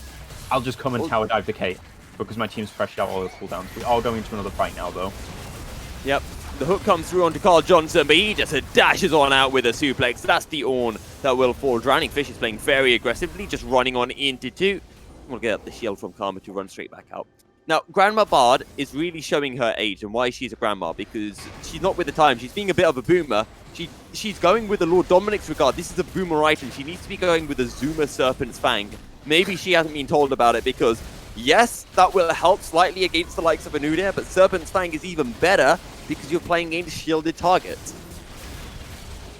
Yeah, I'm looking at this blitz. Oh, I wanted him to steal it with the rocket grab. Of course, an almost impossible feat.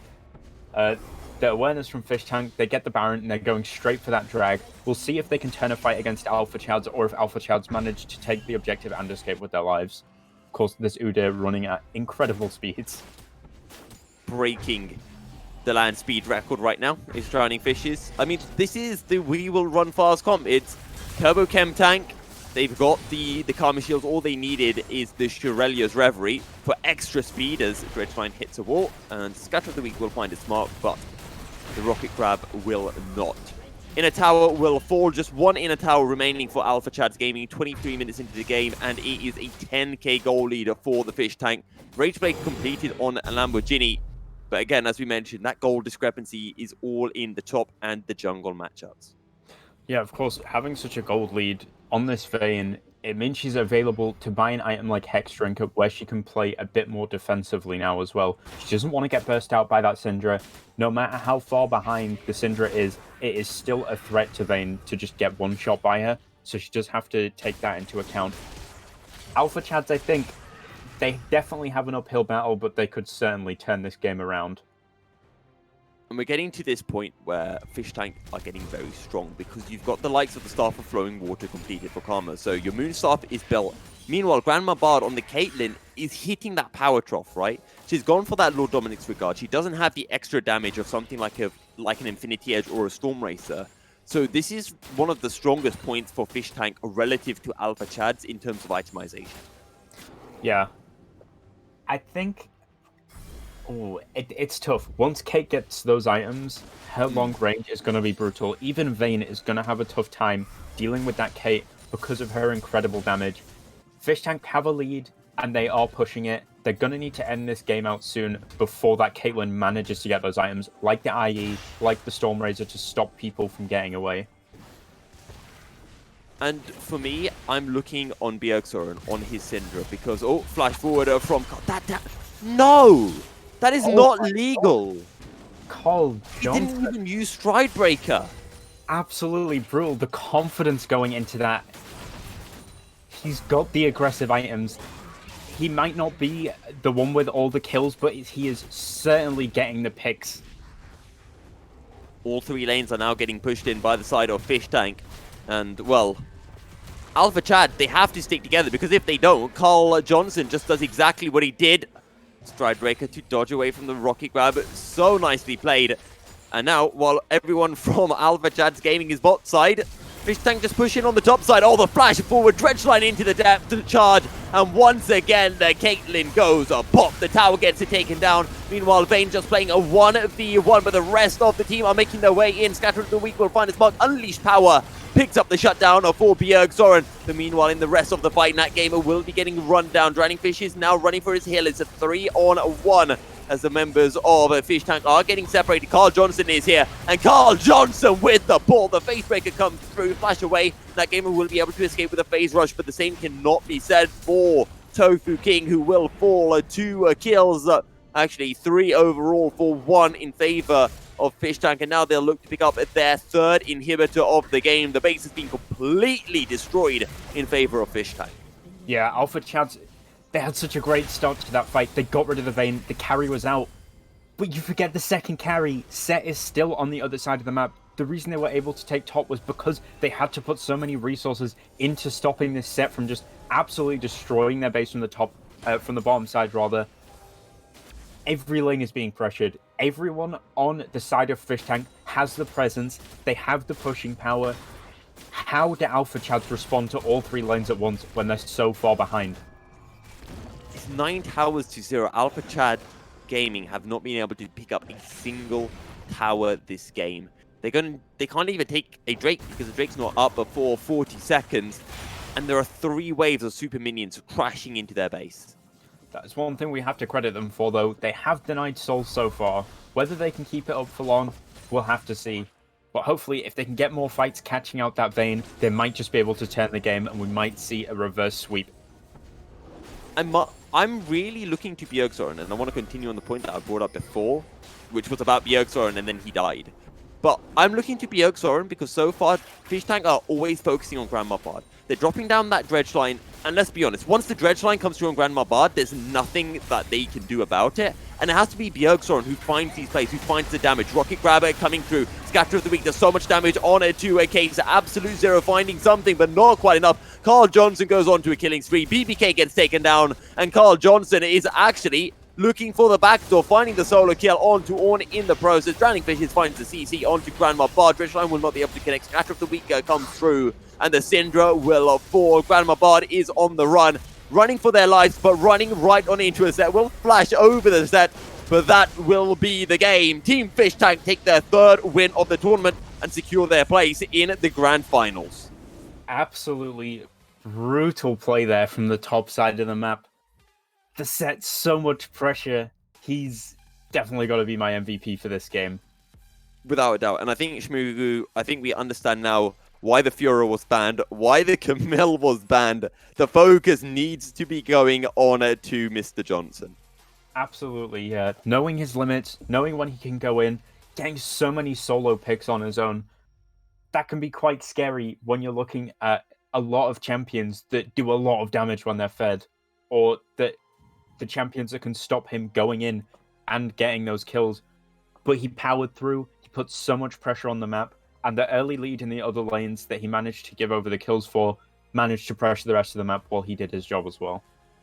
A fantastic game from Fish Tank. Fish Tank now 3-0 in the standings. Alpha Chad 2-1 in the standings. We have one more game coming your way before we head into the grand finals. For those people who don't understand how the system works, there are 7 teams. We're playing a 4-round Swiss system. At the end of those 4 rounds, whichever 2 teams have the most points will be making their way into the best of 3 grand finals. We're going to be heading on into a short break, and this time we've already remembered to do our MVP. So we're going to be back in a short bit with our final game of the Swiss system.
taking whatever you told me. I know what I could be, making emotion paintable and so tell me, is this what you made me?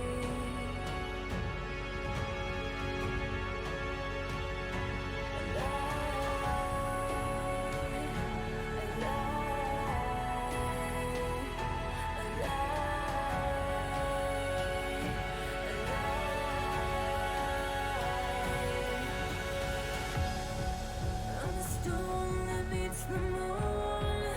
I'm the sun that will not move. Do you think you are? Who do you think you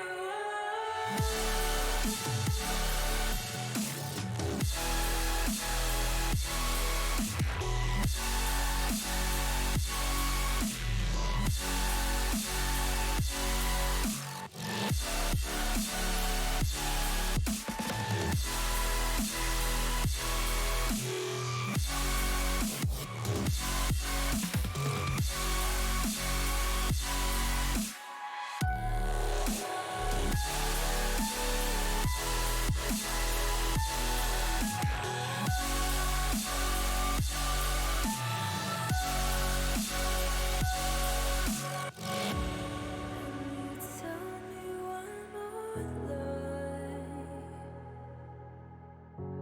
Every time you bring me close, and you're thickening the ghost of you, bleeding tired as you've been done. I'm done. I'm done.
girls with their nails done now.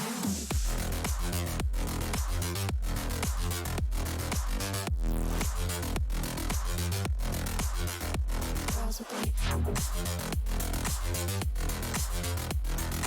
nails done. Girls with their nails done.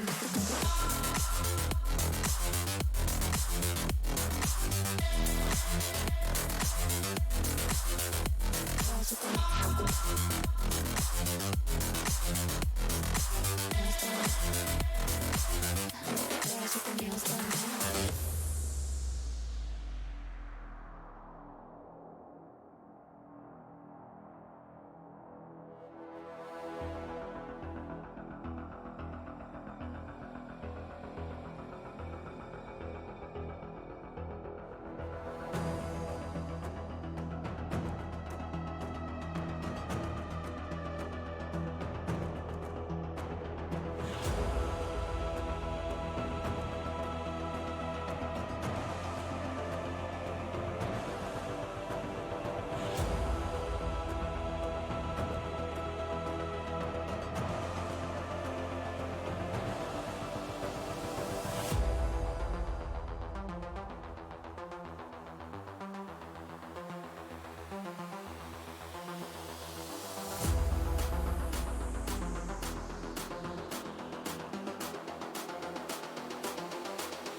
I think the girls with their nails done now.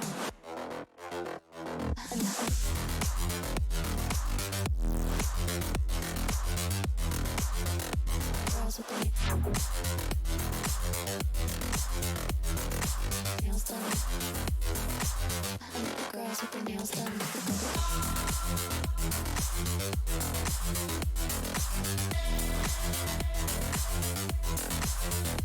Girls with their nails done.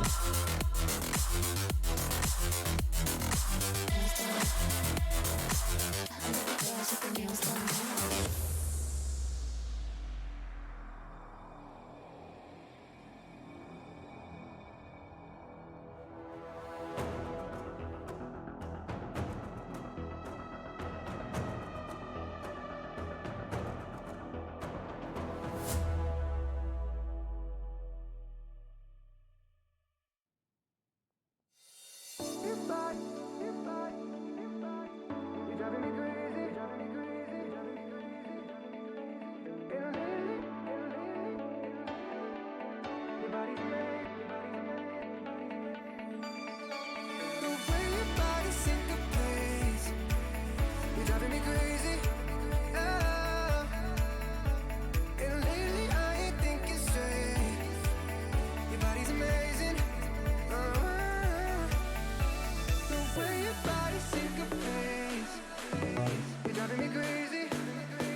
Good afternoon, ladies and gentlemen. Are you looking for some League of Legends action? Well, you've come to the right place. Here at EsportsWales, we're heading into Game 4 and the final game of the Swiss system before we head into Grand Finals. And Space Station are taking on Noodles for what I hear is a wooden spoon. And Captain Shmugu, are you a fan of wooden spoons? Prefer metal ones myself. More of a soup eater than a cake maker. But you know. Okay. What are we talking about anymore? To be honest, spoons. My issue with metal spoons is that they always like scratch pans and stuff. So you gotta have a wooden spoon. It's slightly better. I mean, you know what they say. The wood division is higher than metal, right? You know, once you get to diamond, that's the highest of metals. But then challenger, aka wood, is the actual highest division. Either way, we are into picks and bans. Space Station on the blue side, Team Noodles over on the red. Well, we see the center band out straight away. Quite a contested pick in the current meta. Very long range, as is Twitch. AP Twitch has been seeing some play. Not going to be played in this game. Out goes the Rel. Strong support option out of the game there. Remember, we did see the Rel. Actually, it got first picked up by Space Station in our very first game of the day, which was Space Station against Isaac's team. They did lose with it, if I recall correctly, after having V1 picked it. Maybe they're protecting themselves from themselves. See what this third ban will be, though. Oh, Fizz. Yes. Fair enough. I'm just having a look. I just want to see if the band spell anything out. SRF, no. Okay. Never mind. And I don't think TS. Okay. There are no spells out. Nope. Oh, yeah. I like this. Oh, Viego. Very aggressive starting pick. And once again, we see this Hecarim either being picked or banned. Still 100% on these casted games. Good to see that the Hecarim has the high priority. The Udyr is available, but I am interested to see the Viego. Now, I do believe Riot have fixed all of the bugs that have been surrounding Viego, because Viego had a lot of bugs when it came out. A little bit like Silas, because he can steal people and code go wonky. But the Yasuo is in. I want to see the Gragas. I want to see the Rakan. In fact, make this a Yasuo bot lane. That's the spice I need in my life right now. I'm excited. Ooh. Oh, man. This Viego, such an aggressive pick, and he can flex between top jungle and mid. Yasuo, not a great pick in the top lane, but he can flex there.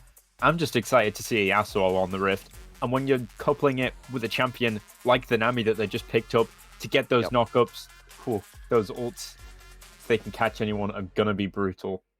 Well, the Tidal Wave has a knock-up. The Aqua Prison gives a knock-up as well. And the Renekton is locked in. So I have a feeling that this will be Renekton going into the top side of the map. So now we just have to see whether the Viego will be flexing into the jungle or the mid lane. I mean, there is still a possibility that the Renekton could flex mid if this is a Yasuo mid. Oh, boys! That is locked in. It's the brothers coming through. Yasuo and Yone. What more could you want? If they don't pull off a Yone ult into Yasuo this game, I'm going to be so disappointed. I want to see a 5-man Yone ult into a 5-man Yasuo, into a team wipe, to a Baron, into killing the Nexus.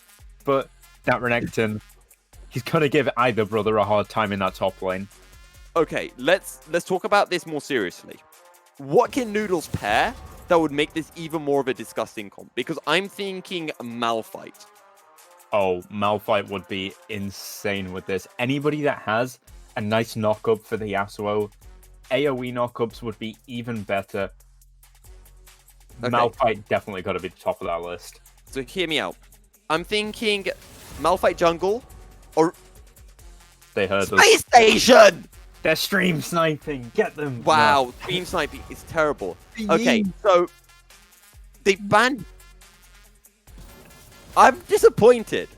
I'm disappointed. Now, I feel like it should be Orianna, and this should be a Yasuo Nami bot lane. I don't feel like Vi really synergizes with the Wombo combo here. I think she can. Here's why. I've been playing a bit of Vi recently. Ooh, okay. I'm enjoying her pick. She can get a lot of Qs off, and just while she's hitting somebody with that Q, Yas has like half a second to ult her. She can get some nice ganks with that, coupled with the fact that her R is unescapable, much like Nautilus ult. That could be quite a brutal combo, and it especially could be shutting down that Samira. Ooh, the Dingadongers. Let's see if this actually gets locked in. Sadly not. We're going to be getting Nico in the mid lane. Yeah, and Ornn. And it's another champion I was going to mention. Everyone has knockups for the Yasuo, and it looks like... No. I mean, to be fair, AP is needed from the Noodles. AP is needed. Although there aren't really any tanks. In the form of Teemo. They can't They're going to lock it. I think they're going to lock it. Oh, teasing us. Teasing us with the Teemo. We do see the Cho'Gath. Of course, another AP champion. More often My disappointment is immeasurable, Shmugu. Mine too. Holy heck. The Teemo could have been brutal. And you know what? Not a bad pick into Renekton. Of course, not going to be winning lane very hard. But he could deny the stun with the Q. You never know. Could be a challenger Teemo player. Yeah. I Nobody's mean, let's be never- honest, right? Everyone from Noodles has a knock-up. That's a good thing. But there's no Gragas, and I'm sad. Gragas is a good pick into Renekton, and Gragas also has knock-ups. Okay, But- but looking at the knockups, right? Everyone has a knockup, but you know what nobody has? Wait, hang on. I can get this. Teemo. True, and Teemo would have brought it to the table. Ranged damage. They do not have a huge amount of range on this team. They're gonna have to get in. They're gonna have to be aggressive, and against a Samira, that can be quite brutal. That is true. There isn't any range. That is actually a very good point. So it looks like your prediction from the start was right. We will possibly be seeing this Yasuo in the bot lane with Nami. I like it.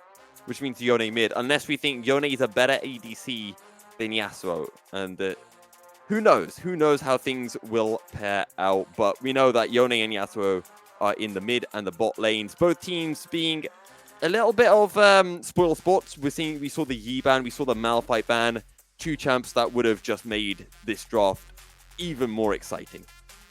Yeah, it's I respect it. It's a tournament setting, but come on, how are you gonna ban out the Master Yi, greatest Okay. champion? There are predictions going on, right? And I've got to go with my boys over on Noodles, right? I just have to. All right, They've got the Wombo combo. I'm going to vote for them. So far, I have been wrong with every single one of my predictions. This is why I'm not a color caster, by the way. So I'm with the 11%. I'm with the 11% right now. I'm gonna have to go with a bit more of a logical approach. I love the draft from Noodles, but in terms of reality, Renekton and Samira is gonna be brutal for them. Yep. Well, hopefully, Noodles can make my ambitions a reality. The Vi is an early game jungler, so we'll see what does come through. I'm also just thinking, Viego, his Heartbreaker ult, being able to steal people and using them. How effective will it be? If he does get that Yasuo, if he does get that Yone or Cho'Gath even. See, here's the thing with a lot of these champions. You look at Yasuo and Yone and you think, wow, they're so powerful, but then you have to think where that power comes from, and it's the ultimate. You're playing Yasuo, you're playing to get that knock-up and use the ultimate. Viego cannot use the ultimate of the bodies he steals. No. But picking up that Yasuo, it's going to give him quite a bit of mobility, so we'll see what he manages to do with those steals as Viego. Of course, to steal in the first place, he has to be able to kill them. He has to be able to kill them, or somebody else on the team has to be able to kill them, right? And then he has access to their souls. True. Of course, Renekton and Samira not going to have a very hard time picking up the kills. Very aggressive, high damage champions. Either way, we're going to be having to see whether Space Station's draft can take them off to outer space, or whether the Noodles draft will just be a bit of a wet noodle composition and flop. I could have done better than that, but I like it. Yeah? Okay. Listen. All I can picture now is Yasuo's sword is just flopping like a wet noodle. It's like those, when you go to swimming pools, you get like those long foam sticks, I want to say. Yeah, pool noodles. Yeah, pool noodles, right? Yeah, It's like Yasuo and Fiora. Yone have pool noodles. They're fighting with pool. See, this is what we need. We need pool party Yasuo, pool party Yone, and they just have pool noodles that they fight. Pool noodles. That's a bit of a tongue twister, actually. Pool noodles. Pool noodles. For those people that's tuning in and wondering, why are the two casters just saying pool noodles over and over again? Essentially, we got a really cool draft coming through from the side of Noodles. And now we have pool noodles in our heads. And saying pool noodles is weird because you like to say pool noodles. And it's very confusing, at least for me. I don't know. I'm a play-by-play caster. I'm supposed to be able to say words, but I'm not very good at it. Hence why I'm not a very good play-by-play caster. Okay, but let's take a serious approach to this game then, right? Let's not look at Noodles because they've got the fun draft, right? So when we talk about them, we only talk about fun things. Space Station are tryharding, right? They've got the Thresh, they've got the Samira. How do we see this bot lane working out into the Yasuo Nami? Personally, I have played quite a bit of Yasuo bot lane. How they're going to need to play is completely around Yasuo's wind wall. What you have to do is wait until your wind wall's up, and then you can try and play a bit aggressively. But with that Thresh, it's going to be hard to get in, and we do see them going for an invade here. See if the counter invade comes out. Instead of playing safe, they can just go all in from the get-go. The death sentence, first blood to Thresh.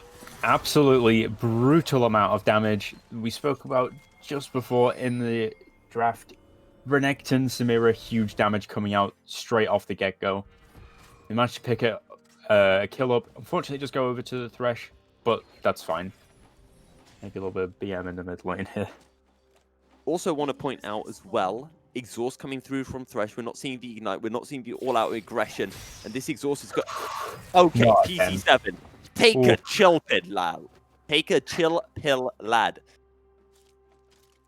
He's on it with the hooks, and if that is going to be a showcase of what else we're going to see this game, it's going to be a rough one for Noodles. Oh, yeah.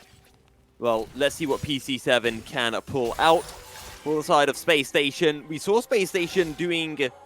Well, I mean, they weren't able to do much early on against Isaac's team. We remember it was a fairly slow start to the game from both teams, and eventually Isaac's team just had a better comp and were able to run down Space Station. So let's see whether they can turn things around. Since that point, they have been able to win one game at Space Station, but I believe that one was from a bye. We already are seeing a gank in this top lane. See if they can manage to pull it off. Cho'Gath does still have his flash available. Oh, Cho'Gath does use a flash and flash forward. One more auto, it comes through. Astro will pick up the kill.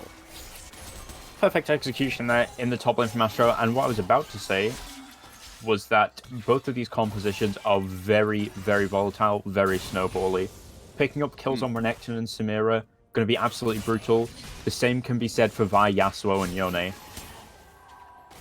Devil Boy taking a lot of damage. A flash forward. The Tangle Barbs will be able to find its mark. Can the Blooming Burst come through? It comes in. Flash forward. Devil Boy with a devil outplay. Beautiful play there. He knew he was going to die anyway, but he managed to trade and get the value off onto the Nico. Ooh, already a lot of kills coming through. I'm excited for this late game. Already, we're not even 3 minutes in, and there's 1,000 gold lead over to Space Station, and we see another engage in the bot lane. He hooked the minion. He got a good flay off, and MJA just with the banter flash, the BM flash coming through, saying, "Look, don't even need my flash to lane. I can win regardless." He apparently doesn't need the kills either, because it went over to the Nami. A bit brutal there. We do see some trades going back and forth. Cho'Gath did get killed early, but he's caught his footing in the lane. He's, of course, slow pushing towards the Renekton, but he is even on CS right now, which at least is a benefit for him. 3 kills to 2, already had 5 kills within the first 4 minutes of the game, and when you think about when minions actually make its way to lane, it's been 5 kills within 2 minutes. So, pretty aggressive stuff coming through. Devil Boy playing very aggressively. He has to be careful here. He does use a solemn bound, so can return to safety. Yeah, he's getting poked out an awful lot by this Nico. He did opt for Doran's Blade start, which means he's going to be able to heal up off minions, but he's not got that shield to get health back from the poke. Of course, champion like Nico is going to be throwing out a lot of abilities at you. Don't forget, while Steal Your Wife is poking down Devil Boy, he's not getting that many minions. And actually, Devil Boy was about 10 CS ahead, and Steal Your Wife has only been able to close that down due to a minion wave that just crashed his way.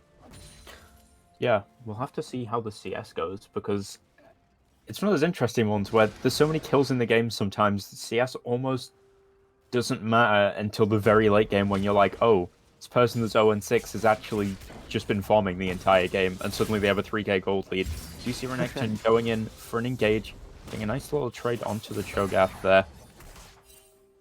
Really able to bully out Snavage on this Cho, and actually has nearly a 20 CS lead, almost 3 times Snavage's CS right now, and that is a fairly comfortable gold advantage for Fox in a Box. Yeah, I'd like to point out, it's quite interesting in the bot lane how much pressure is on this Samira by the Yasuo. She does have the range advantage, but the Yasuo, the damage is brutal. He is going in on it, and coupled with Nami as well, she can get quite a bit of poke off onto the Samira. They're actually having quite a tough time in lane. And even when you poke out the Yasuo, he has his passive, the Way of the Wanderer, that gives him that really annoying shield very consistently. And on top of that, you've got the Ebb and Flow from Nami, which just, you know, heals your ADC back up to full HP and does damage to yourself. Yeah, of course, that shield allowing him to take some trades. Speaking Oh, of... the CC lands onto Devil Boy. He'll use a Soul Unbound, but he always has to return. And he will return, and he will die. Perhaps overextending a bit to get those trades. Without any wards around that mid lane, it's going to be tough to push up. Of course, Viego does signal when he's coming in with that smoke, but... Oh, Aqua Prince is not going to land, and that was a really good sweeping blade as it forced Teacher of Maths, because he dived on in with... I can't remember what it's called, but he dived in, and the Yasuo with a dash out meant that Teacher of Maths ended up going further in than they would have liked to. Yeah, we do see the Viego coming for bot. The Yasuo has been pushed up confidently this entire game. See if his confidence is still there in a 3 versus 2 scenario if this Vi doesn't come down. Looks like Viego might just be backing off. Opts not to go for it. I respect it. Playing safe. Again, these volatile teams, if they pick up kills, the leads getting snowballed can be absolutely brutal to deal with. Looks like the side of Noodles are looking to get some prio so they can pick up this dragon, though. And Prio is on the side of Noodles, and they can look for this Cloud Drake, the first Drake of the game. Actually, right now, I just realized Devil Boy is 1-3, but does have a 10 CS advantage over the Nico. Yeah, did die in the invade, which... The damage went over to Thresh. I respect it, trying to get that steal with the hook there. And it looks like after taking that drag, they want to look for a bit more. They're 4-manning into the bot lane. Nico has shoved her wave in, looking to roam down. Does just stay in the lane. Oh, there it is, the 2-man ultimate from Devil Boy. Sadly, though, MJA does not have an ult of his own. Takes 2 huge tower shots, but will be able to stay alive. But these are the roams that we can expect to see from the side of Noodles. Yeah, more roams like that once Yasuo hits 6 are going to be incredible. If Yasuo had his ult during that 2-man Yone knockup, that was almost a guaranteed 2-man onto the tower there. Just a bit too early in the game to be seeing plays like that, though. We see dives going on in both top and bot lane. Bot lane does manage to get a kill onto the Vi. Oh. In return, Cho gets traded in the top. Yeah, 1-for-1 across the map as Devil Boy playing aggressively. Will drop down a fair amount of damage before snapping back and dealing even more damage in the process to the Nico, but we are seeing Fox and the Bot getting a very significant advantage on the top side of the map. Now double the CS once again of Snavage, 30 CS up on the Cho'Gath. Yeah, a bit of a top gap going on there. Renekton, of course, a very difficult character to play into.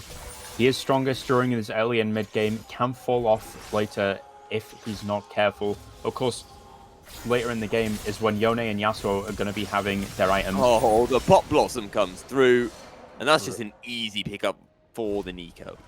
Yeah, of course, Yone, before he gets his items, he does do a lot of damage, but not as much as he would be doing. But of course, the Nico gradually poking him down. She knows when she can kill him. At Yone 1-4, he's starting to fall a little bit behind on the CS and the plates. But as is the case with the Yone, once they do get a couple of items, all of a sudden they just find themselves being so strong. So don't count Devil Boy out of this game just yet. Oh, absolutely not. Of course, we do start seeing there. Cho'Gath's ultimate is online. Can potentially start looking to pick up some return kills onto the Renekton with that huge amount of true damage coming through. Or they could alternatively look at taking some jungle objectives. Right now, no jungle objectives to be secured. Rift Herald has already been picked up by the side of Space Station and is on Astra. I wouldn't be surprised if it does get used on the top side or even at mid lane just to pour more gold, more resources into this Renekton and Nico that are already so far ahead. Yeah, the Vi not been getting a huge amount of ganks off, but of course the laners have been quite dominant anyway. She is looking to invade the Viego's jungle, and of course with Viego being on the bot side of the map, she just gets a deep ward.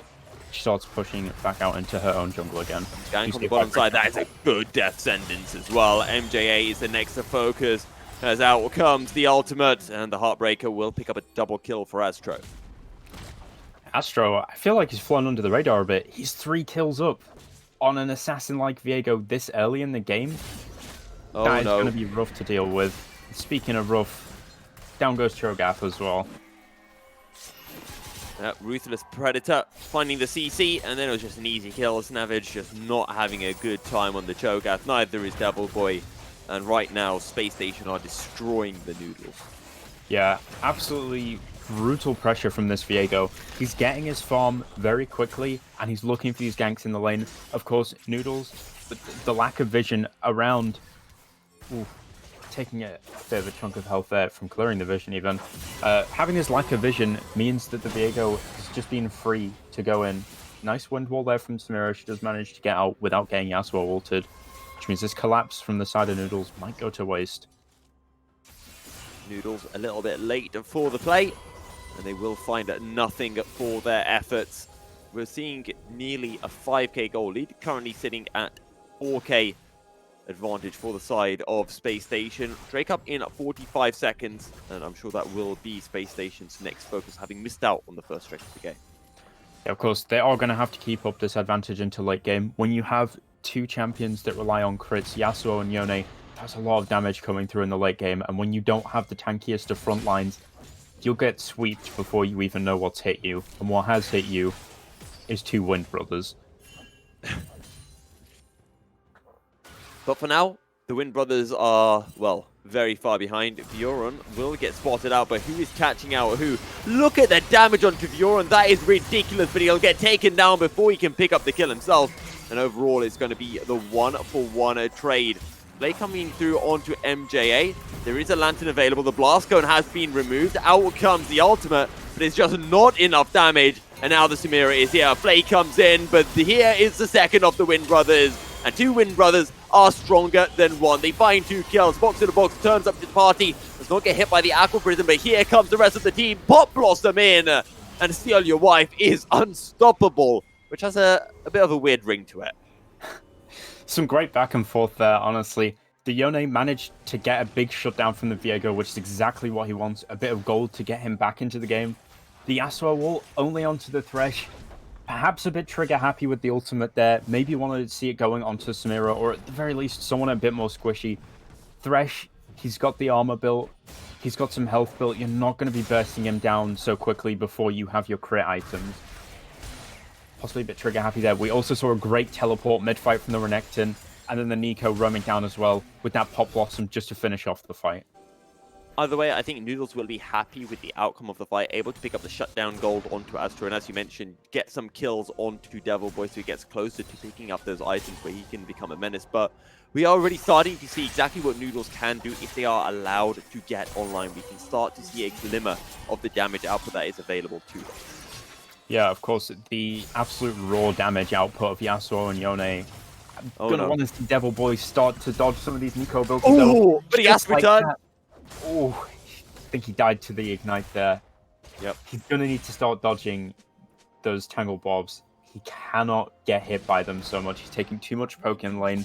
He can't fight. Do you see bot tower falling already? Yeah, first tower of the game going the way of a Space Station. And this is now a 7-1 Nico. As we said, he's unstoppable. He wants to steal your wife, and you ain't going to be able to stop him. Just can't give him a wife to steal. We do see this Renekton going in for the Cho'Gath. Doesn't get a trade, but of course, having so much priority in the bot side of the map, side of Space Station, easily pick up that second Drake. Good stuff from Space Station now. 4k gold ahead of Noodles. And remember that point when Devil Boy was really far ahead in CS with Steal Your Wife? It's kind of flipped. Yeah, it's gone a bit. But of course, in a bit of a trough right now, like we mentioned last game with the Caitlyn, similarly, this Yone, he doesn't have his second item up yet. Once Yasuo and Yone have these 2-item power spikes, they do an incredible amount of damage. And if they can get to that point in the game without losing too many more towers or too many more objectives, they might just be able to turn it around and pull it back. Of course, this Nico is playing very well. Oh, good wind wall to come through to deny the Tangle Bobs, and a bit of a lane swap coming in from the side of Noodles, but Devil Boy has to play into 2 members. He's faced this before. The Fate Seal comes through. Is it going to be enough? Actually, he's buying a lot of time. Does he have the damage? No, not quite, but we're starting to get more and more of a glimpse of the damage output that Devil Boy will have. Now that he has that 1 item available, Assault and Battery coming through onto Astro, the damage will follow Astro, able to escape. And actually dives on in. Heartbreaker picks up the kill, but will be instantly slain before he can steal away the Visor Soul. And now Han Solo is here. Not really playing as solo, but Fox in a Box will flash out to save. Yeah, of course. I'd like to talk more about that Yone in the bot lane. He almost took on a 2v1 while he was exhausted. He has 1 item, he's 3 and 7. Just wait till he gets more items. We'll just hold that thought for a minute as we see another fight breaking out. Oh, the death sentence is huge, and Fox in a Box is on a rampage. Absolutely brutal. Of course, we saw as well on the other side, the Samira, more than confident to take fights. She does have a lot of assists, unfortunately, which is not exactly what you want on your ADC, especially one like Samira who wants to snowball the game so hard. But she's playing with her team. She's doing well. She's got a decent amount of CS. She's doing okay, and now she's taking the Repel to the top side, helping with those objectives. And Space Station just has complete control over objectives. Look at the damage output onto MJA. It is rather disgusting. I also just realized as well as, oh no, that is not how you want to play it. Knockup does land as here comes PC7. Death Sentence able to find his mark. And out comes the Pop Blossom. Not going to connect because of the flash. MJA on the run. Flash up forward. Dash up forward. But not quite enough from Teacher of Maths. He will not be able to find the kill. Remember, Teacher of Maths played support in the first game we saw of the day against the I6 team. And now playing ADC. Great to see your support synergy there. If your bot lane has enough synergy to even swap roles, you gotta fear them. And Buron will fall. Next is going to be Snavage, and well, out comes the Inferno trigger. There's no tower to keep the Cho'Gath alive, and another kill going the way of Space Station. Starting to look a bit rough. Oh no, the threshold. He's landing every death sentence right now. Tower damage is coming through. Astro looking to try to pick up the kill. Can he do it? No, he can't quite do it in time. And that is a rather big pickup for the side of Noodles, who find 1 kill for their efforts. Slight overcommit there from the Viego. He's fed, but he's not that fed. Come on, man. You can't disrespect him like that. Tried to tower dive, couldn't get enough damage off. But now we see they've taken both tier 1 and tier 2 turrets in mid lane, starting to move bot, put on some pressure there as well. I've also just realized we need Fox in a Box. He needs to play Ahri. And that way, he could literally be a Fox in Thresh's box.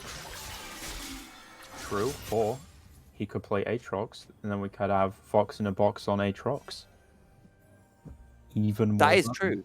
He is a top laner. He is a top laner. I mean, just play Ahri top, though, because he needs to be a Fox, literally, right? True, true. Although saying that, I hate playing against Ahri, so... no. Fair enough, fair enough. I can't disagree with that argument. Now, MJA has had to postpone their second item in order to build an execution. It's a calling. See, you say delay, but what if he builds Mortal Reminder second? It's not a bad pickup, as it does give attack speed now. What if he just dies right here? Yeah. Oh my! Oh, the death sentence again! The max MVP? range hooks! MVP? MVP, it has to be. We called it on the invade. He managed to get 2 hooks onto that Yone. We said, if this is what the rest of the game is going to spell for Noodles, it's going to be absolute terror, and that's exactly what it has been. Yeah, and now the exhaust coming through onto... Okay, never mind, he might have just lost it to MVP after that one. Ult coming through, Devil Boy almost killing Teacher of Math. Ignite is taking down, and there is no heal, no way out. The box comes through, Snavage will fall, and it is another kill going the way of Space Station. Meanwhile, Astro just taking Drake by themselves. But I think Space Station could look for the end. No, they're gonna be sensible. They're gonna back off. They picked up the inhibitor, maybe a little bit too early though, Shmugu. Yeah, perhaps. Of course, the implication of that inhibitor dying, there's going to be supers going into the base, and Yasuo and Yone, they're just going to slurp up so much more gold. Yasuo is playing a bit aggressively here. We'll see. Does get hit by the Nico's root, but she does manage to get away. Oh. Oh, who got it? Fox in the Box was able to secure it before the spike came through. But never mind, he's just leashing it. Yeah. You steal our wife, we'll steal your life. That's how it goes. Exactly. We do see Revenge. the Yasuo pushing in this mid lane. Of course, with the supers, the push is going to be a bit slower. He's gained his confidence. He's got his item. He's not quite got his 0-10 power spike yet. No. Maybe he's on his way. Of course. Astro is waiting for the flank here. And he has not been seen. Oh no, Han Solo. Oh my god, that damage is ridiculous. And now there's going to be an Aqua Prison. Aqua Prison lands as well. Astro, you might as well play support. Pop Blossom, it's a double kill. MJA will fall. A triple kill for Astro. It's not actually a Yone. It is a Viego. And maybe there could be a Quadra or even a Penta on the line because the side of Space Station are pushing on in down the mid lane. A 17 kill advantage. Nearly a 10k gold advantage, and they're looking to end things right here at the 21-minute mark. Just 2 Nexus Towers remaining. Another death sentence into the play. Astro for the unofficial Quadra. Now he can look for more. He'll steal a soul, but he won't be able to do anything more. To be honest, right now, Astro does not want to steal souls because everyone is weak compared to him. Yeah, of course. Like, this absolutely brutal snowball from the jungle. He got that early lead, and he has ran away with it. Just manages to dodge that Yasuo, so he can't get the Nico. They're starting to go top side now. Oh, Astro, he dodges so well, but the tidal wave, good flash away. Steal Your Wife exhausted, will go golden. The assault and battery coming through onto Astro will get shut down. And the Nico all on their own cannot find the damage. The Blooming Burst actually almost finding one as the Flake comes through. Buren on the chase. The Aftershock will now run out. There's a knock-up. PC flashing. Will be able to find the shield. Will be able to find the bug. No! No way! No way!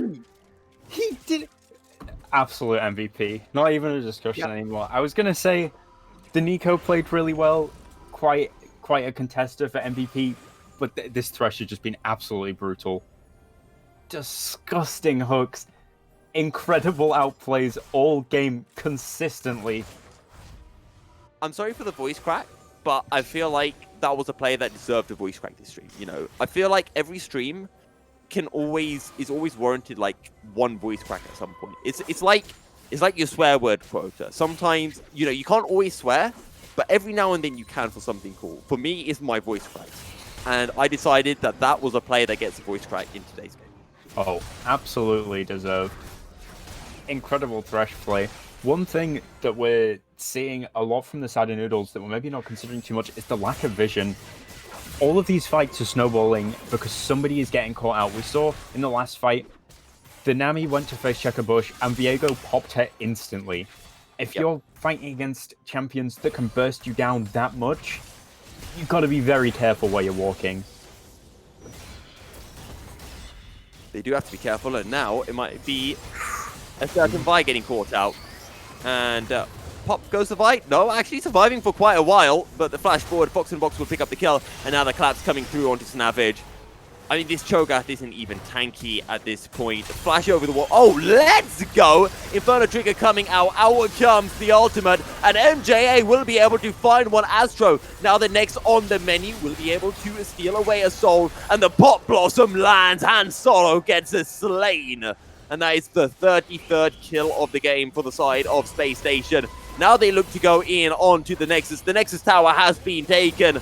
Surely right here, Shmugu. This is where the game ends. This is where the run ends for Noodles, because Space Station will take the W. It does not see them move through to the finals, but they will take their second win of the tournament. A death sentence goes wide for PC7. He's exhausted all of his Smurf death sentences so far. And they still want to pad their KD. See, that's another death sentence that goes wide. He's used up all of his insanity already. This is the turnaround. Devil Boy trying to find the kill. Will not be able to do so. A two-man rupture comes through. The exhausts are in. Astro gets shut down. Never mind. This might not be GG. Devil Boy wants some more. The damage comes through, but it's not enough. The ignite ticks down.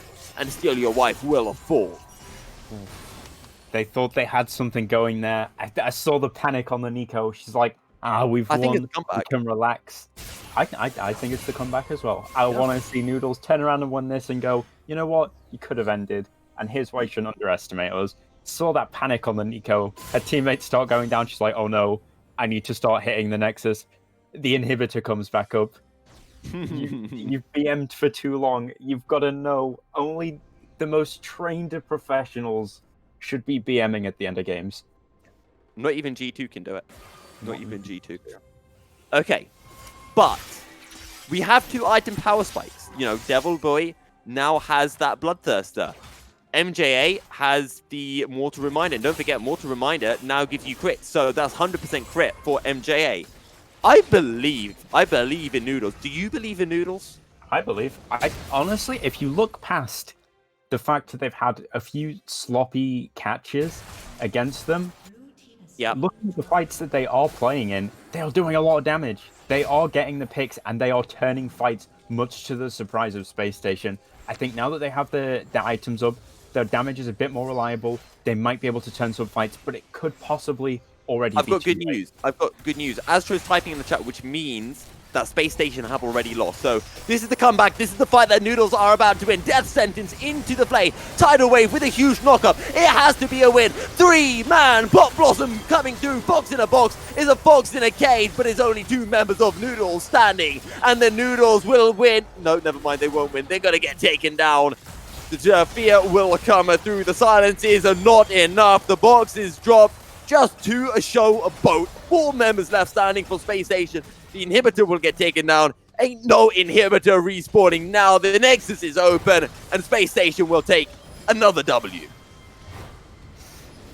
One last death sentence for good measure there onto the spawn platform. The game's over.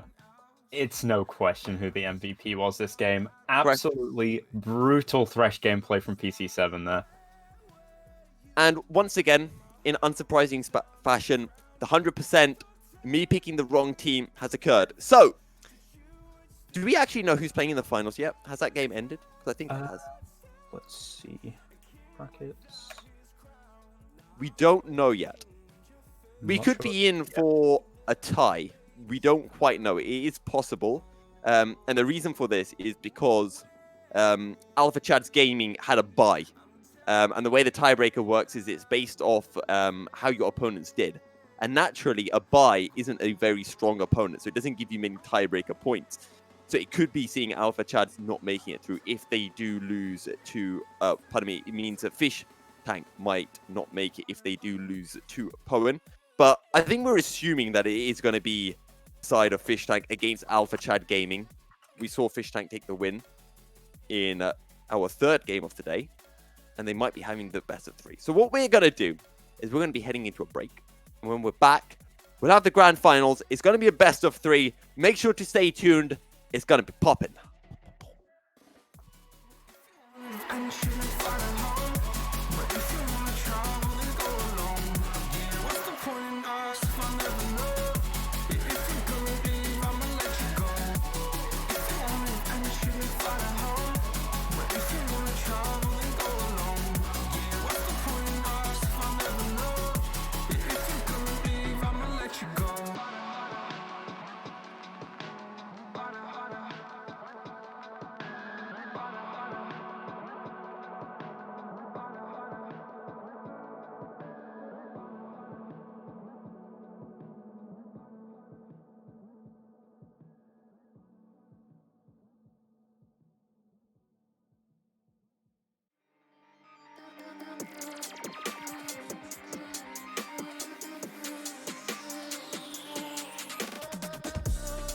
When the silence is too loud, I swear I can hear a voice.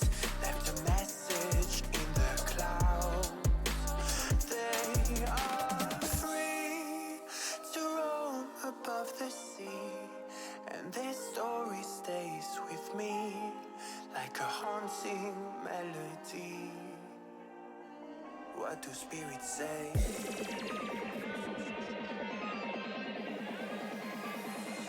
What do spirits say in a darker day? What do spirits say?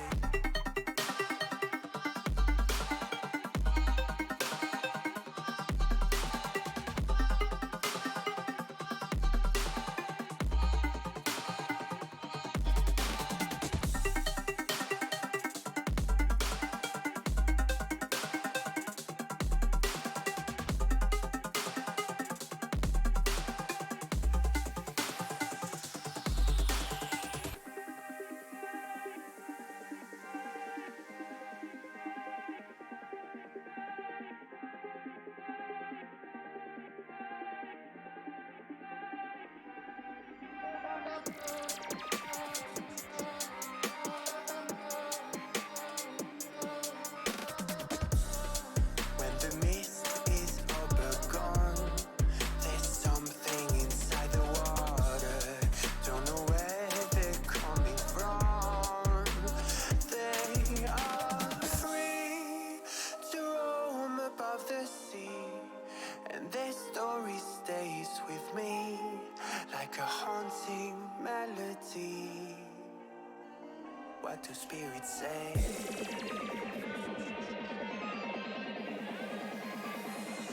What do spirits say in the darkest days? What do spirits say?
granted, never taking whatever you told me. I know what I could be, making emotion painful and so tell me, is this what you made me?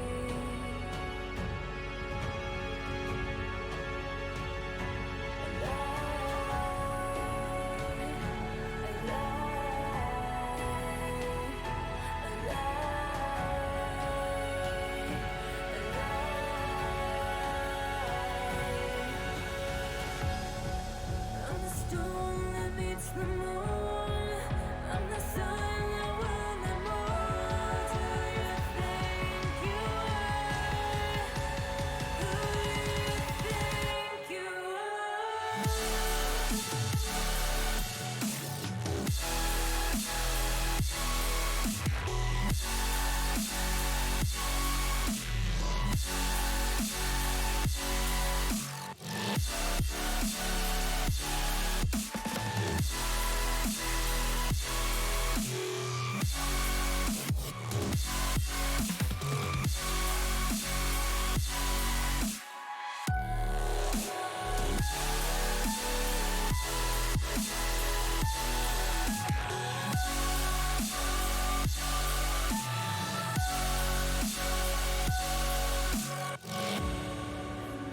tell me one more lie?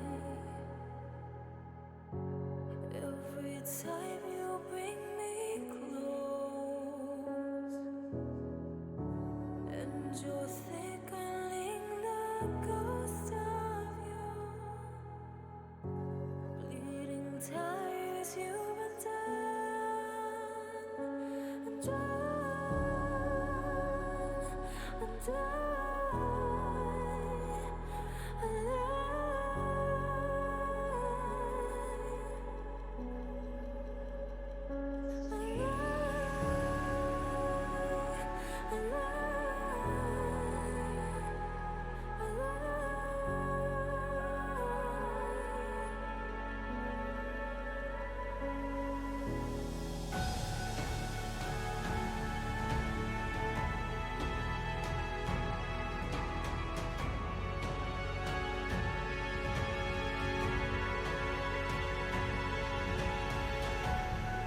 I'm the storm that meets the moon.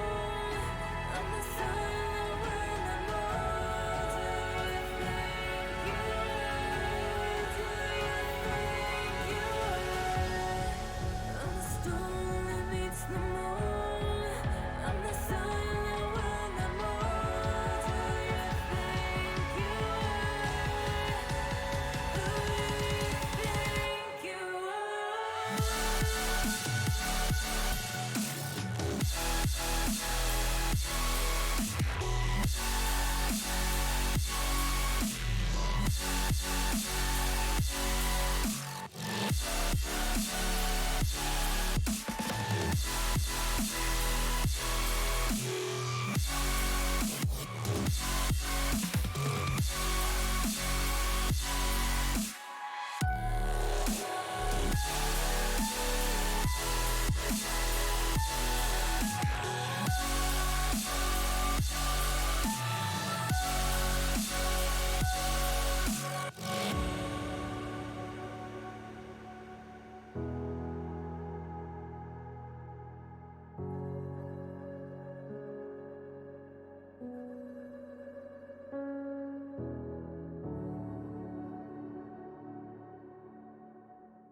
Welcome back, ladies and gentlemen, as we're jumping on into the grand finals here at Esports Wales for the Welsh Masters.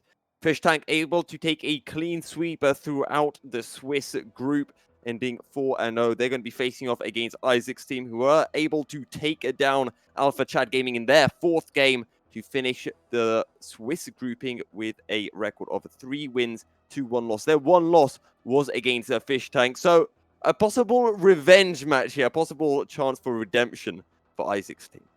Of course, it's going to be a best of 3, so they definitely have time to plot their revenge and execute it as well.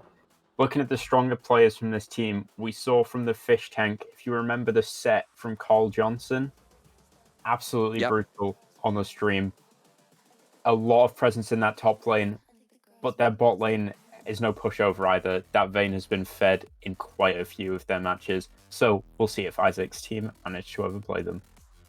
Honestly, that Vayne was something rather spectacular from the side of Fish Tank, as well as the set in the top lane. To be honest, all of Fish Tank played so well. They pulled off the Karma mid. I think Isaac's team are going to need something special if they want to take down Fish Tank, but they have had that loss, and having a loss or a win against team can always be such a coin flip, because on one hand, it could be the case of you got beaten down by them, you don't quite have that mental fortitude going in against them the second time. But on the other side, you know, you've lost to them, you've seen what their strengths are, and you can improve off your weaknesses, whereas it's usually more difficult for the winning team to really identify what those little mistakes they made were. Yeah, of course, in a best of 3 as well, the dynamic is much different from a best of 1. Best of 1, you could get caught out, you could get cheesed. In a best of 3, you get cheesed out, you can always ban out said cheese. Speaking of cheese, I do remember getting some Twitch bans in the previous game. Maybe there'll be more Twitch bans to come through in this. But a best of 3, it could be ending in 2 games. It could be ending in 3 games. Either way, Fish Tank looks so strong. And from what we heard, they had a very comprehensive victory over Isaacs when they did play, I believe, back in the 3rd round of the Swiss grouping. Yeah, absolutely. They have been dominant throughout this tournament. Let's see if Isaac's team can put them in their place. Of course, Isaac's team need to get these key picks that they want, though. With the Skarner, with the Zed, they haven't managed to show up on them so far because they've been banned out. But we'll see if they make it through the ban phase this time. The music is kicking off, and that means we are jumping on in for picks and bans, and I'm feeling like getting a little jig out. Either way, let's see what that first ban will be. Fish Tank over on the blue side, Isaac's team over on the red. Of course, Skarner has to be banned out straight away. It's his namesake. And we saw how strong that Skarner was as well in the first game of the day, which was against Space Station. Oh, of course, absolutely clinical. The Skarner, he went in, he got the picks for his team, and it won them the team fights every single time. Very clean cut. Did you see the Jax pick getting banned out in their match? It wasn't on stream, but the Jax was quite a dominant pick. So, of course, Isaac's team not wanting to deal with that again. And we see the Zed coming out. Another really comfortable pick for Shadow Catalyst. Banned away. Fish Tank has definitely done their research. And when we do look towards the Fish Tank, and actually remember back to that game against Alpha Chad Gaming, remember, Alpha Chad Gaming banned away the Fiora, they banned away the Camille, and the set was still the big pickup. But right now, they haven't. The only ban to the top side has been this Jax. So there's a lot of big picks available for Carl Johnson, as the Katarina is banned away from Shadow Catalyst. Yeah, of course, Carl Johnson, he's been banned out, and he's still showing up. He showed up on a bunch of different champions during the tournament. Is it even possible to ban him out? Is it worth banning out Carl if he's just going to pick another champion? Why don't they ban out the Vayne? Why don't they ban out the Karma? These consistent picks, they have banned out Udyr. We'll see what gets picked, though, after this ban phase. Or ban out the Ivan. Am I right? Drowning Fishes will not be getting the Ivan, at least in this game. I wasn't expecting an Ivan ban, I'll be honest with you, Shmugu. Maybe it is something that we'll be able to witness in the second or potentially 3rd game of the series. You know what? Season 11, it's been quite kind to Ivan. Ivan has been showing up in pro play. He's been showing up in solo queue. Maybe it's a sleeper pick that Fishes has been using elsewhere. But of course, the Udyr, very powerful, going to be banned out. No surprise on the side of Fish Tank, though, as they pick up the Karma. Very safe first pick. She can flex top, mid, support. She could really go anywhere, but we have been seeing her in the mid lane so far. Could even see her maybe going ADC, pairing up with something like a Fasting Senna. Who knows? The possibilities are endless, really. And that Karma Flex picks once again coming in. Shadow Catalyst will be getting that Silas locked in. We are assuming it's going into the mid lane. We saw it picked up against Space Station, where it was such a good pickup for the side of Isaac's team. And let's see what their red 2 pickup will be. Yeah, of course. But this time, that game had a lot of good ultimates for Silas to steal. We're not sure yet. And of course, picking up the Silas early means that Fish Tank can take that into account, and they go, ooh, maybe we don't want Silas to have this against us, so we'll pick something else that does the same job but with a different ultimate. And now this Jarvan's getting locked in, I do wonder whether we're going to be seeing something along the lines of Galio, because Galio Jarvan is just such a strong combination.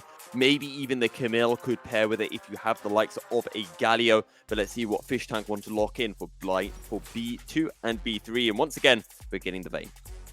Yeah, of course, picks like Vayne always going to be good, and especially against the Jarvan. If she gets ulted, she can condemn Jarvan into the wall of his own ultimate and use it against him. Clever thinking coming out from Fish Tank maybe, or just a comfort pick, as we have seen the Vayne in a few games now. And I do question Isaac's team. They must have known this Vayne was coming, but they picked the Jarvan nonetheless.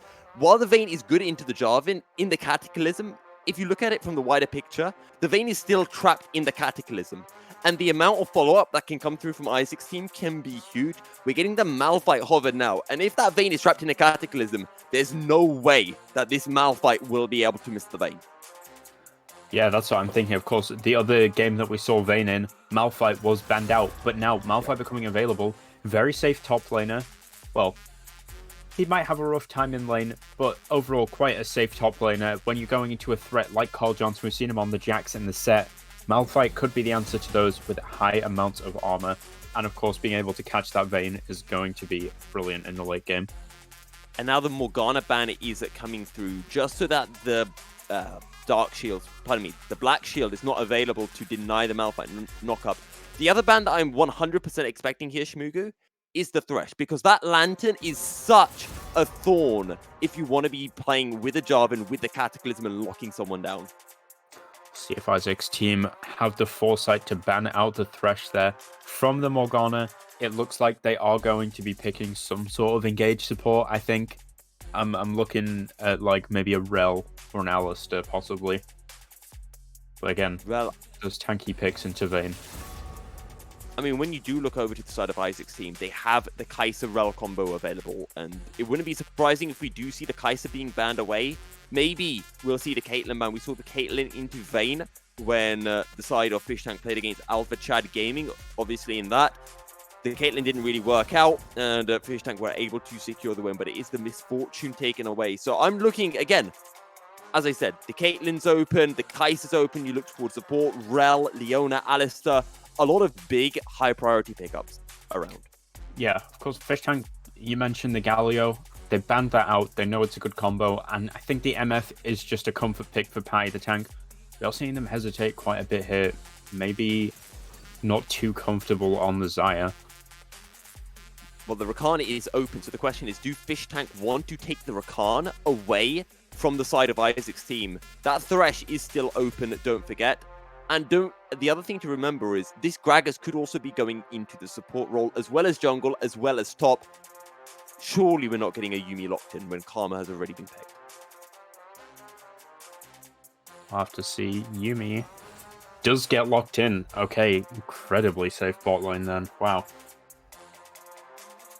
This is a team that is going to scale incredibly well, as apparently the Yuumi is a proxy pick for what we have to wait and find out, as Fish Tank looking to lock in their fifth and final pickup.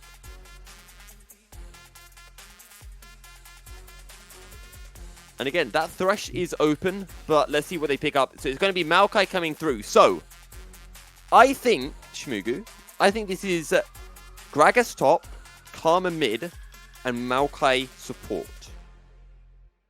Okay, we'll see what the Yuumi comes in for before I make my prediction. Maokai top seems a bit out of character for Carl Johnson. We have seen him on these very good scaling carry top laners. Things such as the Set and the Jax. We might be able to see him on a tankier pick like Maokai, but I think that's a bit out of his character. And we saw the Nautilus getting picked up as the final pick from the side of Isaac team. And Yuumi is the Camille. Oh, yes. We saw that Camille picked up before. And honestly, I am so excited to be seeing this Camille in action for the first time today as well. Yeah, of course, as Camille's been banned out quite a bit, it must be a lethal pick.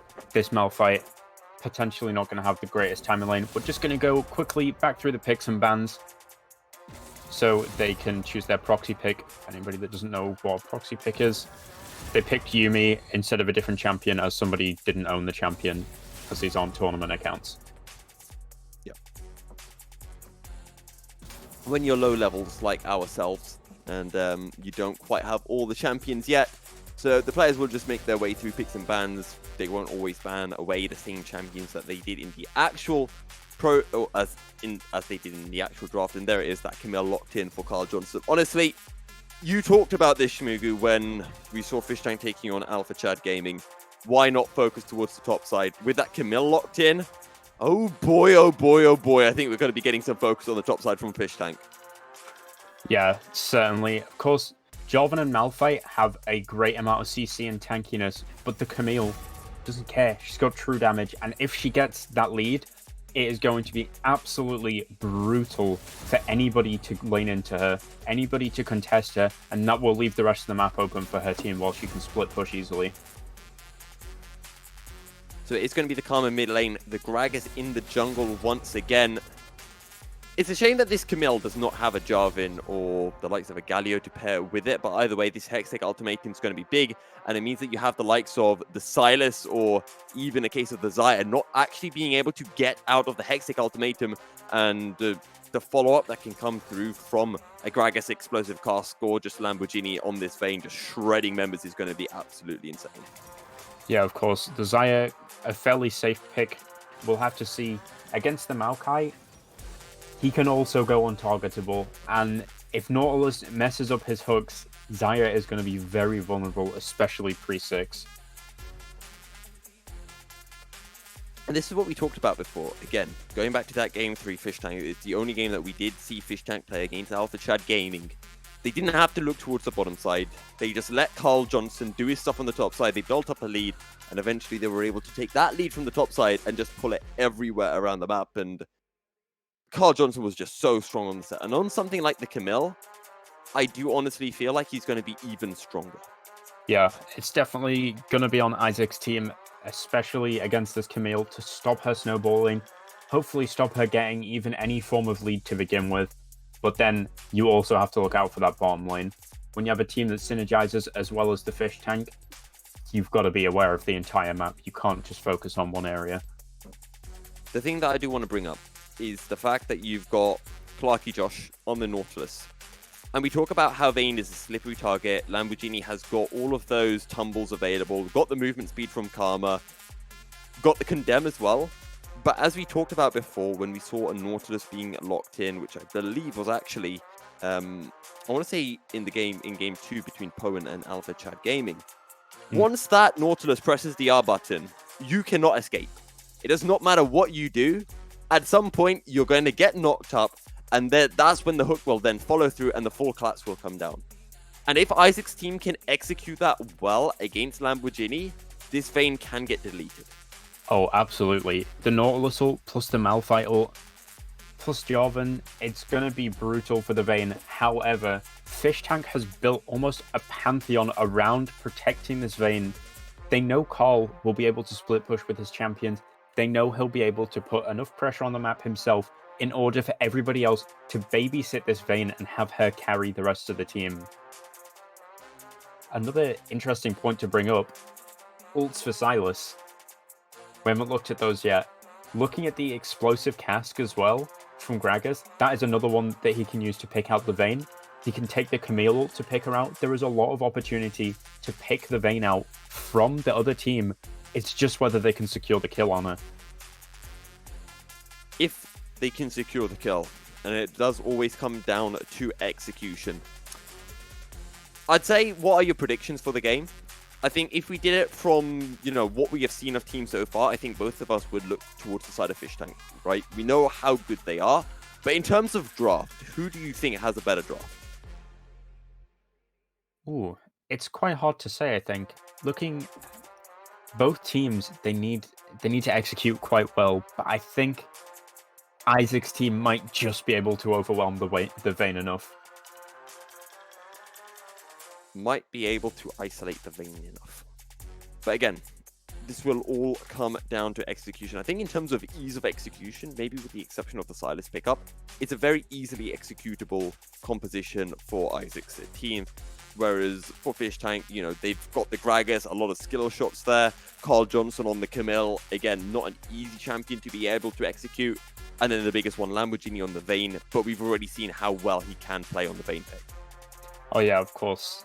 You spoke about ease of execution there as well.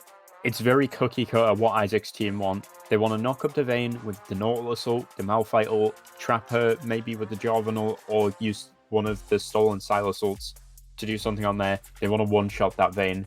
The side of the Fish Tank, their strategy essentially relies on Carl getting this lead. If Carl doesn't get the lead, there may not be enough map pressure in order to execute the rest of the game. There might not be enough pressure from Carl for the rest of the team to go, yeah, we can do what we like. Carl's just going to take the whole of bot lane if you don't answer him.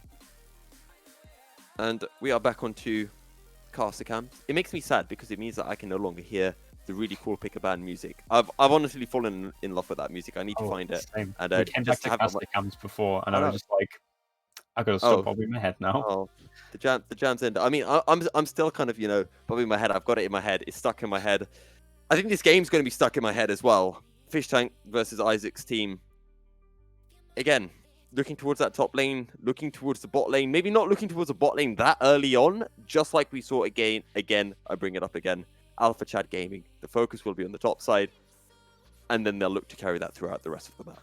Oh yeah, absolutely. These hyper-scaling AD carries, Vayne and Xayah, both incredibly strong on the late game. Vayne, of course, with that single target damage. Xayah getting a huge amount of damage from recalling her feathers, locking people down. We'll see which way the match executes towards.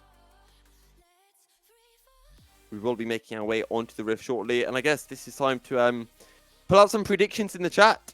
Do you think that this game one will go the way of Isaac's team, or do you think it will go the way of Fish Tank? It's going to be a close one, I think. And yes, we have seen Fish Tank beat Isaac's team before, back in round 3 of the Swiss system. But I feel like Isaac's team would have been able to take their loss, would have been able to improve on that, and come back even stronger for these grand finals. Just a reminder to everyone for what is at stake. 5 Cloud Stinger headsets from our sponsors over at HyperX will be provided to the winning team. So that's 1 headset for each member. Yeah, so we're not seeing any invades. They could have invaded either side. They got the Maokai, they got the Nautilus. Both teams opting to play it safe. Not a huge amount of reliable early game damage on either side. Neither of them are going to risk handing over any kills. Yeah, just a 5-point start to kick things off. And I want to talk a little bit about South Timbuktu, because he is on this Jarvan, and when you look over to the opposite side of the map, his jungle counterpart, Drowning Fishes, I don't personally think we're going to be seeing too much action from the Gragas pre-level 6 before he has that explosive cask. So I think South Timbuktu, there is a fair amount of pressure on him in this early game to be able to find successful ganks. And where do you think we're expecting those ganks to come through? I personally don't think we're going to be seeing it top, and I feel like it's going to be on the bottom side of the map, but where I'm not sure. Yeah, I agree that it'll be on the bottom side. It's difficult to say. The Vayne, of course, once she has her Tumble Up and her Condemn, is very hard to gank a Vayne. However, if you're landing those Jarvan knockups, you're opening up your Nautilus to get a free hook, and they might be able to pick up some kills. Nautilus already, with that aggression onto the Vayne, takes quite a bad trade, though. And again, that's the aggression that we were talking about, but when you take a dredge line this early on, and your ADC is nowhere near you, you'll just get bullied out. But that being said, he's been able to heal up all of that damage. I do wonder if we've got a Revitalize from Kai'Sa, as that would explain how he's managed to heal up all of his HP so quickly. Possibly, although it might hurt later on if he doesn't have the overgrowth and such to get extra health. Although saying that, Vayne, percent health through damage, there's not much you can do to build against it. I think what I want to see from the side of Isaac's team is maybe instead of building Jarvan as a tank, building Jarvan as an assassin to try and get Vayne out of the fights. Assassin Jarvan, that is brave. But sometimes you need to risk it for the biscuit. Yeah, I've been banning Vayne a lot recently. As a tank player, I don't like Vayne. I'm gonna throw it out there. She's very annoying. Percent health true damage is not something you can build health or armor against. It will always do the same amount. Once she gets that max stack silver bolts, it's just going to be 14% health true damage. They do go for another little trade in this bot lane. Bit of a better one this time, now that they have her Nautilus's shield, and Xayah has further ability to get some damage out. Carl Johnson going for some trades in the top as well. I guess it's a decent trade-off, to be fair. And Lamborghini just one auto away from being able to proc the Silver Bolt's passive. And as a result, doesn't get the best of the trades into Patty the Tank and Clarky Josh. But good to see that Clarky is still playing aggressively, not being phased after that first hook didn't exactly go his way. And Yeah, in the mid lane, Shadow Catalyst. Every time Hawk Solaris tries to go in, just walks out just to make sure that the focus resolve does not. Do you see both junglers in the mid lane? Jarvan manages to get the knockup, but Gragas is there to answer. Yeah, the barrel roll didn't quite connect. Smite comes through, and now the turnaround potentially from Shadow Catalyst as the Dragon Strike finds some poke damage onto Hawk Solaris, but no kills again. And I feel like this seems to be a bit of a running theme. Ganks coming through, but no kills. But here comes Clarky Josh is able to find the dredge line, but no follow-up from the mid lane. Just like you were saying there, ganks coming up with no follow-through. The Silas was so far back. He was farming up his wave when the Nautilus came in. And as much as I love the thought of catching out this Karma in the early game, if you're ganking too much, you're losing out on a lot of XP, a lot of bot pressure. The Xayah is getting pushed out of her lane, and she's losing gold for it as well.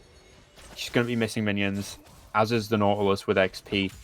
They're going to start to fall behind if they don't find any successful ganks. And Clarky Josh making his way down. This is extra XP for Patty the Tank, but as you mentioned, less gold. And Patty might be finding themselves in a very tricky position in a few minutes' time. Condemn into the wall onto Clarky. Takes a fair amount of damage. That's a tumble. The final auto won't land. Oh, but that is not a good dredge line. And Clarky almost falls. If there was an ignite, he would have been dead on the top side. We did see Drowning Fishes look for a gank, but Malphite able to fend it off. Yeah, absolutely there. With Nautilus lacking the hook, I maybe wanted to see Vayne. Just needed one more auto. Possibly flash into the Nautilus, try and finish him off. Of course, quite a risky play, but that's the kind of lead that I want to see being made. Trying to get those early kills on Vayne can be absolutely crucial. There was a heal available for Patty the Tank, so it would have been exceptionally risky. Sure, and I think it would have been Tank, risky. I'm about the risk, though. All about the like risk. it. I feel like Isaac's team are the one that has to be making the risk plays, right? Because I think Fish Tank have established themselves as being, the strong team. They can just play it safe. They can just wait things out. Isaac's team need to play aggressive, using those roams that we've seen from Clarky Josh so well. Oh, that's a flash. Bramble Smash doesn't quite connect. There's the flash forward that you wanted from Lamborghini. The Ignite is ticking down, but the pots are enough. The heal is enough from Patty the Tank. There's the aggression you wanted, Shmugu. Absolutely, yeah. The Nautilus managed to flash away. I thought he used flash when they got him under the tower before. Of course, he stayed for a very long time there. Very brave of him, putting the pressure on so Xayah couldn't get dived. Something he possibly had to do, but very well played for him to manage to live that. Not giving Vayne that lead that she desperately wants. I mean, speaking of a lead, though, Lamborghini is nearly 20 CS up. That being said, he has stayed in lane, so he's going to shove this wave in before resetting. It is a Noon Quiver that has been picked up by Patty the Tank. We'll have to see what Lamborghini is able to pick up with his back. And I presume probably the same Noon Quiver as well as maybe Tier 1 boots. Yeah, of course, being zoned out, Xayah is quite far behind in the spot lane on CS, which is quite a disadvantage. But also, looking at the top lane CS, of course, she's got a wave slow pushed into her. This Camille has a bit of a farm deficit over the Malphite. I wasn't expecting that. Carl Johnson he's been very aggressive during this this tournament. He's been brutal to his enemy top laners, not giving them space to breathe. Seeing this Malphite up, he already has those steel caps. That is going to be pretty tough for Camille to deal with. And looking back to the bottom side, I was wondering what Lamborghini would pick up for items. He's actually gone for the Berserker Greaves as well as 2 longswords. So a pretty impactful back here for the Vayne. Oh, absolutely. Vayne is one of these champions. She doesn't necessarily need the damage. When she's proccing those silver bolts, the attack speed is all that matters. But we'll ignore that for now because we see the Jarvan closing in on the top lane. Now, the level 6 is available for Carl Johnson. He has a Hextech Ultimatum, hook shot away, Flag and Drag will not be able to find the knockup. Cataclysm is available, Unstoppable Force comes in, and First Blood goes to the Isaac team jungler. That's quite a late... Shadow Catalyst actually wants to search for a second kill. The focus resolve comes through. Soul Flare exhaust buying so much time and forces the flash away from the silence as Clarky Josh turning up just a little bit too late, but look at this. Alf Timbuktu is here. Flag and Drag is available, and Hawk Solaris seems to be aware. Flag and Drag Cataclysm picks up the kill, but now there's a teleport following, and this could potentially be a turnaround as Carl Johnson shows up. Dredgeline in, trying to buy time to allow Timbuktu to run for the hills. There's a Hextech Ultimatum, and Timbuktu with a Flag and Drag. Knockup comes through, and Carl Johnson will not be able to follow up, but Clarky Josh is stuck between 4 members of the fish tank. He'll try to buy as much time as he can, and he wants to give the kill over to the Gragas, but Carl Johnson will end up picking the reward. Yeah, of course. Kill over onto the Camille there. A really great TP, but an even greater escape from Timbuktu. We're going to see Carl Johnson heading back up into the top lane. He's got that wave for his Wondrous Tower, going to make it a bit rough for the Malphite to be able to farm. But yeah, of course, Nautilus, he's got his grappling hook as well, but he can't fly over walls like Camille. Jarvan left him for dead, but not much he could do about that one. You see another trade going on in the mid lane. We've been seeing a lot of these little trades between Karma and Silas, but nothing lethal. Do you see the Gragas nearby? Drowning Fishes is nearby, but I don't know if Shadow Catalyst is aware of it. Hook shot on the top side, but it will just be a quick trade. We're seeing the Grasp of the Undying from Carl Johnson, so we're not going to be seeing the likes of the press, the attack. Sometimes you even get weird stuff like Arcane Comet coming through, and no Ignite either, so standard flash teleport. Yeah, we are seeing a lot of movement around the bot side of the map. With Clarky Johnson heading up there, he is leaving a lot of XP in the bot lane, but he's still managing to stay on par with the Maokai. Not managed to find anything from these ganks yet. Hopefully starts picking stuff up soon so he can actually get value out of them. As currently, Xayah is slightly closing this CS gap, but she's still at a deficit to the Vayne. 2 kills to 1 and a 500 gold advantage for the side of Isaac's team right now. And you can see Lamborghini just playing the safe right now, while his support slowly makes his way back up to the tower. The CS deficit for Patty the Tank has been closed somewhat, but still a CS advantage for Lamborghini. We'll hold that thought as we see both of the junglers approaching the bottom lane. Of course, Jarvan's gone for a lane gank, but Gragas is nearby. Wonder if Maokai potentially thinking he's getting a flank here, as we don't have vision from the side of Isaac's team. Silas is roaming down, being matched by Karma. I just wanted to point out as well, if you look at the teleport game, 2 teleports for Isaac's team on the top and the mid laner, and only 1 for the side of Fish Tank. But here comes the engage. We'll see whether the teleports will follow through. Out comes the Featherstorm, and that is the Lamborghini going to get engaged down. But in the Cataclysm has so much appeal from Kai'Sa, and somehow Fish Tank will find not just 1, but surely 2. Drowning Fish is running, forced to flash away as Shadow Catalyst making their way down. Kai'Sa is now the focus. Dredgeline should be available for Clarky Josh. Is used a bit too late. Unstoppable Force coming through, but the Malphite will get focused down on the tower and will get taken down. Too greedy, and Lamborghini picks up the kill. Yeah, perhaps a bit of a miscommunication there. With the Malphite ult, the rest of the team backed off. He went in, and he went in on the tankiest character that was left.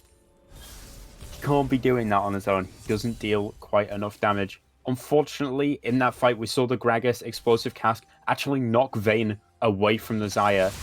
Jarvan got the ult onto the Vayne. She got very, very low, but she managed to lifesteal just enough to live, which meant, well, Maokai picked up the kill and got the shutdown, but Vayne did manage to get an exit pick on that Malphite. Lamborghini had so much peel from Kai'Sa's Maokai, pardon me. It was ridiculous, and the engage was good from Isaac's team. They had the numbers advantage, but the issue was the fact that they got that Cataclysm off onto the Vayne, and it was only Timbuktu on the Jarvan who was dealing any damage to the Fish Tank ADC. Yeah. That Dredgeline actually connected. Is it going to be enough? Patty is here, but, well, Patty's just going to have to walk away as Kai'Sa picks up the kill. Could have definitely donated that one over to Vayne. Oh, absolutely. I think he's stolen both of them with Aftershock, actually, which is quite unfortunate. But what I would like to point out is the fact that the whole team is revolved around supporting this Vayne. Look at Maokai's items. He's picked up the Kindle Gem and the Bandle Glass Mirror, which means he could be going Shirelia's Battle Song to speed up the whole team. That's going to make it easier for Gragas to land his abilities. It's going to make it easier for the Maokai to get on and root somebody. And we see another fight breaking out in the top lane with junglers starting to approach. Yeah, Timbuktu is on his way down. The Flag and Drag will come through. Cataclysm is available, and it will lock it down, Johnson. But with the Hextech ultimatum, never mind, Hookshot doesn't find its mark. Ooh. And that was an unnecessary ultimate from Malphite, but all's well that ends well. Isaac's team pick up their 4th kill of the game. Going back into the Camille was greedy. Ulting her when she's about to die, it's just a bit too far. Yeah, he really wanted that kill, didn't he? He really wanted it, but kill's going over onto Jarvan, absolutely not a problem. He's going to be able to hopefully get onto this Vayne, and this is a lead that I wanted to see. I wanted to see Jarvan ahead. From the looks of his items, he could be building a few different mythics. We'll see which one he decides to go for. It's looking like it's not going to be an assassin one, though. Definitely going to be a bit more of a bruisery Jarvan build. Look at the... Oh, that condemn. How did that condemn not land into the tower? I do not know. Crikey Josh will tank up the sapling damage. But Patty has to be careful because Lamborghini does have the final hour available. And a couple of autos would be enough to take down the Xayah. Absolutely. We're approaching the 15-minute mark. Looking objectively at the map, both dragons so far have gone over to the side of the fish tank. Of course, one mountain, one cloud, not a big deal. This Infernal Soul could be a huge amount of damage that Isaac's team are not prepared to deal with. Let's see how impactful Timbuktu can be. Looking for the 1v1, and Caesar Drowning Fishes is making his way down. Hookshot forces a flash away from Timbuktu, but we might be getting the full-blown diver coming down as Timbuktu can't really defend. And Malphite is on their lonesome. We're seeing Shadow Catalyst starting to make their way up, but he has returned to the mid lane. No further action on the Rift. Yeah, great Camille play from Carl there. Not only is he pushing a lot of pressure onto the Malphite to take this turret damage, he is denying his own turret being taken from Timbuktu, who of course has the Rift Herald still in his pocket. We will have to see where Timbuktu... I was just going to say, we have to see where Timbuktu will look to drop down that Rift Herald. There's Carl Johnson going aggressive. There's the Hextech ultimatum, and this is going to allow plenty of time for Drowning Fishes to turn up a little bit late. There comes the full dive explosive cast, buying time. Drowning Fishes just tanking up. We'll tank one more tower shot as the engage comes through in the mid lane. Will they have enough? No! Hawk Solaris able to find the 1v2 outplay under tower. Somehow survives, now flashing forward with the focus resolve. Dredgeline will take Clarky Josh out to safety, and the route comes through just a moment too late. Yeah, very risky to be diving like that. If you aren't confident with these dives, you can't be taking them. It's just unnecessary gold being given away. He just manages to get out with a slither of health as well. If that was an Arcane Comet, he would have died. Oh, Cataclysm instantly flashed away by a Lamborghini. But now that's a flash no longer available on the Vayne, so a repeat gank is most certainly possible from Isaac's team. Oh, absolutely. With the flash down, of course, the Vayne has a lot less. But you saw how slippery Vayne is. Jarvan used everything. He came in, he flagged and dragged, he used the Stride Breaker, he used the ult, and she managed to get out pretty unscathed. Do you see Jarvan still holding onto this Herald? He hasn't found an opportunity to drop it so far. There is a Drake in 1 minute, though. So that could be the plan from Isaac's team. Maybe they want to drop the Drake mid to buy them time to try to rush down Drake before Fish Tank can make their way over. Yeah, and looks like that's exactly what they're going to do. Get some pressure on the mid lane. Shelly taking out that first turret. Don't think she'll be able to get to the second one before getting taken out by the Karma. Jarvan headed topside, though. Interesting that he doesn't head to the bottom side of the map to prepare for the dragon and instead opts to go for a bit more farm. He'll take his Raptors, and then I'm sure right after that we'll head on down to the Drake. But he's actually going to get a reset off, so he's going to be late to the Drake, and he won't be able to establish any vision. And you can now see as well, look at the amount of blue trinkets in the river. 1, 2, 3, 4 all around at this Drake pit. And now Kesa may be getting engaged on. The top lane is still duking it out. They both have a teleport available. Hexic Ultimatum coming through. And Malphite needs to wait to be able to use the Unstoppable Force, but will not get the chance to do so. Solo kill for Carl Johnson's Camille. And this should just be a free Drake now for Fish Tank. They have the teleport. They have the numbers advantage. Do Isaac's team risk contesting? Yeah, of course, the teleport coming out from Camille here. Malphite cannot mimic it, as he has been already taken out. Isaac's team are just going to have to back all the way out. They put everything into leaving. They're going to give Fish Tank Soul Point, and that is going to be rough, especially against an Infernal Dragon. It was a big wave that crashed into the top inner tower by Carl Johnson, and it's going to be a lot of gold denied away from the Malphite. Starting to get most of the mythics coming through. Imperial Mandate completed by Kesa, and the only items that haven't been completed, or the only mythic items that haven't been completed, are on the Malphite and on Clarky Josh. I think that's interesting. The Nautilus is opting to go for one of these. Okay, Lamborghini does not have flash available. Timbuktu may fall here, but no, he will not. That's the shutdown. That's the play that Isaac's team needed to find. Yeah, they did manage to execute the Vayne very quickly there when they had a 4-man on her. Once she's got the team around Flash it, available for Clarky. There's the flash, there's the hook. Shadow Catalyst are making their way down. Explosive Karski is pretty huge. Kesa coming down. There's a teleport. South Timbuktu is here as well. And the hook shot comes in. Carl Johnson, what can he find? Will it go in? Clarky Josh gets taken down as Hawk Solaris picks up the kill.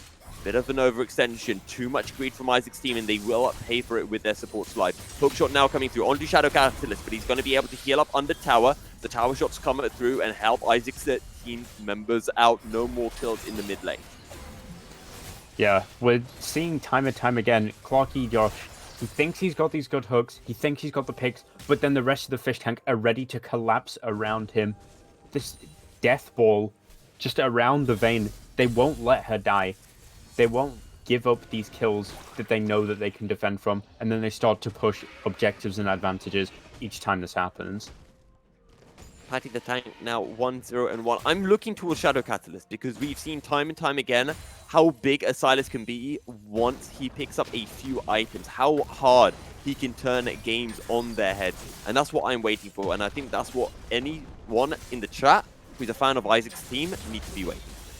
Oh, absolutely. Especially now that he has the Everfrost online, the lockdown from this Silas is going to be brutal, and when you take into account he'll have a Nautilus with him a lot of the time as well, it's going to be rough for anybody going for the 1v1. Does pick up the Camille ultimate. Is available. Dredge Light, almost predicting the hook shot. Incredible bait from the Camille there. Manages to escape unscathed. Meanwhile, Xayah all alone in the top lane against 3. Might not be able to say the same. Malphite does come in on her. Carl Johnson cancels the back of Clarky Josh.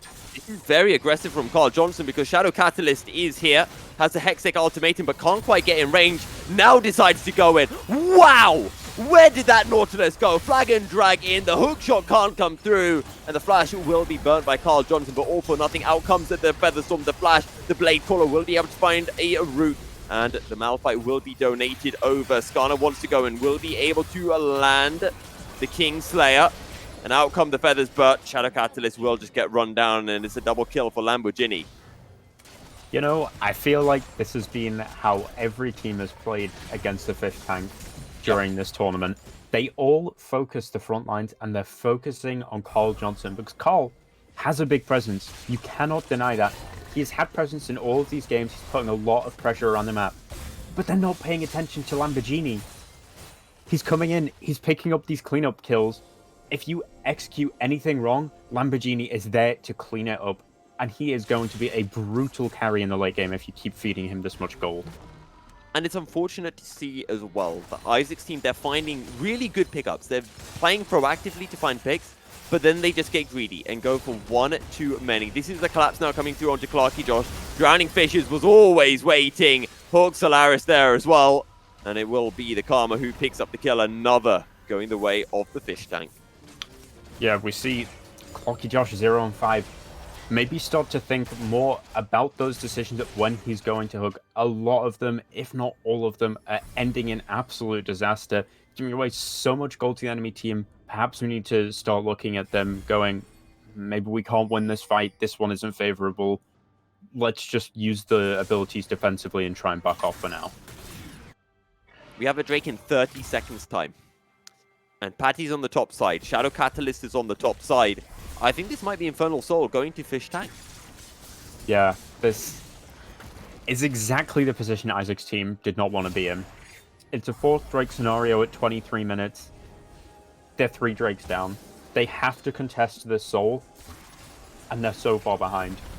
Hookshot coming through onto Shadow Catalyst. That's a Hextech Ultimatum, and the Silas just gets popped. Flag and drag into the backline, but Drowning Fishes picks up the second of the fight for the Fish Tank. Dredgeline out to safety from Clarky, but there's the explosive cask. Forces the flasher from Clarky as out comes the body slam. Malphite is a focus. Unstoppable Force out to safety. And the focus switch right onto Clarky just to pick up another kill under tower. Body slammer, flash, that's a lockdown. That's Patty taken down. And it is only the Malphite who is left standing 4-0 in favor of Fish Tank. And they're showing no signs of slowing down.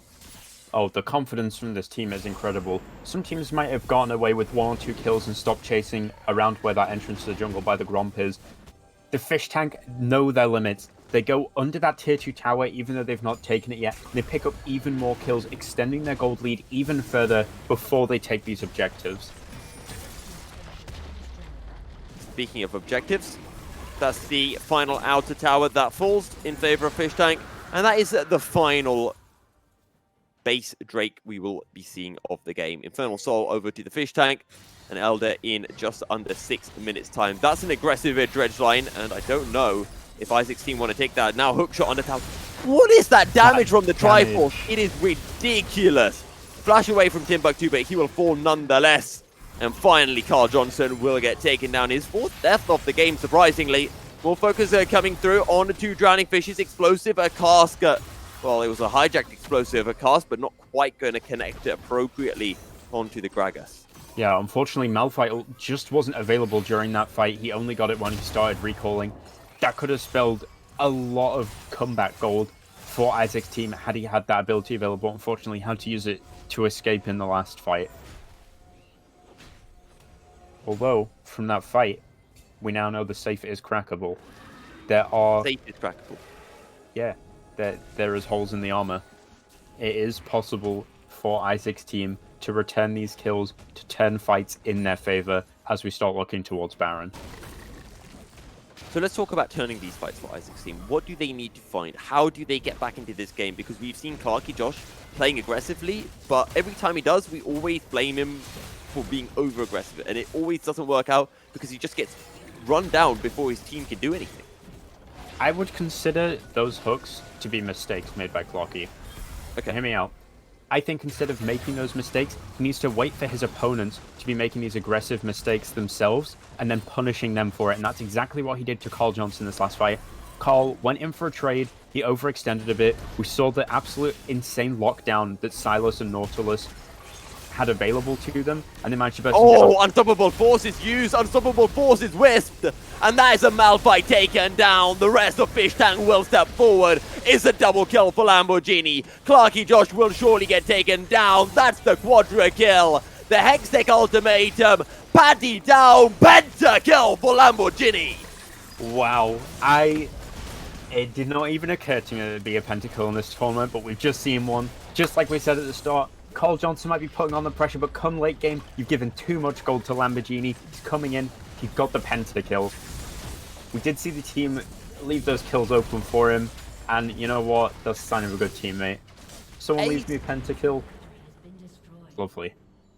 Ace, check mark. Pentakill, check. Inhibitor, check. End the game, not quite yet. The Fish Tank will retreat for now.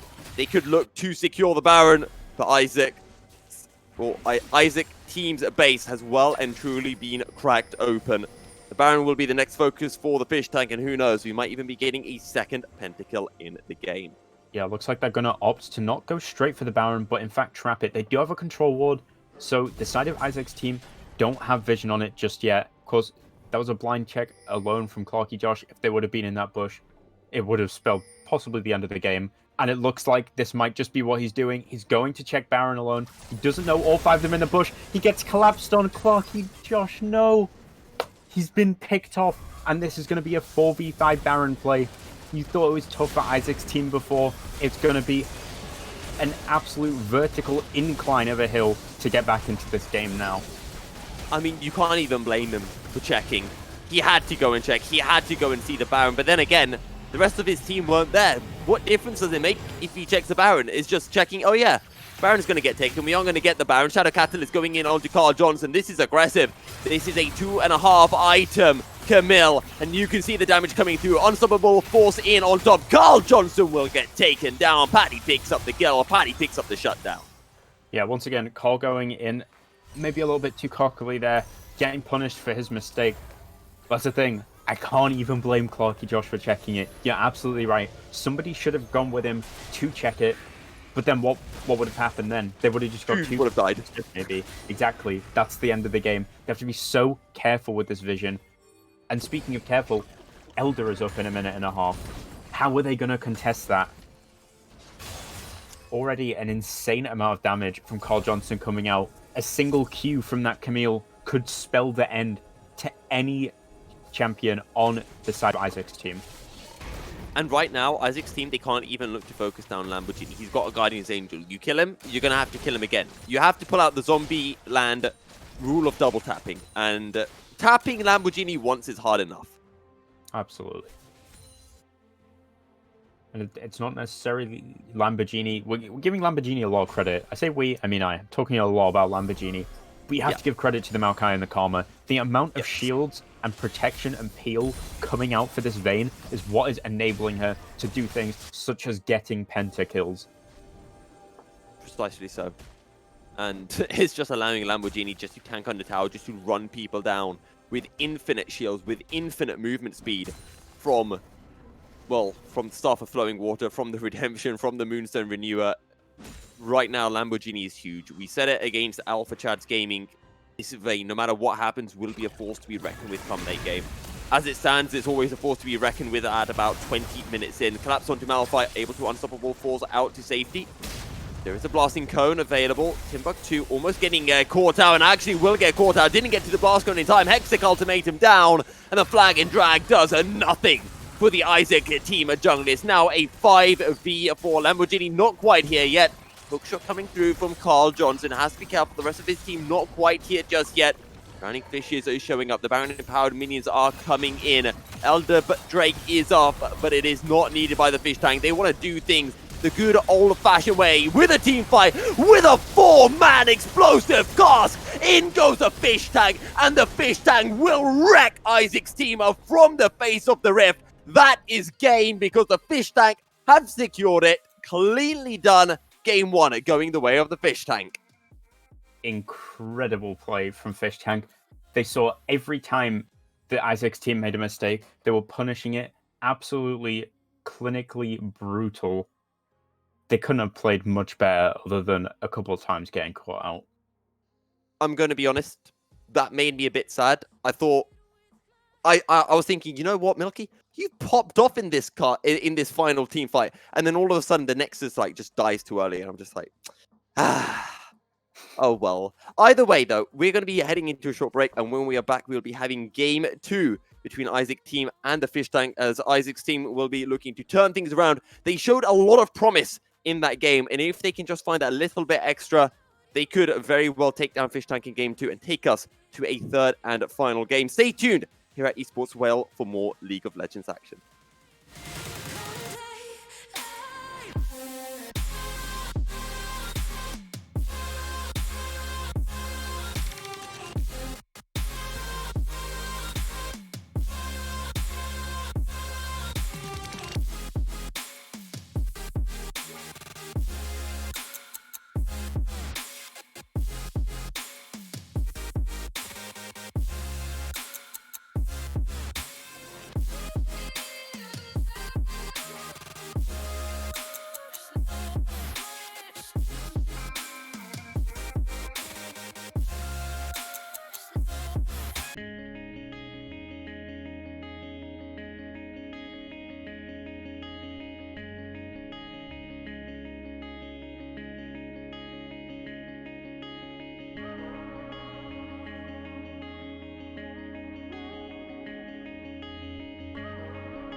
Welcome back, ladies and gentlemen, as we're jumping on in for Game 2 of the Grand Finals here for the Esports Wales Welsh Masters League of Legends tournament. As Fish Tank take on Isaac's team. Fish Tank having taken that first win, they also were able to take the win against Isaac's team during the Swiss bracket. So technically, they're currently 2-0 up already. And the question is, can they find their third win of the day against Isaac's team? I'm Milky Serial, still joined by Shmugu. And, well, we saw Isaac's team able to find some pretty big plays, but not quite enough to take down Fish Tank. What do you want to see from them here in Game 2? I want to see Isaac's team keep up the aggression, but making less mistakes this time. Clocky Josh needs to know when he can go in and when he needs to just peel back for his ADCs. Of course, getting into these bans, we see that Udyr straight away a very powerful pick that we've seen from Drowning Fishes. That Udyr taken right away from Drowning Fishes. We saw it earlier on in the tournament during the Swiss bracket. In the previous game, I'm trying to remember what we actually saw coming through from him. It's kind of slipped my memory right now as we see the Zed once again being banned away from Shadow Catalyst. Well, just to jog it a little bit, we saw some brutal combination with Carl in the top lane. Against an Ornn, we saw Udyr getting some great ganks in, locking down that Ornn, and we do see the Karma ban coming out. We've seen it come out every game so far from the Fish Tanks. Hawk Solaris does like his Karma. It pairs with the Vayne that Lamborghini likes to pull out, but I think this does mean that we might be getting the Seraphine to come through instead. The Vayne is still open, and Isaac's team at the moment are refusing to ban it away, but there it is. It's in, it's out, it's being shaken all about. The question is, what will be coming through from Carl Johnson, because he's such a big member for the Fish Tank. Yeah, of course, all the other games, they've focused on banning out Carl. I think they're starting to realize now they can't ban him out. His hero, or champion pool rather, is just too deep. They're just having to ban out everybody else, taking them off the comfort picks and hoping that they can pull out a victory elsewhere on the map. Of course, we do see the Skarner ban coming out. Hardar's namesake over onto the Morgana first pick. Interesting. The rel is open, as is the likes of the Kai'Sa, and it wouldn't be a bad duo to see come through. Or maybe Fish Tank themselves would like to take the Caitlyn to deny the Caitlyn-Morgana duo from Isaac's team. Yeah, I think the Morgana as a first pick, it's quite a brave one. Where Morgana herself is quite a safe pick and she can be flexed against certain supports, she can be counterpicked now. We do see the Kayle coming out, which is quite an exciting one from Carl. I do wonder if it is potentially a placeholder or a proxy pick. I don't think it is, but this is a Kayle for Carl Johnson. We're used to seeing... Wait, it is actually Kayle? Okay, it is a proxy, so we'll have to wait and see what that is a proxy for. The teams do know, but we'll have to wait until the end of this first set of picks and bans. The Gragas now locked in as well for the side of Fish Tank, and as we said before, this Gragas can roam between all lanes, and that's given me the jog of memory that I needed. There was a Gragas in the jungle for Fish Tank in Game 1. Yeah, of course. Gragas being a great front line and great CC. Speaking of great frontline and great CC, we see the Sejuani come out as well. Not something we've seen so far this tournament. And when I see a Sejuani, I want to see the likes of a Galio paired with it. I want to see the likes of a Camille, an Irelia, something that's melee, something that can get down those stacks so that the CC can come through even quicker.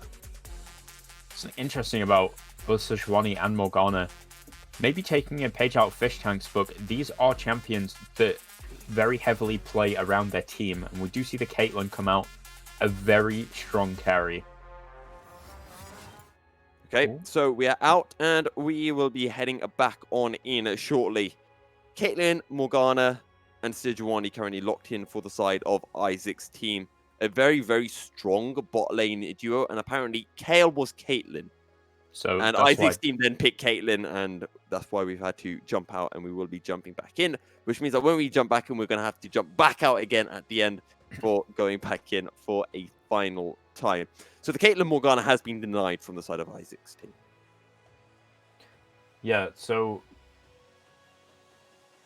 it's a tough one there. Enemy team has already picked Caitlyn. They're almost snatching it out from under the feet of Isaac's team. I'm not sure if there's a communication error there. But yeah, this Caitlyn going away. Of course, Morgana Caitlyn is a very safe lane. It could have been planned out. The Caitlyn pick we're now being told is Veigar, apparently. For which side? Must be Not for quite Isaac's sure. team, right? Let's just Yeah. go for a fresh slate. Let's just restart. Yeah, let's Same just band's coming out as jumping Gonna back in. smoothly slide back in, right? Yeah, so we're going to see the same bands as we didn't finish the champ select before. Let's see what these picks are. Okay. I want to talk about what the other ADC is that we can expect from Isaac's team. Now that the Caitlyn has been locked in by Fish Tank, what do we think? Are we thinking Zaya? Are we thinking Senna? Are we thinking Kai'Sa? Well, with the Morgana, you already have quite a bit of safety. It could be interesting to maybe see a more aggressive approach. Maybe seeing that Samira going in or something. She doesn't have the knock-up to chain off with the Morgana. However, having that Black Shield means nothing is going to be able to stop her sliding through these teams and picking up the kills. Just thinking of other strong ADCs that we do see. We know Patty likes a Misfortune that has been banned away from him in previous games. That could come through. Maybe even the likes of an Ashe, a Kalista, Varus also rising in prominence lately. But there's that Veigar pick that we were talking about. And we'll be getting locked in for the side of Isaac's team. Yeah, Veigar, quite an interesting one. Not one we often see, but he can be absolutely lethal going into that late game. Of course, a lot of these games have been finishing fairly early on. We'll see if Veigar has a chance to scale or whether he's just going to be taken out of the game before he can manage to do anything. And this is what we always come to when we talk about scaling comps. You know, can they get to that stage where they can become a monster in the late game as the Soraka is locked in for Fish Tank? I'll be honest, I do not like this pick up at all, Shmugu. Yeah, I'm also not a fan of Soraka, but you've got to look what she's paired with. The Caitlyn, where she can get these incredible CC chains and a huge amount of burst damage out onto targets. I suppose from the perspective of the Fish Tanks, they're going, okay, Caitlyn's going to be our safe pick. And what I think this means is that maybe we're going to get quite an aggressive early game, mid-game carry from Carl. Ooh, mid-game carries. To be honest, I do like the sound of mid-game carries. It's got a nice ring to it. But Yeah, Fish Tank. Oh, sorry. You know, one thing that I'm really glad of one thing that's happening, right? Yeah. And that's the fact that we're going to see Hawk Solaris on an actual champion and not Karma for the first time. Oh, yeah, for sure. Well, we say that. However, she could play another supported mid lane. What if they take a TF, get some roaming potential up? I like the idea of a Twisted Fate. A lot of roam potential, can look towards the bottom side of the map, pair up with this Gragas, and see if they can find some pickups. But then again, I do really like the idea of a Silas. I like the idea of a Syndra. I like the idea of an Orianna. I like something that's more teamfight oriented because that's what the Fish Tanks seem to do so well with. As a Yumi is now being hovered, and this will be the placeholder for the side of Fish Tank. Yeah, I was going to say, I'd imagine that the Yumi is a proxy pick, not just a It has Soraka. to be. Interesting picks against Veigar, though. We'll see what they take. Of course, Veigar, he can be good at dealing with some assassins, but if they can dash through his cage, he's very vulnerable. I've been told Yumi is a proxy, we're being told. We'll have to see for what. Kled getting locked in. This is the first Kled that I have seen in Season 11. I don't think it's a proxy. It's not the kind of champ that you take if it was a proxy pickup. But again, we'll have to wait and get confirmation on that. Annie usually is a proxy pick, especially considering a Veigar has already been locked in, as we are waiting for the ADC of Isaac's team to be shown. I'm wondering if we do have a proxy pick. Could it be the second Yas bot lane of the tournament, or could it be a proxy pick? We'll find out soon. To be honest, maybe we won't find out because everyone's a bit confused. I mean, we talked about how if you had something like a Samira, you can dive on him without getting CC'd. Well, now you'll have a Yasuo with that E being able to dash in and out without being CC'd. So I quite like this idea as well. You can't get silenced by the Equinox from the Soraka, as the Trundle is locked in, and I do believe that Trundle is an actual Trundle pickup for the side of Fish Tank. Yeah, of course, only having one tank on the team makes Trundle quite strong. A very good answer to Says Ronnie there. Do you want to talk about that Yasuo and Morgana? You are right about that Black Shield. If Yasuo goes in, he can block his He can block with his wind wall. He can block the auto attacks that deny a huge amount of damage, and he can block a lot of CC with that black shield. It's going to mean he can run rampant in the bot lane. We have had confirmation that the Yuumi pick is actually a Seraphine, just like you predicted, coming out in the mid lane instead of the Karma. Sadly, though, it does mean that once again, a certain mid laner is not playing an actual champion. I'm playing Seraphine. I just wanted an opportunity. I just want Hawk Solaris to show what he can really do in the mid lane. But so far, he's just been limited to the supporting champion. And this time he doesn't have a Vayne to support. He's got a Caitlyn to support, which I don't feel is as impactful. See, it's an interesting one. Vayne can definitely be very impactful against these tankier teams, but once you get against squishier teams, Caitlyn can also be an absolutely lethal threat. We are going to pick and bans for the third time, in case anybody missed it. There was some proxy picks, so we're just quickly going back through the picks and bans to pick up the actual champions that everybody is going to be playing.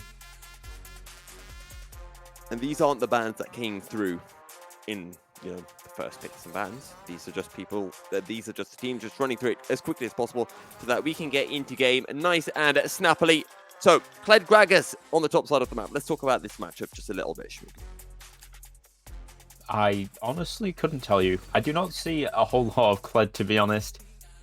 He does have the built-in Grievous Wounds, which can be a bit brutal for Gragas, as he's going to be healing himself between his abilities. We'll see how the matchup goes. It could be very dependent on jungle pressure. Wait, this is Veigar Morgana bot. Ah. Unless Patty wants to play Veigar mid. I don't know. One thing that I do want to bring up, though, is a Trundle counterpick into the Sejuani. This is a counterpick that goes back for quite a while. You know, Sejuani's tanky. You steal away her tankiness, and I don't know, you then do stuff. Trundle things, apparently. Yeah, the Troll King himself. Hopefully it won't be a troll pick, but of course, Trundle is great into these teams that only have a small amount of tankiness. Using his ult to shred their armor and getting a big chunk of damage off is going to be huge, and his gank potential is not too bad either. So we'll see how this game pans out. Also, it's interesting that it's Hawk Solaris who's going to be playing the Soraka support, and that Kai'Sa, who is usually the support for Fish Tank, will be playing in the mid lane. Shadow Catalyst, the mid laner from Isaac's team. I'm still fairly confident this is going to be a Veigar mid and Yasuo bot, so I think they are going to be lane swapping. It could be. They could choose the Veigar in the bot lane to maybe cheese out Caitlyn into taking those armor runes. We could see a lane swap and have Veigar playing mid. We'll have to see once we get into the game. But yeah, the Veigar Morg going to be a very safe lane. Caitlyn Seraphine, much of the same. But Caitlyn's going to have a lot more pressure onto the Veigar because of her auto attack range and huge damage she can pump out. I do feel like for Isaac's team, there is a lot of pick potential that can come through. They've got the likes of the Dark Binding, they've got the Glacial Prison, and then they can collapse so quickly courtesy of that Kled charge. Yeah, of course. One thing we aren't seeing a huge amount of, though, on that team is knockups. They have Sejuani's charge and Kled's pull. That is a lot to rely on the Yasuo of landing his tornadoes. I'm just going to say, we did see Noodles, they went for the knockup composition with the Yasuo and it didn't work. So maybe more knockups isn't the answer. Maybe having that one single knockup is what they need to go for. I do believe if Kled lands his charge, that does find a knockup. And Yasuo can ult off the Arctic Assault from the Sejuani, if I'm not mistaken. Yeah, we'll have to see what kind of creative ways they can find for the knockups on the Yasuo this game. I'm thinking on Noodles, the knockup composition maybe wasn't the problem, but True. It very well could have been. Was it the Yone? It was a lot of things. It was a great game to watch, though. You know what? I enjoyed casting it. It was a lot of fun. Yeah. Hell yeah. Okay. Yeah. Let's talk about mid a bit. Seraphine Yasuo, because that wind wall, well, actually, Seraphine Veigar, I'm still adamant that that's going to be a Veigar mid. Do you agree with that? What, the Veigar mid? Yeah. I'm feeling the Veigar bot lane, to be honest. Double AP bot lane. Okay. Fair. Okay, so then let's talk about Seraphine into Yasuo, because that Yasuo wind wall pretty much stops every single one of Seraphine's abilities. Yeah. If Yasuo can pull off a big wind wall before Seraphine manages to actually execute her ult, which could potentially charm the entire team. That would be an incredible play for Shadow Catalyst to pull off. Those wind walls will be huge. We'll have to see whether they can be executed. Okay, let's talk a little bit more about the jungle matchup, because we mentioned how Trundle is this counter into the Sejuani. I think most of our viewers know that. But Trundle and Sejuani, two jungle pickups that we haven't really seen much in recent times. Where can we expect their attentions to be placed for the side of Fish Tank and Isaac's team, respectively? Well, Sejuani is very team-oriented.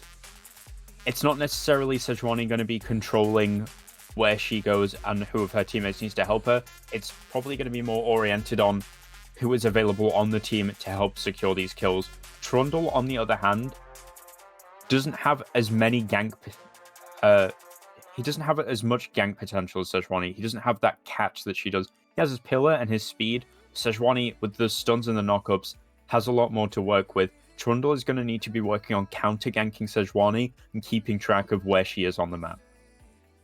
And whenever I hear counter jungle, my mind always goes to one thing. Lane priority. And when you look towards the bottom side for Fish Tank, you see the Caitlyn and the Soraka, and you think, okay, cool. Yeah, you can see them getting priority over something like a Veigar. When I look towards the top side, when I look towards the mid, I can't really see as much priority coming through, and I think that might make it a little bit more difficult for the Fish Tank jungler to be able to get this counter jungler to work effectively. Well, depending on where the fights take place, yeah, that's definitely something to consider. Going in, if this Caitlyn does have priority, it means she's going to be further forward, and it will be much easier for Veigar to maybe catch her out with a cage, Morgana to catch her out with a dark binding, or Sedge to come in from behind. So not only are we going to have to look at the positioning and how they choose to play these lanes, we're going to have to look at the vision on the map as well, because we've seen in a couple of these games, people dying to lack of vision, getting caught out, getting trapped in the jungle, and not seeing ganks coming. Now, while members of Isaac's team did not see certain ganks coming in game one, our viewers did not see the fact that there is another prediction coming up into the Twitch chat.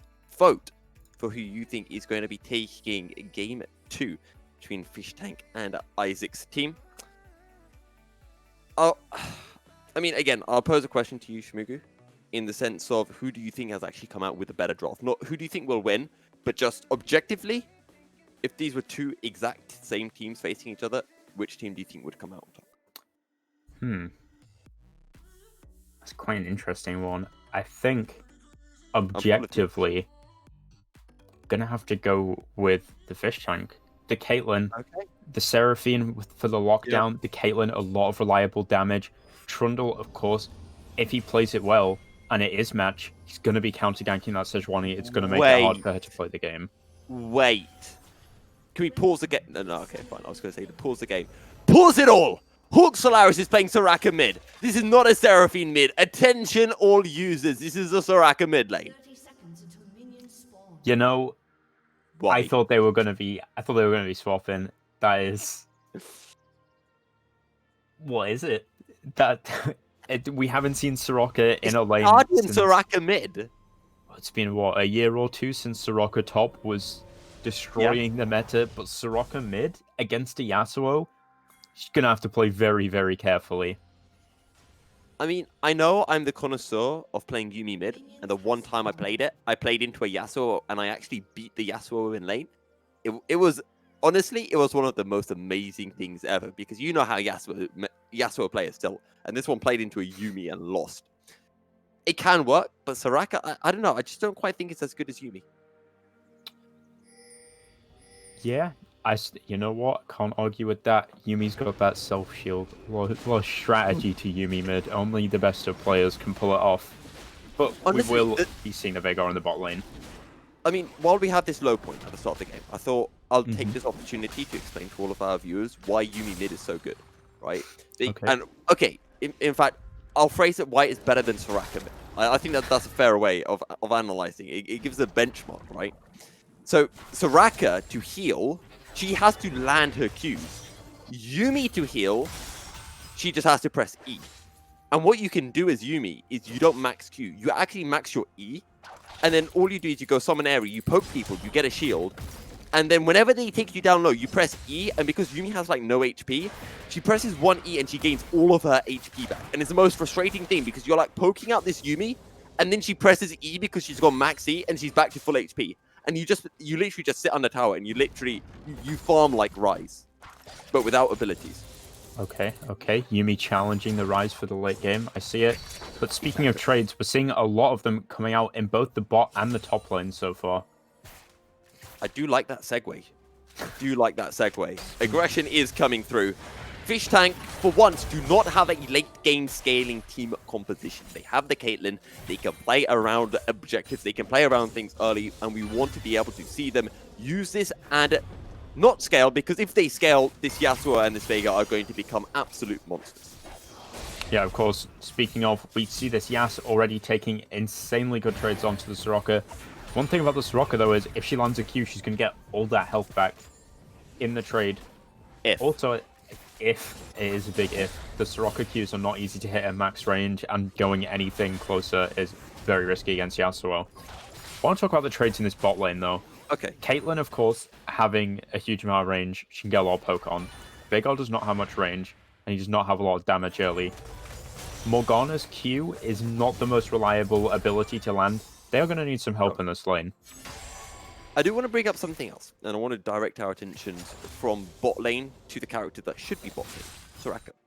Now, in the words of Dara Darksil McEwen, another awesome play-by-play caster, far better than me, barrier do be broken. And this Soraka should have picked up barrier. Because what's the cleanse going to do? If you're knocked up and you cleanse, okay, you can flash, but that's it. I think a barrier or an exhaust would be much more useful for Solaris in this matchup. Oh, absolutely. And one thing that people don't always consider is, even if you cleanse your way out of Yasuo's ultimate, you still take the damage as soon as he touches the ground. Oh. There we go. Well, Oh, Tornado almost finding it smart. So, trades going off in this top lane.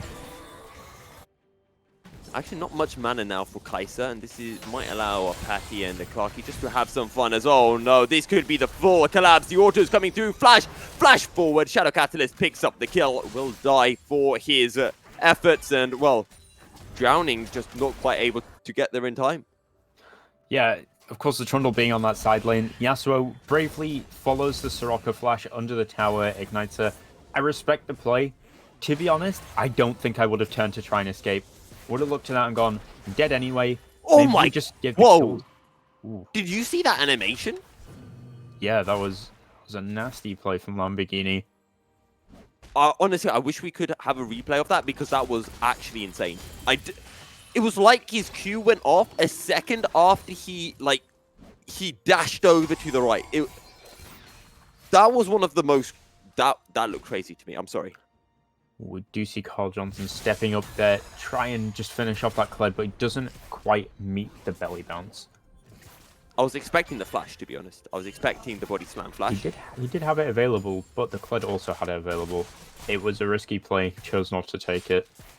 I think with the way he's been playing in these few games, he could have afforded to style on the Kled a little bit. Of course, playing it safe, consistency is key, and that is going to win him games in the long run. Oh, we see Berserk more has been trades. picked up by Shadow Catalyst, and he's using this to trade into Hawk Solaris. And while Hawk has the Lucidity boots don't matter if you don't hit the abilities. And when you're playing against something like a Yasuo, who can go dashy a lot, it's very hard to land those skill shots. Yeah, but we also have to take into account the fact that Yasuo just took a fight in quite a big minion wave. He didn't seem to consider the state of the wave and actually took a negative trade against the Soraka there, even though it looked like he seemed to be winning it.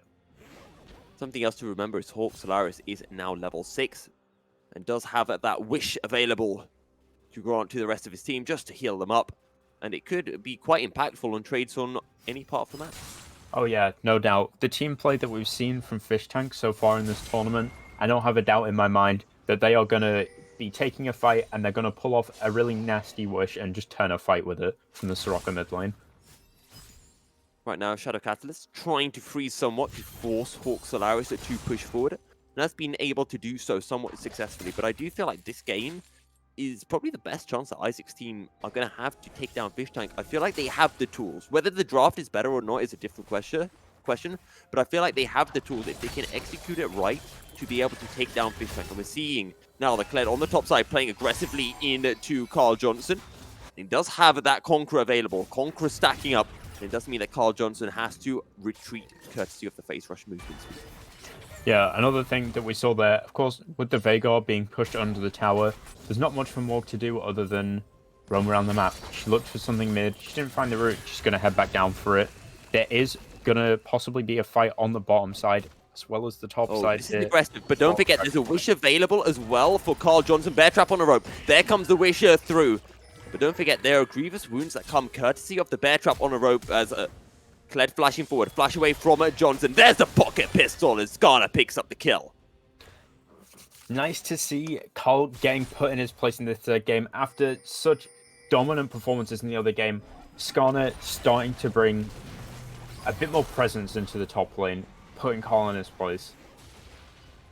Big black shield from Clarky Josh to keep himself safe after the beat drop and the pillar of ice was used by the side of Fish Tank as Timbuktu, once he steps forward, he's able to get a couple of stacks down onto Drowning Fishes, who is most certainly not drowning at the moment. Flash out of the Arctic Assault, and the Fish Tank are playing it safe. And you can tell that for the first time in the tournament, Fish Tank definitely being a lot more careful. Oh, Clarky, that was unlucky. Just misses the cancel on the back, but yeah, you're absolutely right. Fish Tank, they're being pushed into a bit of a corner almost. Veigar has broken where his wave was underneath the tower. He's going to start pushing out again. It is quite risky against the Caitlyn. If she catches you out, especially with that Seraphine, and they're starting to approach level 6 now, if she gets that encore onto the Veigar, it's going to be really tough to escape, even with Morgana's Black Shield. Shadow Catalyst just continuing to push waves in, but I do want to see Shadow Catalyst starting to roam now. He's level 8. I want to see him roam with South Timbuktu to the side lanes and try to get some more kills. Try to get Isaac's team rolling, but I do feel Shmugu, as that's a big explosive cask, and Kled will take a 1 auto attack. The Wish will be available shortly as the Trundle is making his way up. This is a 2v1 scenario. The pillar comes through. This has to be a kill, without a doubt. The remount comes through. Clutcher from the Kled. Bear trap on a rope. Flash forward. The jump coming in. Carl Johnson on the run, and the Kled will get taken down as the encore is denied by the Black Shield in the bottom lane. 2 kills for 2 at the 9-minute mark. Yeah, of course. Skarner getting his footing in the top lane, perhaps oversteps slightly too confidently and doesn't take into account the jungler. You gang top, will gang bot. The exhaust comes through, but the damage source is not from the Sejuani. Dark Binding does not find his mark. The Wish is huge. Clarky Josh on the run. Patty forced to flash away. Clarky's going to be able to find the kill onto Kaiser. Glacial Fisher will miss its mark, and the tower does its work. Isaac's team are locked and loaded, picking up 3 kills for nothing. Yeah, Carl Johnson, perhaps a bit overconfident there going in on this Veigar. Of course, only 10 minutes Veigar's not going to do a huge amount of damage, but Veigar with that kiting, and he's already picked up the Oblivion Orb. Your Gragas is not going to be getting as much healing as he would be, and he just miscalculates it. Veigar gets the execute off. The rest of the team's there to turn the fight, and of course, they're going to convert that into this first dragon. A huge, huge pickup for Isaac's team. We talk about usually how it's teams against Fish Tank who get over-aggressive, who play that little bit too greedily and are punished for it. This time, it's Fish Tank who get punished, and this time, Fish Tank are the ones who find themselves behind a goal, who find themselves a Drake down and need to find a way back into this game. Absolutely. This is exactly what we said we wanted to see at the start of the game. We wanted to see Isaac's team punishing the mistakes of Fish Tank instead of making them themselves. Once again, this Kled, he knows this time. He's been caught out once. He starts to back off and manages to escape early enough. Meanwhile, on the side of Isaac's team, they're going, you know what? Let's make a play happen. They've got the assault. They get the knock-up. This is the rotation we were talking about, and Shadow Catalyst will be able to find their kill. Isaac's team playing proactively, and they are punishing Fish Tank for their mistakes. And of course, with that Soroka mid, not only are they not able to punish the Yasuo for pushing, the Sejuani can just cover the mid lane. There is no value being gained in the mid while Yasuo is out there picking up kills, getting an extra gold lead for his team. And I want to talk about CS. No, not Counter-Strike. Creep score. Because in the mid lane, there's a CS advantage for Shadow Catalyst, but when you look towards the bottom side, there is a 30 CS advantage for Lamborghini, and this is what the fish tank do need. Yeah. Oh, that's a lot of damage. Oh, there we go. Primordial Burst picks up the kill. And, well, it seems that Isaac's teams, the bot line, are online. Yeah, absolutely. This Veigar, incredible pick in bot lane. When he does get out-poked in lane, his burst potential is absolutely insane. Trapping that Seraphine, getting his full combo off, instant one-shot. There is nothing that they can do about it. Of course, the Morgana being first picked by the side of Isaac's team, they didn't have the chance to counter-pick it.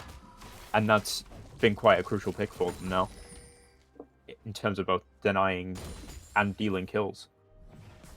And Morgana is a champion that is notoriously hard to counterpick. Yes, you can take the poke champions along the lines of a Karma, but don't forget, the Karma was banned. So Seraphine next best pick up, but the Seraphine will still get hit by Dark Binding. So Seraphine will still get trapped in a cage. That's a lot of damage coming through. Two-man gang on the top side of the map, but Carl Johnson is alive, gets CC'd down by the Permafrost. Pocket Pistol will take Kled out to safety as the bottom side of Isaac's team have to play it safe. The barrel roll will take down Kled low, and Shelly will charge forward. The gold being poured into the Kled, the flash body slam, but it is not enough. Glacial Fisher comes through. Tanky goes Timbuktu under tower, the final Pocket Pistol in.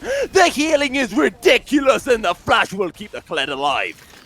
Absolutely perfectly executed from that Kled. He just escapes with a slither of health. He knew exactly when he was about to get Skull back up. He went in. Carl Johnson, he risked it all trying to get that pick. The cost is huge, but the wind wall is even bigger. It stops the Lamborghini from dropping down more autos. Flash forward, picks up one. Now looking for more. Out comes the ultimate. The pillar will buy some time. Shadow Catalyst still dashing, still looking to get autos, but will be unable to do so either way. It's a 1-for-1 in a 3v1 situation. Isaac's team coming out on top across the map. Yeah, absolutely. In a 3v1, one kill is good enough for the Yasuo. A 1-for-1 is absolutely fine. Yasuo and Caitlyn equally able to carry their teams, I would say. So Yasuo with this lead, like extending it even more.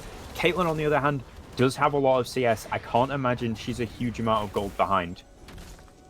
And don't forget, Kai'Sa burnt his flash. Kai'Sa burnt their exhaust as well, and it was just a flash of Shadow Catalyst that was used in the process. So even from a summoner count aspect, it was Isaac's team that were able to come ahead. 9 kills to 3, a 2k gold advantage, and Hawk Solaris is locked in the baby cage, but won't get hit by any of the skill shots.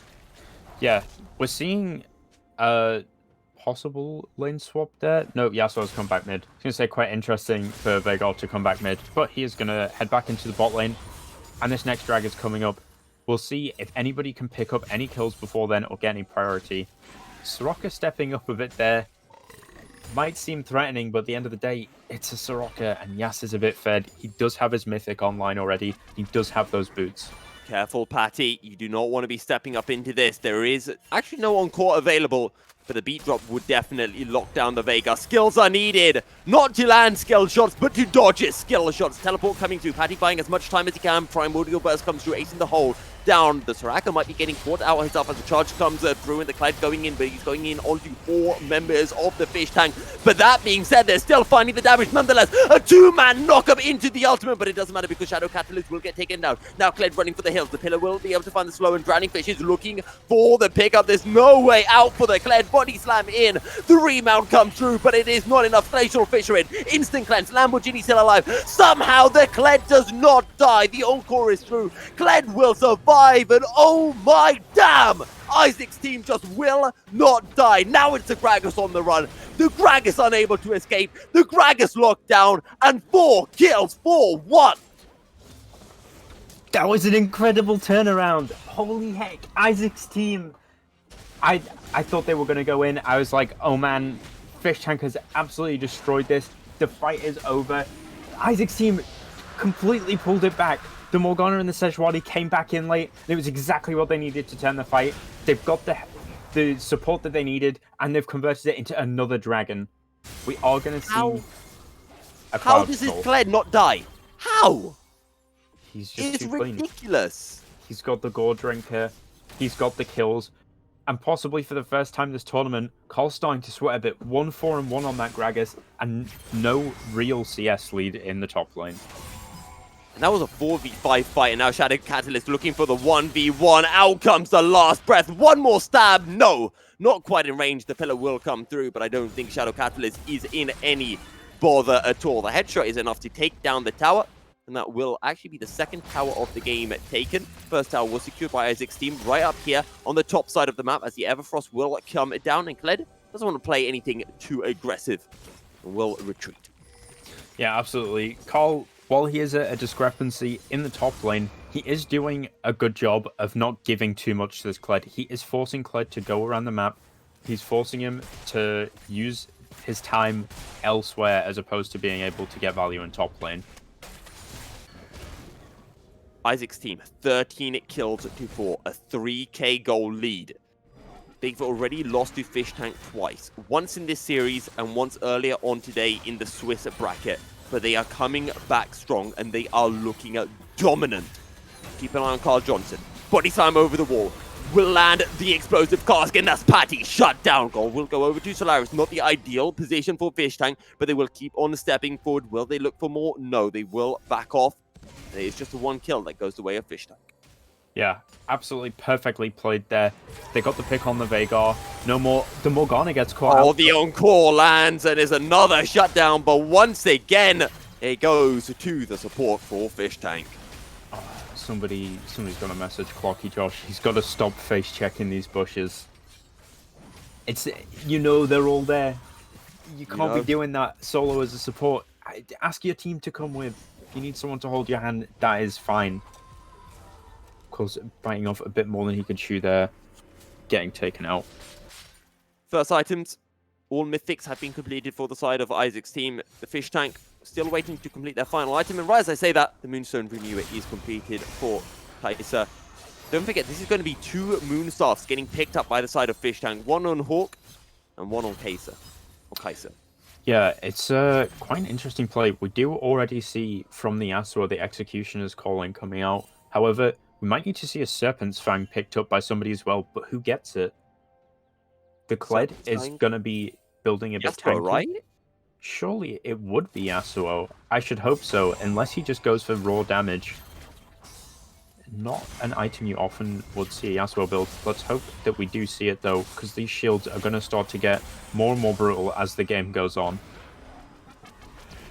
Well, let's see if the Serpent's Fang does get picked up. We haven't seen it played or picked up in any game so far. Winter's Wrath is not actually going to connect, and neither will the beat drop from Kai'Sa. No objectives to really fight over at the moment. Baron is spawning in 5 seconds time, but I think it's too early for either team to really look for a Baron. Drake in 1.5 minutes, and I personally think that's going to be the first focus from either team. Yeah, I think Drake is definitely a more manageable task for both teams here. Looking at the side of Isaac's team, they do have quite a lead when it comes to damage. It's getting these picks that they need to be looking more at. The Fish Tank have not had too much trouble getting picks. What they did have trouble with was the team fight. And if Isaac's team can force some more team fights, they should be in much better standings. Wow, Timbuktu just did a trade with Carl Johnson and practically took no damage. But here's the rest of the team. The focus is down. Body slam, and again, it's the Fish Tank that are able to find the pick. But now the turnaround. Out comes the last breath onto Drowning Fish. It's the full focus, the full collapse. Out comes the Baby Cage, and it's enough to pick up the kill. Clarky Josh will be forced to go golden under tower. But the damage is layered beautifully by the Fish Tank, who pick up their second kill of the fight. Yeah, pretty convenient timing right after I was talking about it, but looking again at Isaac's team, maybe some miscommunications going on there. Morgana went to get a bit more on the Caitlyn. Everybody else is backing off. They can't be doing that. At least not too much. Otherwise, they're going to end up giving away something crucial. That's a good Baby Cage. A lot of damage coming through onto Lamborghini. Is enough. Forced to flash out of the 90 caliber net. And the Piltover Peacemaker will not be able to connect. But you can just tell, you can just sense how close this game is. It's on a knife's edge. And don't forget, Isaac's team, they have to find a win. This is a case of dinner versus survival. And it's Isaac's team that are looking for survival in the best of 3 finals here for the Welsh Masters. And now Drake has been started up. This would be Drake Soul. This would be Soul Point if Isaac's team were able to secure it. and the Fish Tank take no risks. They pull the Drake out, and there will be no chance for a steal for Isaac's team. And it forces a flash from Timbuktu as he Arctic assaulted over the wall, only to find the Drake taken promptly after. Yeah, you got to respect the attempt to steal, but at the end of the day, couldn't manage to get it. Of course, without Kled being mounted on Skull, they're not going to be able to contest that. They don't really have much front line.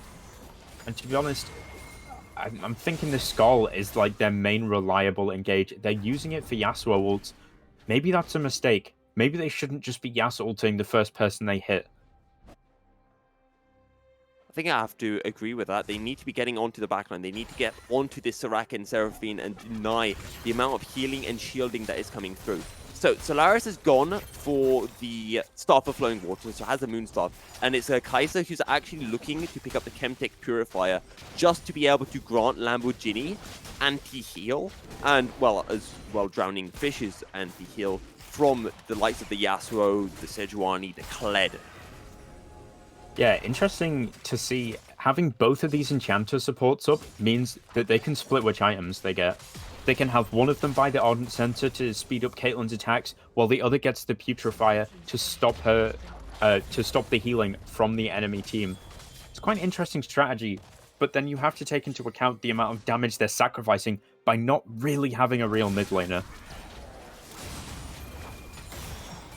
This is why we usually see the Seraphine mid and the Soraka support. Either way, once again, Fish Tank wanting to play around their ADC, wanting to have loads of supports on their team. And despite the picks that the Fish Tank have been able to find, they are still a 3k goal behind. Despite the Drake that they had, they still find themselves sitting in their own side of the map, unable to step forward. One thing you do have to give them credit for, though, is the fact that even with this disadvantage, they aren't giving away too much. Of course, we do see Isaac's team quite often in the jungle, getting quite a bit of pressure up. They haven't really been able to convert it to anything. They took a tower mid, they've taken one top, and they've taken one bottom. They aren't getting much more value as they keep getting picked off before they're going into fights here. A question that I do want to ask. Fish Tank, yes, they're playing smart. Yes, they're not giving away kills. They're not giving away picks. We'll hold that thought. Explosive cast comes through. Denied by the Black Shield. And now the potential turnaround as the charge comes through. And Kaiser will get blown up. Glacial Prison lands onto Carl Johnson. And Carl will fall as well. 2 for nothing. The Wish will buy time. But how much? As that will be the CC down onto Drowning Fishes. Dark Binding will land onto Lamborghini, but once again, Clarky Josh runs it down, and Clarky Josh will fall. Now the turnaround for Fish Tank, a 3v3 in the mid lane, as the Yasuo trying to heal off at the Raptors. Bear Trap on a rope will be able to find his bug. That's the Equinox down, and that's another kill that will follow for the Fish Tank. And once again, what started off as a good fight for Isaac's team is turned, and the Fish Tank pick up the overall team fight advantage. Yeah, Isaac's team, again, they are punishing these mistakes well when they can find them. But then they're maybe biting off a bit more than they can chew with these team fights. They're overcommitting. Again, we saw Clarky Josh going very deep there. Perhaps he thought he started stopwatch up and he made a mistake. But he flashed for something that nobody else was going in for, and it was into 3 people, getting caught out, and then his team starting to get rolled over once again without that Morgana to stop them.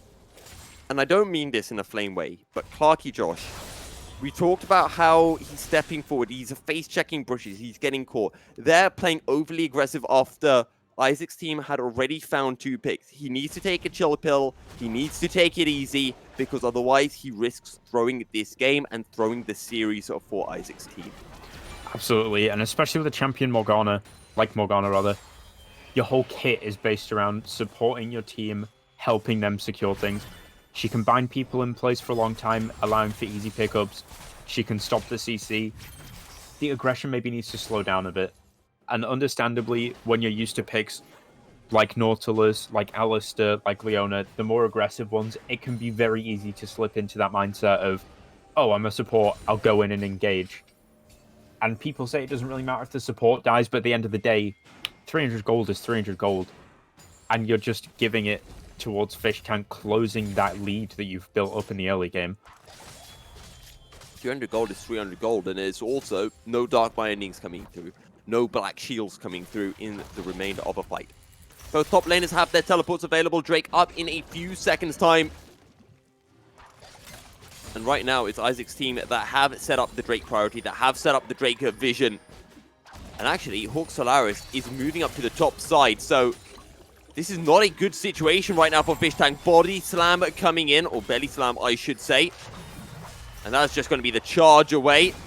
And the Everfrost does nothing at all. Isaac's team will be able to secure their Drake, their third of the game. They pick up their first Cloud of the game, and they are on to Cloud Soul Point.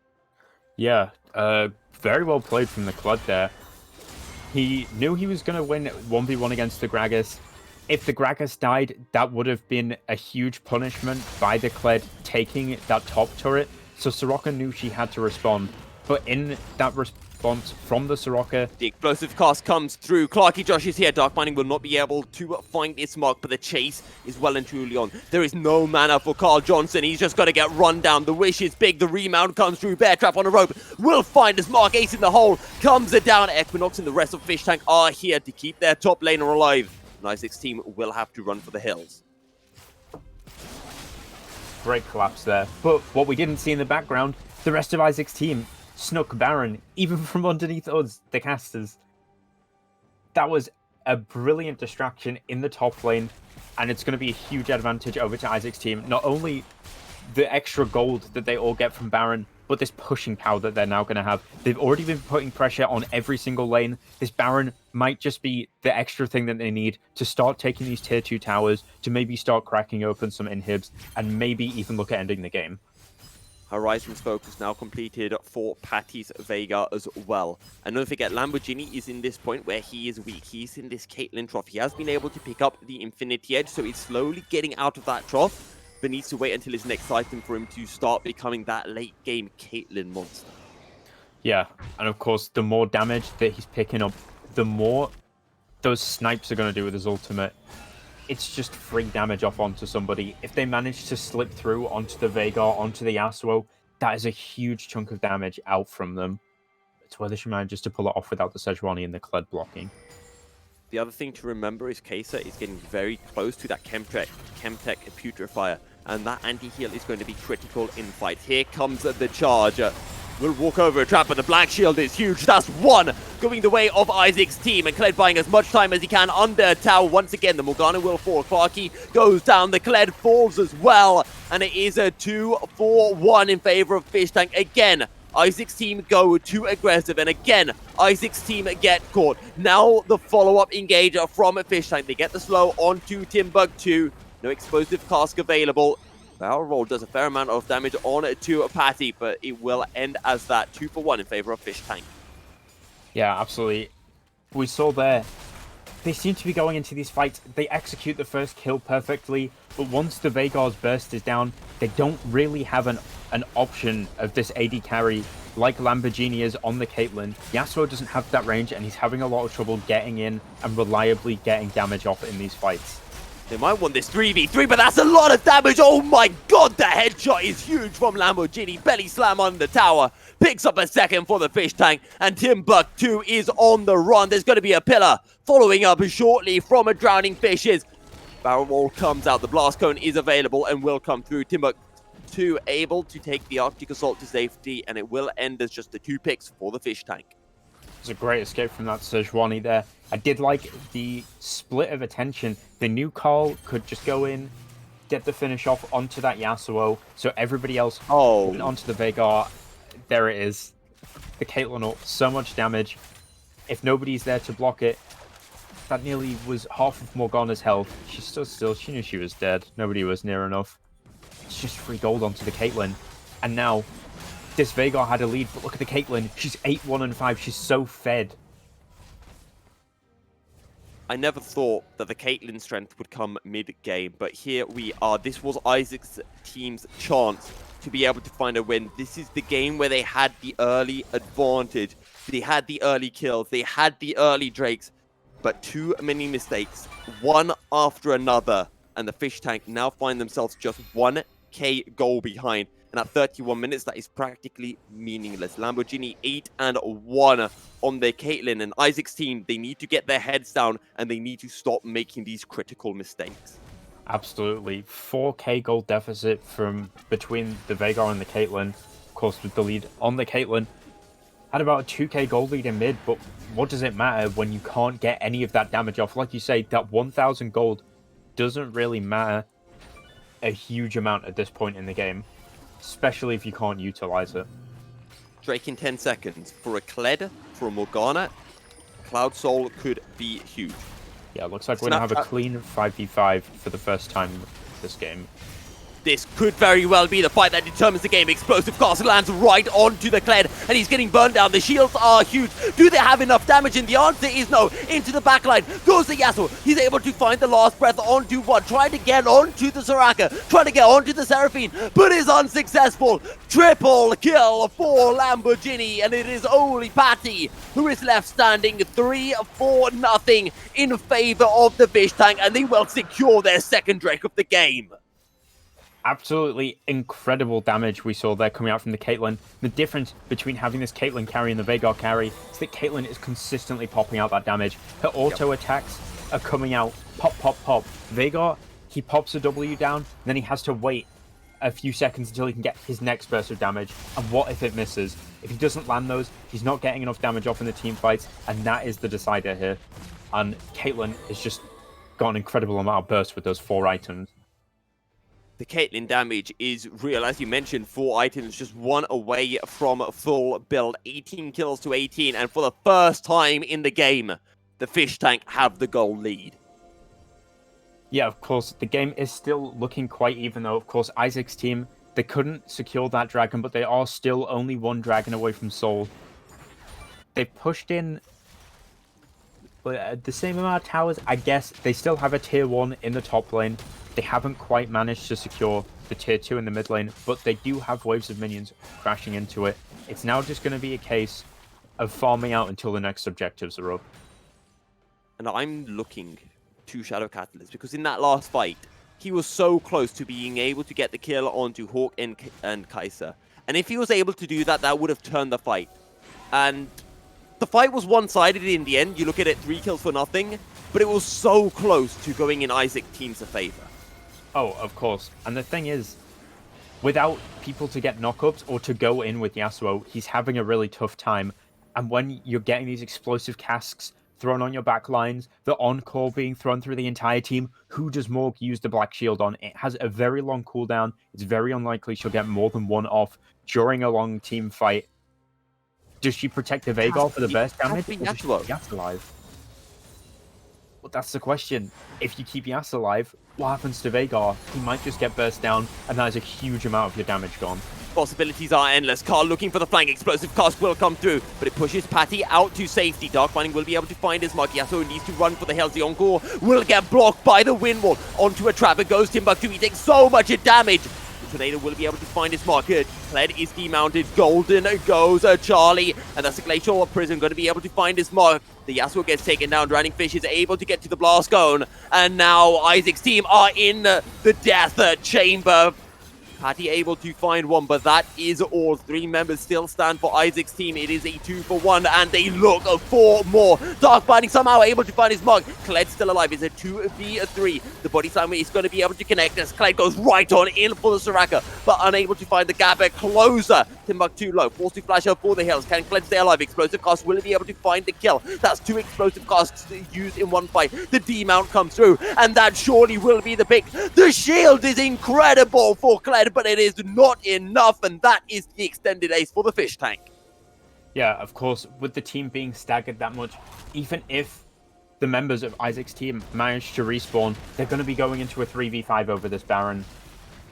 Unless they don't take the Baron. That's interesting. I don't think they have enough members for it. And playing things safe, this has been a game of very, very slight margins. Fish Tank now 2k gold ahead. Again, they come out on top against Isaac's team. And what is going wrong for Isaac's team? They're so close in every fight, but they just can't find that critical win condition or whatever it is they need to come out on top. Yeah, they're really struggling to find the value on this Yasuo. He has a lot of gold, he just can't utilize it. He can't get into these fights on his own. He's getting picked off. There's so much CC on the side of the Fish Tank. How does he get in and out? He just can't. He's going to need to find a way to get out at some point, because otherwise Isaac's team are going to lose the finals right here, right now. 5 HyperX headsets at stake. And Fish Tank are so close to securing it. Actually, that landed Glacial Prison used a little bit too early. Timbuktu wants to go in. The charger comes through. Black Shield has already been used to deny the snap traps there from finding their mark. Shadow Catalyst is here. Flash is for not able to land the tornado. Carl Johnson not going to be able to land the body slam either. And somehow nobody dies. Look at the fight though. We see Isaac's team, and on paper, yeah, they're Oh, taking that's a huge explosive cast. Carl Johnson with the cast he needs, and the Fish Tank will find a 2. Patty gets it taken down, and the Fish Tank aren't done yet. They want more. Can they land the body slam into Timbuktu? They'll go for it, but they can't quite get close enough, and the Fish Tank will now crash in to the base of Isaac's team. They could look to end things right here, right now. 30 seconds for Shadow Catalyst to respawn. 30 seconds for Patty to respawn. 15 on a Clarky Josh, and there are 5 members of the Fish Tank pushing forward. It's all on a Kled and Sejuani to find something. One Nexus Tower will fall. The second Nexus Tower is under attack, and Isaac's team are desperately trying to defend, but the Nexus is down. And just like that, Fish Tank take the 2-0, and they take the Welsh Masters tournament. Absolutely. Isaac's team left sleeping with the fishes. Wow, in those fights, I was about to say at the end, they were getting these great engages on, they were popping all their abilities, they were managing to get the damage off, but the Seraphine shields and the Soraka abilities, the Fish Tank weren't taking any damage. It was just an incredible cheese comp, I suppose. I honestly can't believe the Seraphine Soraka comp worked. It felt so good for the side of Isaac's team. They had the scaling with the Veigar. They had the scaling with the Yasuo. What went wrong? I couldn't tell. On paper, you know what, I can tell you what went wrong. It was the execution. On paper, Veigar and Yasuo should be such an incredible amount of damage late game. But if you can't find those picks, if you're not going onto the right champions, you're not going to get those damage out and those picks. And we saw in a lot of those later fights, the Veigar using his full burst combo on the front lines, getting maybe a quarter or a third of Trundle's health. Meanwhile, Kate popping off all that damage, coming in where she can't even be touched. She's taking out 2 or 3 members before Veigar even gets a look in. Okay, before we do wrap things up here, Shmugu, MVP of the tournament. MVP of the tournament, that is a tough one. I think it's a name we've said a lot. It's got to be Carl Johnsonson. Just this incredible pressure in the top lane. Even when he was behind on that Gragas, that Kled had such a great lead and he was utilizing it well, but he was still getting the value on the side of Carl, still getting the value from that Gragas, getting the picks for his team, getting them ahead, and that is something he consistently did throughout the tournament. If he wasn't doing the damage, he made sure that his team did. I somewhat agree with you, but I'm torn. I think Carl Johnsonson played very well across the series. Yes, he did get put behind on the Gragas, his only kind of flaw in his performance today. But I also think Lamborghini played insanely well. Even on the Caitlyn that game, yes, he wasn't able to get an early lead, but he was still so big. And I don't know what is bigger. I don't know. Essentially, I don't know. Was it a player diff that was coming through? Or was it just like Caitlyn champ diff at the end, just being able to throw out autos without having to do anything exceptional? Because at the end of the day, Carl Johnsonson pulled off that insane Gragas ult. That's what won the side of Fish Tank the game. At the end, it was that Gragas ult that found 2 picks and allowed Fish Tank to run it down. So it's a tough one. I'd like to say it was player diff in the bot lane, but looking at it, really it was team diff every game, getting the support from this Karma, getting the support from the support. So much was backing that ADC to be able to carry the game. And I don't think you can look at one specific person on this team and go, that's the reason they won. You have to look at everyone and go, they played their part in this team, they did their job, and as a team, they managed to pull off this victory. Well, a fantastic performance coming through from Fish Tank nonetheless. That is all that we have time for here at Esports Wales for the Welsh Masters. If you haven't already, make sure to give Esports Wales a follow over here on Twitch and on Twitter at Esports Wales. I've been Milky Cyril. You can catch me on Twitter at MilkyCyril73. And I've been joined by the wonderful Shmugu. You can catch him over on Twitter at Captain Shmugu. But for myself and Shmugu, thank you guys very much for tuning in. And until next time, stay tilt-proof on the Rift and goodbye.